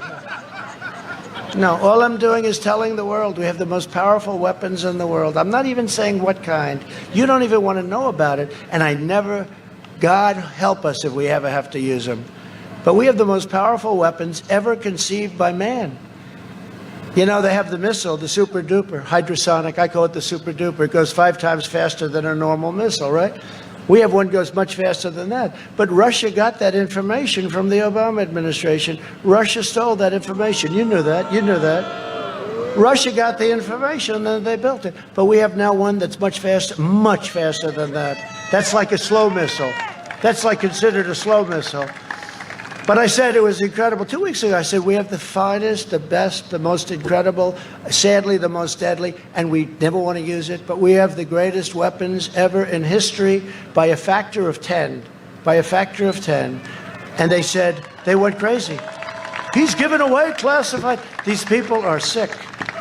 All I'm doing is saying that we rebuilt our military. $2.5 trillion, all built in the USA, every single ounce of it.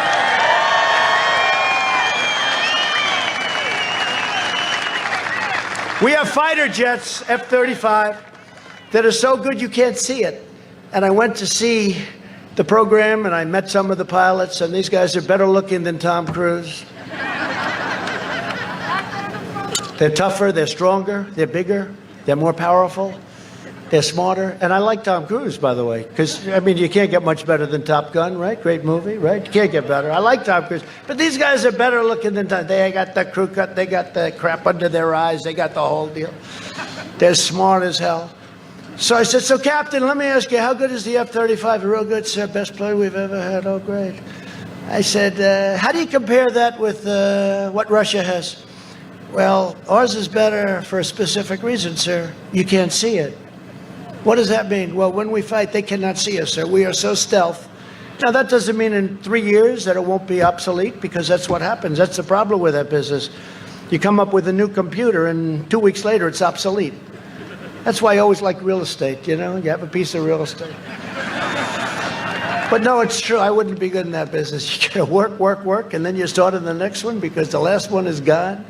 That's why I always talk about walls and wheels, right? When the Democrats were saying, walls are old-fashioned. Well, they're right about that. But they work. Remember that? All we had to go through in Congress? And that wall's going up. Think of that. We're building 10 miles a week, 10 miles a week of the top, all the top. And our numbers on the border are the best they've ever been. The best they've ever been. But we're building 10 miles of wall a week. We're up to about 330 miles. And we'll have it finished very soon, and it's having a tremendous impact on drugs. It's having a tremendous impact on all of the different things. Human trafficking in women, It's not even children. They traffic in women. It's because of the internet. You know, you'd think of that as almost an ancient kind of a crime, right? But it's not. It's a very modern crime, and it's an unbelievably profitable crime. They traffic in women, a little bit children, but mostly women. Where they'll put 3 or 4 women in the back in the trunk of a car, and they'll go through the border. They can't do it anymore, and we're catching them. We have people that do nothing but look for the traffickers. To me, the traffickers are the biggest scum in the world. And thank heavens for ICE, and thank heavens for Border Patrol, because these people do a job that you don't want. I know Mike doesn't want it. You wouldn't even be good at it, Mike. He'll do a commercial about it. That's what he'll be. Does he have the longest commercials in history? I say Mike Lindell. I say Mike, the Pillow Man. I say Mike is the single greatest purchaser of commercials in history. I want him to buy my commercials. I say, you know, we spent $20 million. I saw like 2 commercials. He spends $2 and he's got the whole day on Fox. I said, let Mike buy our commercials, will you? I don't know what the hell you do, but whatever it is, you better tell me the secret. Greatest purchaser of commercials. But we have done some job with that. And the traffickers, the drugs are way down. Now we got upset with the pandemic. But I watched Biden today talking about if only Trump moved 1 week sooner. 1 week. So let's go. Ready? So, you know, he was against the ban, right? Because he didn't think we had a problem. So he was against the ban. He didn't know that China was heavily infected. He doesn't even know what China is, in my opinion. But he was against the ban. These guys write stuff out for him, and he tries to read it. Doesn't do well with it. But... So he was against it. But now his new thing is, if only I moved 1 week earlier. But I was earlier than everybody, if you think about it. I had nice guy, Dr. Fauci. I had another nice guy. A lot of doctors, they were all telling me, no, you don't have to do that, right? Tom knows that very well. You don't have to do that, sir. You don't have to do that. You don't have to do that at all. And, you know, one of those things, I was very early, and I banned, and everybody admits that had I not banned highly infected Wuhan province, right? Highly infected, we would have had hundreds of thousands of more deaths. And then you had the chart. I put it up yesterday. I'm doing these news conferences. We're finally getting the word across that we did a great job, but I'm doing news conferences now every day. You know, even if they last I call them the highly rated news conferences. And I go before these crazy people they're screaming at, you know, screaming like maniacs, you know. It's not the way they treat Sleepy Joe. He'd melt if they ever did a number on, this guy would be there, he'd be laying on the floor crying, get me out of here, darling. Where's my wife? Get me out of here, please, darling. They're so nasty to me today. What happened? We go through it every single day. But you think about it, and he said, if only Trump moved faster. But he's the one that 2 months later called me xenophobic, and he called me a racist because I was banning China, which was heavily infected. And then he said, don't ban Europe. Well, I looked at Italy, big problem. I love Italy. I love the people of Italy. But they were heavily infected. France, I looked at France. I looked at Spain. They even had spikes recently, did you see? And we're doing great. We're rounding it with or without, but we're going to have with. But, you know, with is better. But with or without, we're rounding that corner. And we're rounding it fast. And they don't want to give us any credit because they want to keep this up till November 4th. And on November 4th, the press will probably say, let's say something stupid happened. The press will say, I got to admit, he did a damn good job. Right? No. And the other clown will be in office. You know, we did a thing called price transparency. I signed it. It's effective as a very complicated. It's on your medical. And we did price transparency. It's the biggest thing. It's bigger than healthcare. Where do you see? Your prices, you can go now to hospitals, you can price operations, you can price everything. It's a massive thing. The man who did it, and I took a lot of heat. And I'm doing favored nations drugs, meaning whatever the lowest in the world is, we have to pay the same, you know. That's the good news. The bad news is the drug companies, the doctors, everybody's angry at me. Actually, under price transparency, the good hospitals and the good doctors benefit tremendously. But the bad ones don't. And you have price transparency. And it goes into effect on January 1st. Could you imagine if this sleepy guy gets it and they say like February, March, April, something. They say, unbelievable what happened to prices. It's dropping like crazy. And they'll say, what a job he's doing as president, and I'm the one that signed it. I said, could you put it into effect? But statutorily, it has to mature. So the earliest I could get is January 1st. It's like crazy. You know another one? I'll give you another one. So Air Force One, so that's the 757, but they have a 747, which is the big Air Force One. I think they just disrespected the people of Minnesota today. They gave us the little. No, actually, it's because of the runway. In fact, when we landed, you know what they said? They said, sir, we have a very short runway. Could you please hold on? I said, I trust these pilots. By the way, these pilots are the best pilots. When you fly the President of the United States, look at that, he's waving from the window. When you fly the President of the United States, you are the best flyer. They take the best Air Force guys. They take the best Marines in the helicopters, Marine One. But when you're flying these planes, you can land that sucker. You have no problem. There's no mishits. There's no, let's go around. I can't quite make it, sir. These guys are phenomenal. You got to see what they look like. You know, everyone's in perfect shape. I look at them, central casting, every one of them. They're great. Thank you, fellas.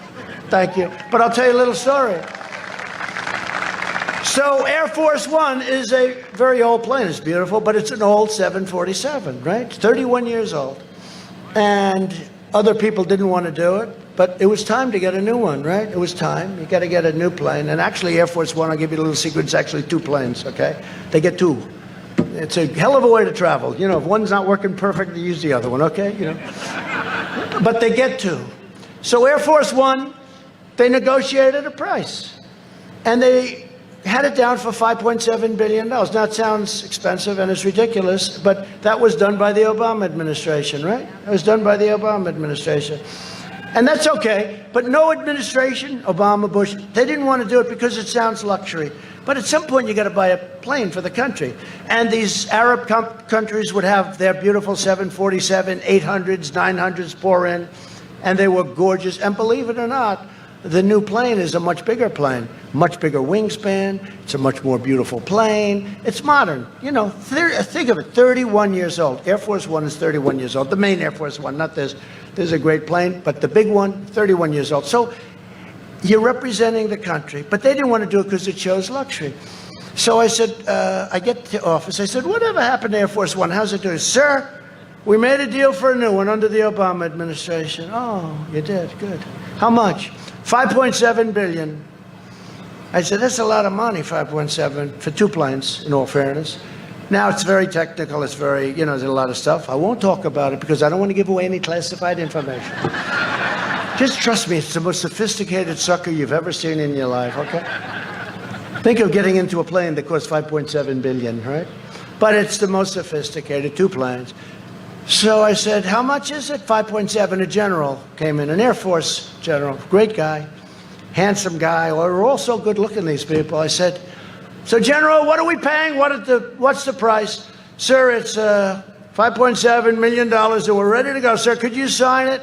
It sounds like a lot of money to me, General. $5.7 million for two airplanes. Can't we get a better price? No, sir. This was negotiated by the Obama administration. The Obama administration. This was negotiated, sir, by Barack Hussein Obama. And I said, oh, that's good. It sounds very high. So here's what I'm going to do. Tell Boeing we're not taking the plane. We have no interest and it's too much. Hell yeah! Right? That's what I did. This is, by the way, this is one of many stories. Isn't this better than going and saying, I saved your iron range? And I said, but please remember I did this too. And I can do away with this stuff, but I did this too. I did this too. Please remember that because, you know, I have all this list of incredible things I've done for Minnesota. I won't even touch it because, frankly, I'm tired of repeating what I've done for all these different states. I mean, I did all this stuff and then I hear I'm 9 down. I don't believe it, by the way, suppression. So I said to the general, I said, General, 5.7 billion, not me, billion. That sounds very high to me, General. I've bought a lot of planes in my life and a lot of helicopters. I know a lot about it. How could it be 5? Sir, that's the best price they could get. We only have 1 day to do it. I said, cancel it, General. Cancel the order. It was signed, actually. Yes, sir. I said, do you have the right to cancel? Yes, sir, I do. We negotiated a great deal. I said, oh, good. Cancel it. Yes, sir. I'm pleased to tell you something, sir. We have a breakup fee. We made a great deal, sir. I said, you did? Oh, you have a breakup fee. You mean you can't just cancel it for nothing? You'd cancel it. You don't have to pay a breakup fee. I know about breakup fees. No, sir, we have a breakup fee. Okay, how much is it? Sir, we can break it up for $250 million. I said, wait a minute. So you mean to tell me that to cancel the order costs $250 million. In other words, we give them $250 million, we get nothing. I said, General, don't cancel the order. Just tell them I'm very unhappy, right? This is what these guys, they're good businessmen, by the way. These guys right here, Mike, they might be better than you. I don't even know. He may be the next governor. You know, Mike Lindell may be. You should run. You should run. He is my complete and total endorsement. You should run. You'd be a hell of a governor. At least you know one thing. Minnesota would be well promoted. Minnesota. Mike, run for governor, please. So he says, $250 million. It's 250. Sir, I'm so proud of that. I said, you may be proud, but I'm not. So I said, General, don't give them notice because I don't want to write a check for 250 and get nothing. I don't think I could explain that to the American public. So tell them you're really unhappy. We're not going to make the deal, but just do it verbally. And yes, sir. And then I spoke to the head of Boeing, a very nice guy. They had some rough times since then. I had a couple of really bad things happen. Terrible, really terrible. This was early on, before the problems that they had. But he's a high-quality guy. And I said to him, Dennis, we have to start it with it's got to have a 3 on the front of it. What do I know? I just know that if they're 5.7 and if I do something with a 3. He said, no, I can bring it down to 5.5 billion. So I say, well, that's not bad. I saved $200 million in about a minute and a half phone call. So far I'm not good, but it's not good enough. I'm not happy. I said, no, we got to really think about canceling it. And I can't go to Airbus, which is made in Europe. You know, it's a little hard. I got to go to the competitor. I can't say I'm going to buy the Air Force One from a European company. That doesn't work too well. So I just said my only option was to say, look, I just don't want it. Just put it aside, put it aside. He calls me up a few days later. Well, we can do a little bit better than that. I said, Dennis, has to have a 3 in front of it, Dennis. Got to have a 3, you know, like a 3. 3 anything, but got to have a 3 in front of it. So he said, no, no, no. After 1 month, we signed a contract for $3.9 billion. Right? Same exact plan. Same exact plan. Actually, slightly better. We got an extra generator. And then Boeing came to me. And I know how to, I love to negotiate. I do. Got that from my father. My father was a good negotiator. And I love to negotiate. So they came to me, sir, we can put an extra stairway. This is the big 747. And remember, this is a big, much bigger than the old 747. Sir, it gets very windy up there. I noticed that your hair's blowing all over the place. But we can buy a stairwell for the plane. And it comes under, it's like a corkscrew right at the bottom of the plane. You know, you're very high off the ground, big, big thing. And it opens up, and if it's raining or windy, you're covered, sir, because it's under the plane, you're totally sheltered. I said, that sounds great. So it's a corkscrew stairwell. I said, how much is that, General? 50. I said, 50. What a deal. So for $50,000, I can get a stairway? No, sir. $50 million. I said, forget about the stairwell. Forget it. So he said 50. I really thought he meant $50,000. So these are just some little stories. I guess I must like Minnesota to go on one of these deals. But boy, did you get your money's worth tonight? Is anybody having a bad time? Did you get your money's worth? Because you've heard the other one. We've done this, and we've cut your taxes, and we built up the military bigger and better. And we're the #1 in history in regulation cuts, which is the biggest thing. And the judges, which we've done at a level like nobody's ever done. Everything we've done. Nobody has done more in 3.5 years. No administration. 3.5, those first 3.5 years, nobody even comes close. And you know, it's a funny thing. I say it all the time. I've been saying it for a long time. And the fake news, nobody even questions me about it. And you know, if I was wrong, they would, but they can't question me because when you see right to try, we took care of our vets. We just got a 91% approval rating from the vets. 91, it's never happened before. We got choice approved. We got accountability approved. Drugs are way down. We got a little setback with this whole situation where, these shutdowns caused a lot of problems with drugs, a lot of everything, but drugs were way down. We had our best year in the history of our country last year, and we're going to have the best year. We're going to have a better year coming up. That's why you have an obligation to vote for the guy that got you there.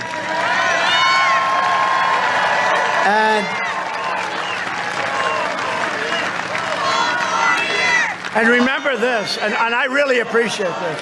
Thank you. But I appreciate this because 9 Democrat mayors of cities in the Iron Range, you know that, have endorsed me over Sleepy Joe. What do you like better, Sleepy Joe or Slow Joe? What's better? Let's do a poll. We do a poll. I do free polls. You know, these polls are all, they charge you a fortune for this stuff. They interviewed 3 people, and, you know, then they charge you $1 million. We interviewed 233 people. I got thousands of people that listen to a free. What do you like better as a nickname, Slow Joe or Sleepy Joe? So let's go. Wait, Slow Joe first. Okay? So just scream if you like it. So you have a choice. Slow Joe, they're both very appropriate. Slow Joe or Sleepy Joe. Ready? Slow Joe. I think we're going to have a winner. Sleepy Joe.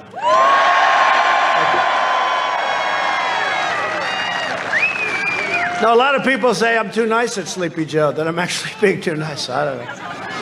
He's a sleepy guy. But Biden is going to shut down your Iron Range. Remember, it wasn't just the tariffs that put on your competitors that were dumping iron ore and steel and everything else in our country like it was garbage, okay? And it was garbage steel, too. It was all sand-based steel, real crap. It wasn't that, but when you think of it, they wrote it out. It was, you didn't have environmentally the right. You know, somebody said, oh, well, he got a bid because he was good with negotiating with these other countries. It wasn't that.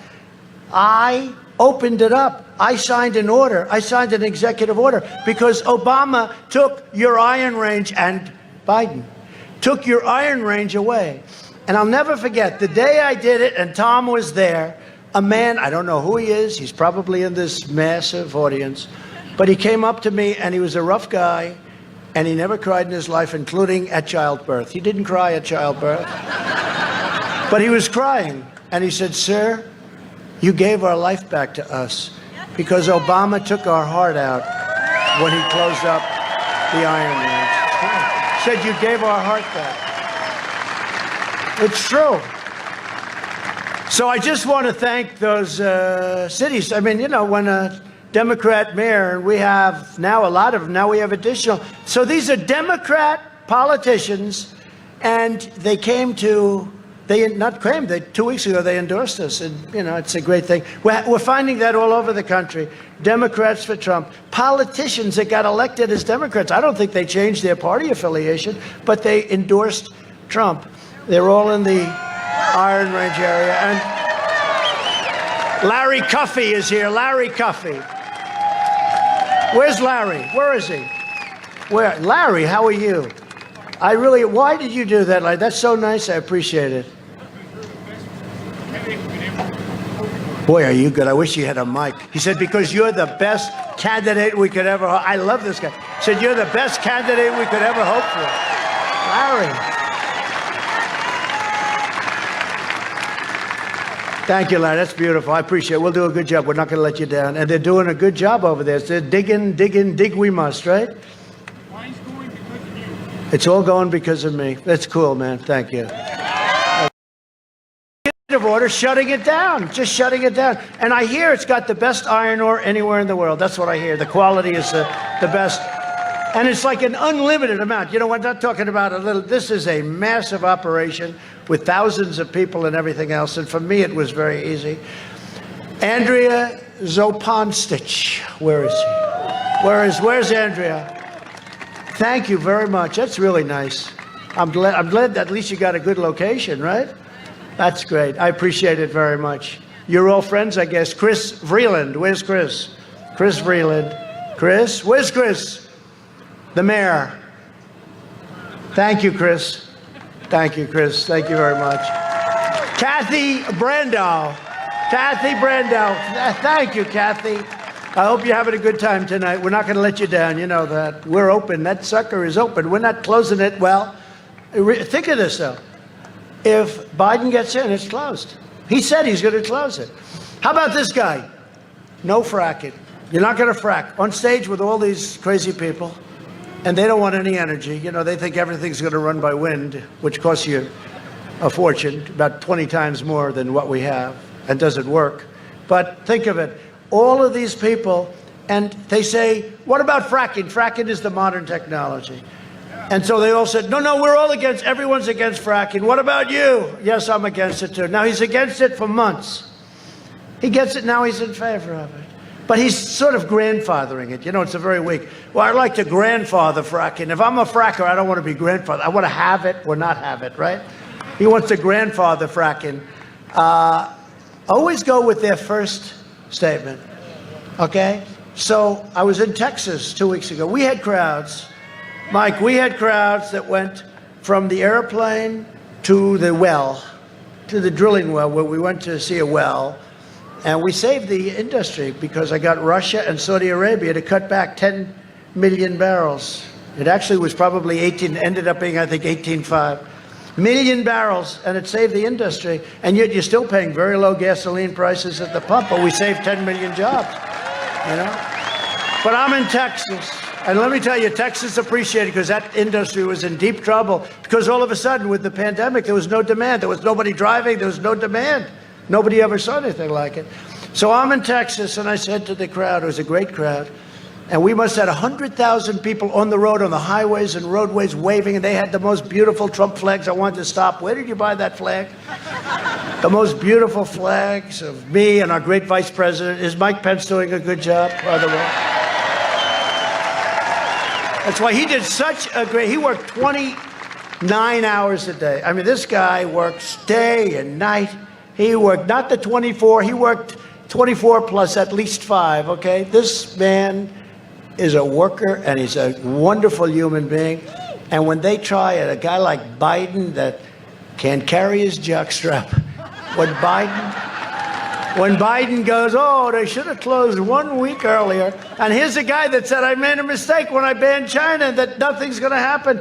It's so phony. This politics is a very phony business, so I haven't been doing it long. I told one of the senators that came in, he came into my office, sir, I've been doing this for 30 years. I've won many elections. I've only lost twice in my life. I've been a senator for a long time. I know what I'm doing, sir. I said, yeah, and I've done it for 4 years, and I've only won 1 election. But it's for the President of the United States, remember? Remember when they said, I remember a certain man on television that didn't like me too much. He said, they put together the greatest field ever assembled. The Republicans, remember? 17 plus me. They put together the greatest field of talent ever assembled. I hear Trump wants to come in. Well, he's not going to do it, number one. Number two, if he does, he's just doing it for fun. And he'll be out by September, and then he'll go about leading his life. But he's not going to do it. But we don't really need him because this is the greatest single assemblage of talent ever assembled for one party. The greatest talent he's ever seen. And then I did it. And just week after week, 1 out, 2 out, 3 out, 4 out. And then we've done changes. Oh, he said he can't do it because he doesn't have any experience. But I actually do on the other side. I contributed to politics. I always found it very interesting. So in a certain way, I had a lot of experience probably.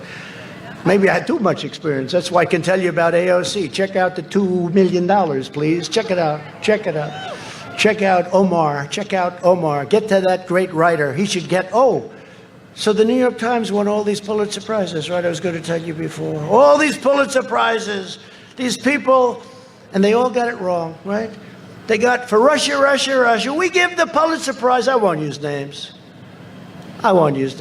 But we give the Pulitzer Prize to the New York Times. They got it wrong.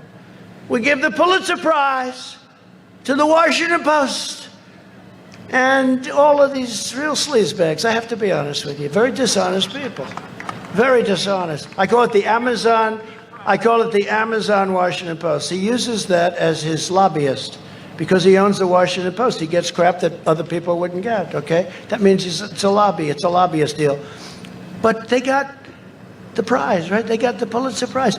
All the guys that got it right, that really got it right, they all got it wrong, totally wrong. And they should return the Pulitzer Prize. And Pulitzer Association The committee should ask for those prizes back. They got it all wrong. They were 100% wrong. There was no collusion.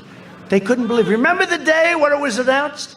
After 3 years, there is no collusion. I could have told them that on day one. They could have saved $48 million.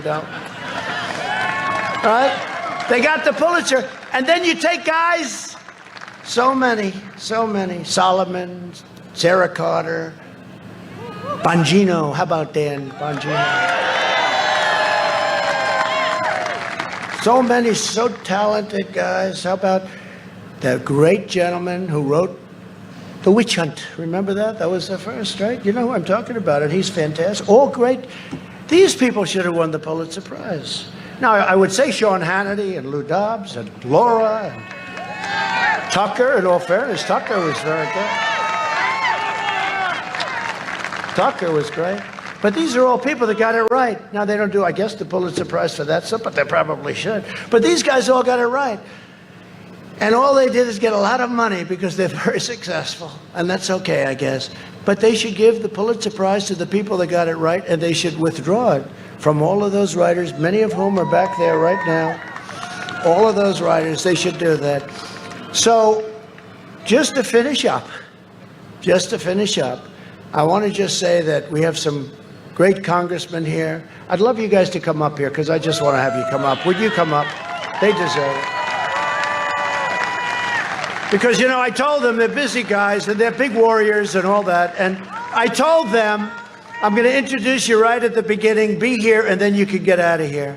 They've been waiting now for an hour and 20 minutes. Come on up. Just walk to the end. Shake their hand. Everybody sign a slip that you're voting for them, please. They've got no problem.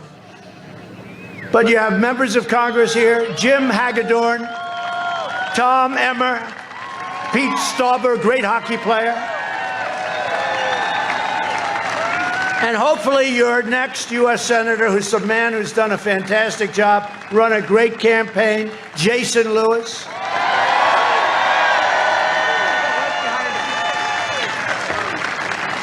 And a candidate for Congress, Michelle Fishbeck, who's supposed to be fantastic.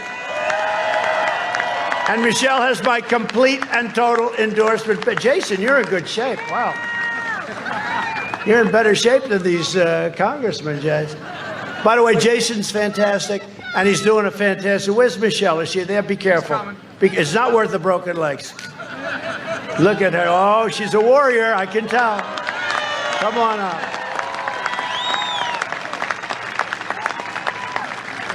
But thanks, Michelle. And they have my complete endorsement. They're great people. They love your state. They love our country. So just in conclusion, I want to say that over the next 4 years, we will make America into the manufacturing superpower of the world, and we will end our reliance on China once and for all. We will make our medical supplies right here in the United States.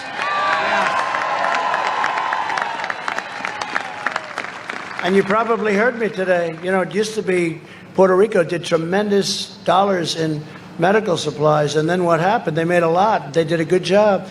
And Obama-Biden destroyed it. They took away the incentive, all of the taxes, and they took away the incentive, and Puerto Rico went down a long way. We'll get some of that back to Puerto Rico, and we'll get it back fast. Take it away from China. You heard that, right? They took it away. And then people automatically vote. You know, it's like a habit. Well, I vote for the Democrat. The Democrat was so bad to you. And how bad were the Democrats to Israel? We did Jerusalem, right? We broke up the Iran deal, right? And then they vote for a Democrat. It's out of habit, but I think we're breaking those habits very quickly. But we've helped Puerto Rico, and we've really helped. If you look at what we've done for Israel, it's been incredible. They say nobody's done more, and it's my honor. But we'll hire more police, increase penalties for assaults on law enforcement, and we will ban deadly sanctuary cities, which are a disaster. We'll appoint tough-on-crime prosecutors. We will nominate judges and justices who interpret the Constitution as written. We will ensure equal justice for citizens of every race, color, religion, and creed. We will defend the dignity of work and the sanctity of life.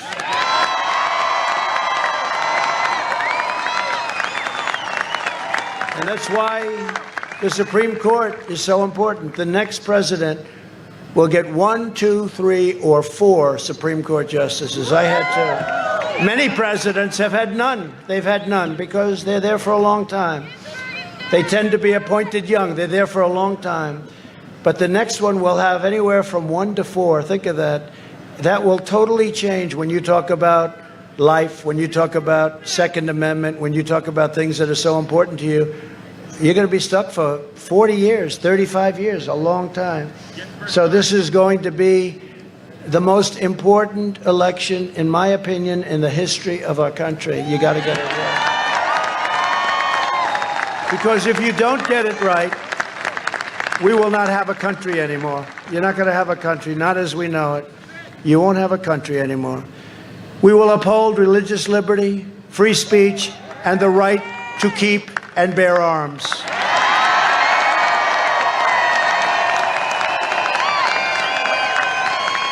We will strike down terrorists who threaten our citizens, and we will keep America out of these ridiculous, horrible, endless foreign wars, countries you've never heard of, coming home. We will maintain America's unrivaled military might, and we will ensure peace through strength. That's what we have now, peace through strength.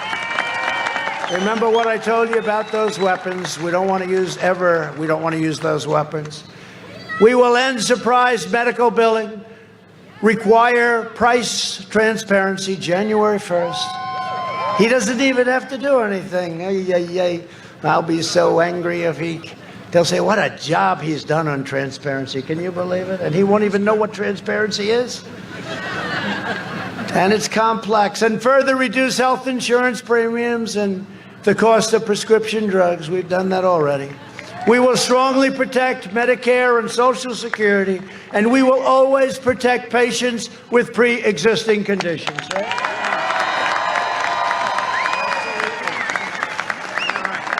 America will land the first woman on the moon, and the United States will be the first nation to land an astronaut on Mars.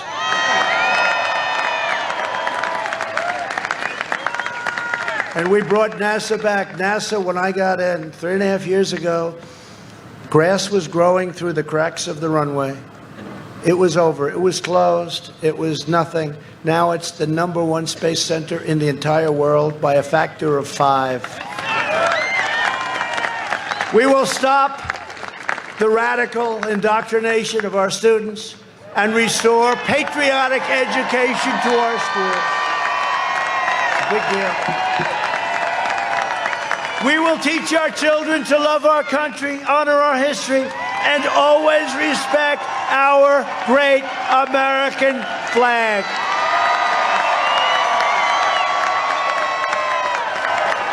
And we will live by the timeless words of our national motto, in God we trust. You know that the Democrat National Convention and the Pledge of Allegiance at a caucus, 2 of them, not one. I heard the first one. I said, oh, they must have made a mistake. They left under God out of the Pledge of Allegiance. Oh. Yeah. Now they then said, oh, well, we didn't mean that. They meant it. That's what they're going to do. They're going to take God out of it, just like I was saying before, Texas. They don't want God, they don't want oil, they don't want guns. I don't think they're going to do too well in Texas. Do you agree with that? I don't think they're going to do too well in Minnesota either. No, but can you imagine you're campaigning, and it doesn't play too well here, but can you imagine you're in Texas and you have a guy say, no oil, no God, no guns. Oh, I think I'm going to vote for Joe Biden, everybody. And then they say, Texas is in play. It's a very close. I have a friend in Texas. He said, I think you're winning by 15 points. These people are crazy. Texas is in play. They don't want to let you have oil. Think of it. It's unbelievable. Texas is in play. That's the fake news back there. For years, they said it last time too, remember? You know, Texas, when they say in play, that means it's too close to call. It's in play. Too close. We've heard that for a long time in play, right? Too close to call. And they said it 4 years ago. Texas is in play. This could be a terrible defeat, losing Texas. Big state, great state. This would be a tremendous defeat. And they said it about Ohio, too. I think we won by like 9 points, right? They said Ohio is in play. Utah is in play. We won by a lot. Remember, we beat a guy named McMuffin. Remember the guy? He was going to take the state of Utah, and then he was going to be able to negotiate. But that didn't work out. He came in third. Even Hillary beat him. But they said Texas is in play. And I'd go around telling my people, damn it, Texas is in play. How the hell? Every time I go, they have 35,000 people at the stadium. How could it possibly be in play? They said it's in play. My people would say, I don't think so. And we had a big Texas rancher. He was on one of the shows. He goes like, he's wearing a big, beautiful hat. I wish I could wear those hats. It wouldn't work for me too well. I don't think it works for me, right? But it worked for him. And he said, I don't know too much about a lot, but I know one thing. Texas is not in play. And this guy is going to win Texas by a hell of a lot of votes. And that's what happened that night, the night of the election. The night of the election, they called the results. I've been listening for 6 months. Texas is so close, we can't even imagine it. It's so close. This is big. And they only called the election, you know, immediately if you win in a landslide. It's got to be, like, tremendous. And they said, Texas has closed its doors. Ladies and gentlemen, Donald Trump has won the state of Texas. They didn't even say the polls were closed. They forgot to say the polls were closed. I wanted to say, I said, how come I won? I called my people. How could I have won? It was so close. They called it before they even said the doors were closed. And I heard from the governor of Texas, great guy, Greg Abbott. He said, I said, how are we doing compared to 4 years ago? We did great 4 years ago. Big win. He said, sir, you're doing much better. But these guys keep saying it's in play. It's the same way that I'm down 9 points in Minnesota. If I lose Minnesota, Jason, I'm going to blame Jason if I lose. Boy, we almost had it last time, but we did the right thing. We went to Michigan. We won Michigan. First time in many, many years that Michigan was won. It's a great state. For years, you had a president who apologized for America. And now you have a president who is standing up for America and standing up for Minnesota.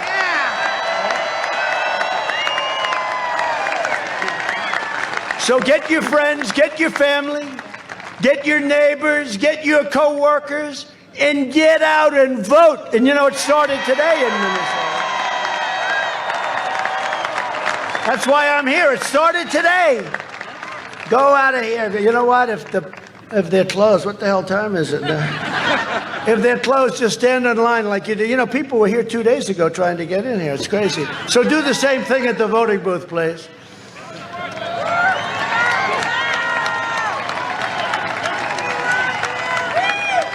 From St. Paul to St. Cloud, from Rochester to Duluth, and from Minneapolis, thank God we still have Minneapolis, to right here with all of you great people. This state was pioneered by men and women who braved the wilderness and the winters to build a better life for themselves and for their families. They were tough and they were strong. You have good genes, you know that, right? You have good genes. A lot of it's about the genes, isn't it? Don't you believe? The racehorse theory, you think was so different? You have good genes in Minnesota. They didn't have a lot of money. They didn't have a lot of luxury. But they had grit, they had faith, and they had each other. It's what you have now. You have each other. They were miners and lumberjacks, fishermen and farmers, shipbuilders and shopkeepers. But they all had one thing in common. They loved their families, they loved their countries, and they loved their God. God.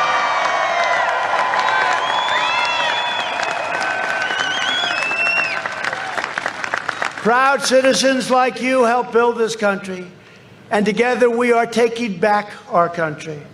We are returning power to you, the American people. With your help, your devotion, and your drive, we are going to keep on working, we are going to keep on fighting, and we are going to keep on winning, winning, winning.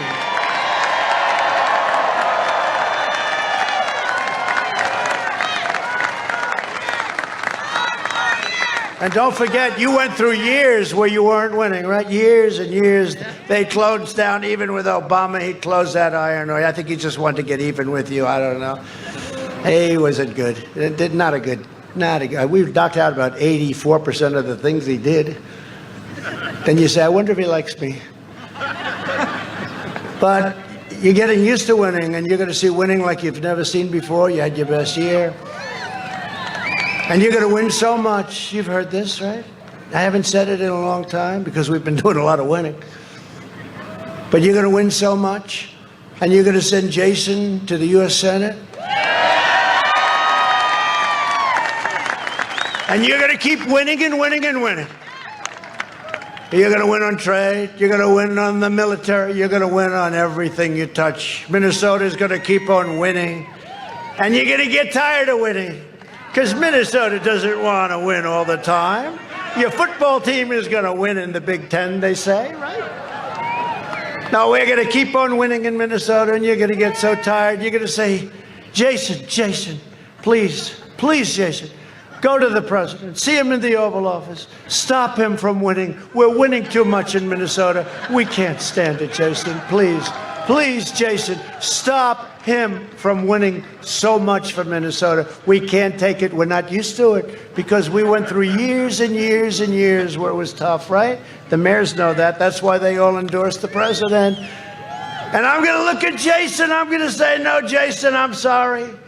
The people of Minnesota want to win. You're wrong, Jason. They want to win. We're going to keep on going, Jason. We're going to keep on winning. And they're going to be happy as hell, Jason. Get Jason, and he's a great guy. By the way, you have a senator that he's running against. I won't even mention names. She does nothing. Nobody even knows who the hell she is.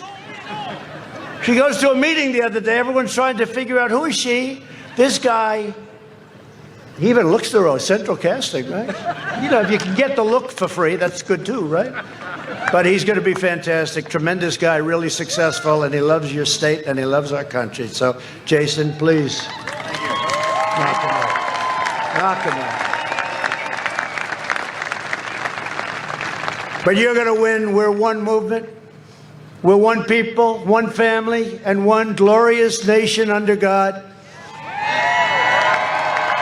And together with the incredible people of Minnesota, and you know what's going to be operating at strength because I owe it to these incredible mayors. It was so nice to me. That was such a nice thing. And I didn't politic you at all, right? I never politic you. I said, what? How nice. And it's happening with so many other things. We have other endorsements from police forces that I never asked, and all of a sudden they're coming from very hostile territory. So I just appreciate you being here, and I'm saying this for you, and I'm saying it for all of you. Okay? Thank you. We will make America wealthy again. We will make America strong again. We will make America proud again. We will make America safe again. And we will make America great again. Thank you, Minnesota. Thank you.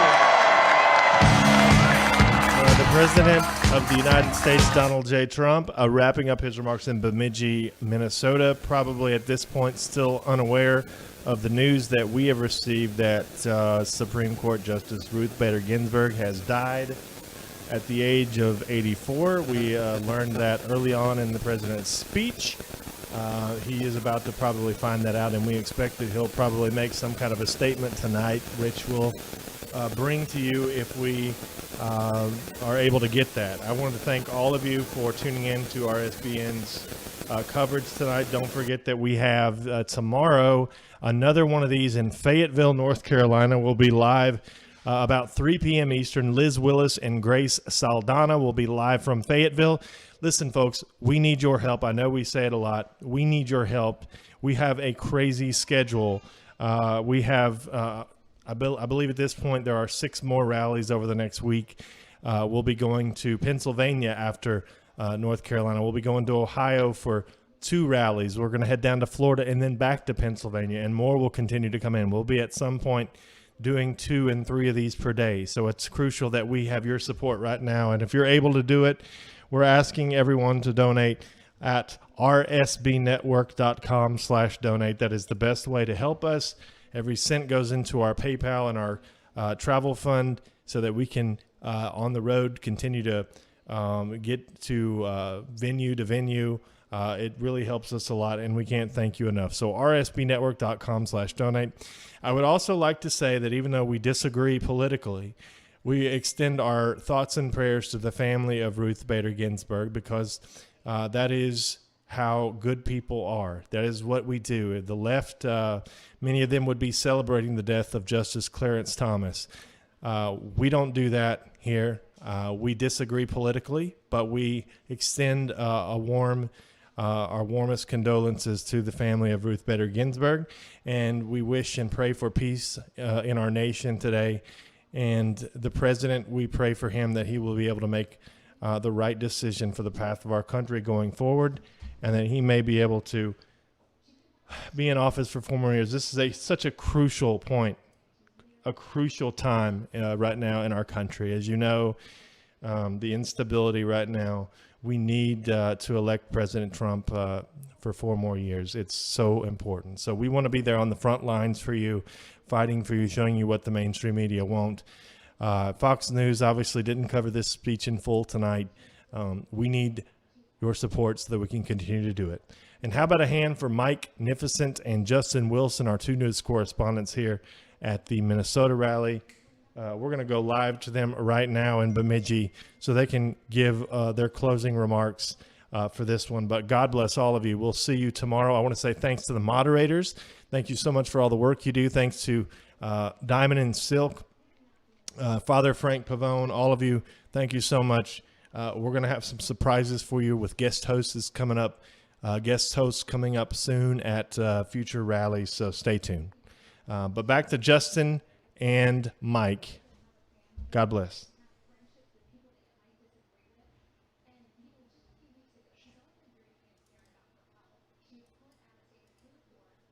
So keep your thoughts and your prayers towards her family and those who feel a great burden from this fact. This is probably going to be something that will be talked about for months to come. And it's a real sad thing that we all have to pass away at some point, but make sure that your life is in God's hands. But, you know, as we continue to support the president and make life better for everyone else, make sure that you keep your family close, because you may not know when a person may pass away. And we all have loved ones that we love very dearly, young and old. So keep everyone close to your heart and remember them. As we close out, I want us to continue to support Right Side Broadcast, because this is something that needs to be funded. I mean, we're going from state to state, city to city, and this is something that is being supported by you guys, not by some bankers or these billionaires, but you guys. You guys are our wave that is pushing us along and getting us from place to place. And, you know, this is something that is your project. This is what is continuing the move to make America great again. So people like Mike and we're here because of people like you. So thank you guys for all your support, and thank you guys for your super chats. Thank you for your encouragement, and continue to share these videos, continue to share this on your social media, and this is just gonna get greater and greater. Mike, got anything to say? Yes, indeed. Well, first and foremost, let me say rest in peace to Ruth Bader Ginsburg. I know that people are feeling some type of way from both sides of the aisle, and while her family is mourning her loss, people are rushing to politicize this. We're not going to do that at Right Side Broadcasting. We rise above that. That was a human being. Her family's sad. They're mourning and grieving, so we're not going to go there. Even though we know how it would go if it was the other side, we're not going to go there. So I just want to say rest in peace to Ruth Bader Ginsburg. Thank you again for joining us tonight with Right Side Broadcasting for another President Trump MAGA rally. We love doing this, and your donations and your support really do push us along, as Justin alluded to.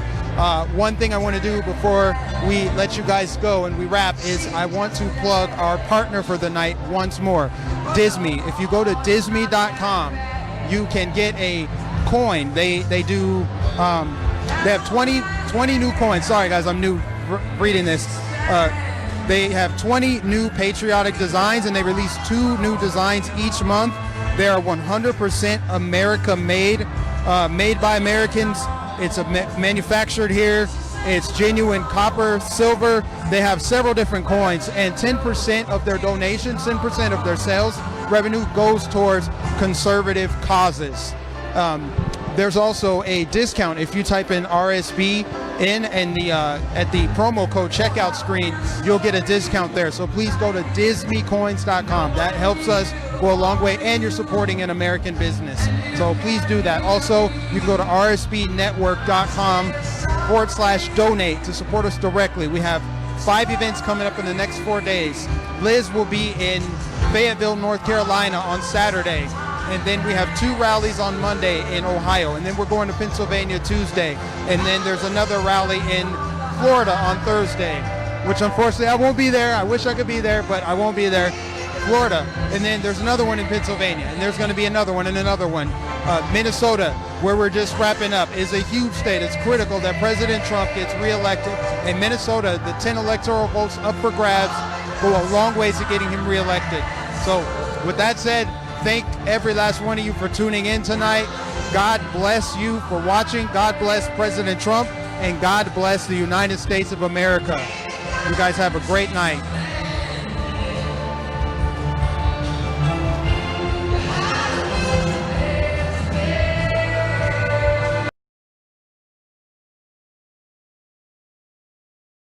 Hey y'all, we're Diamond and Silk. Listen, our book dropped already, and we want you to get a copy of it. That's right.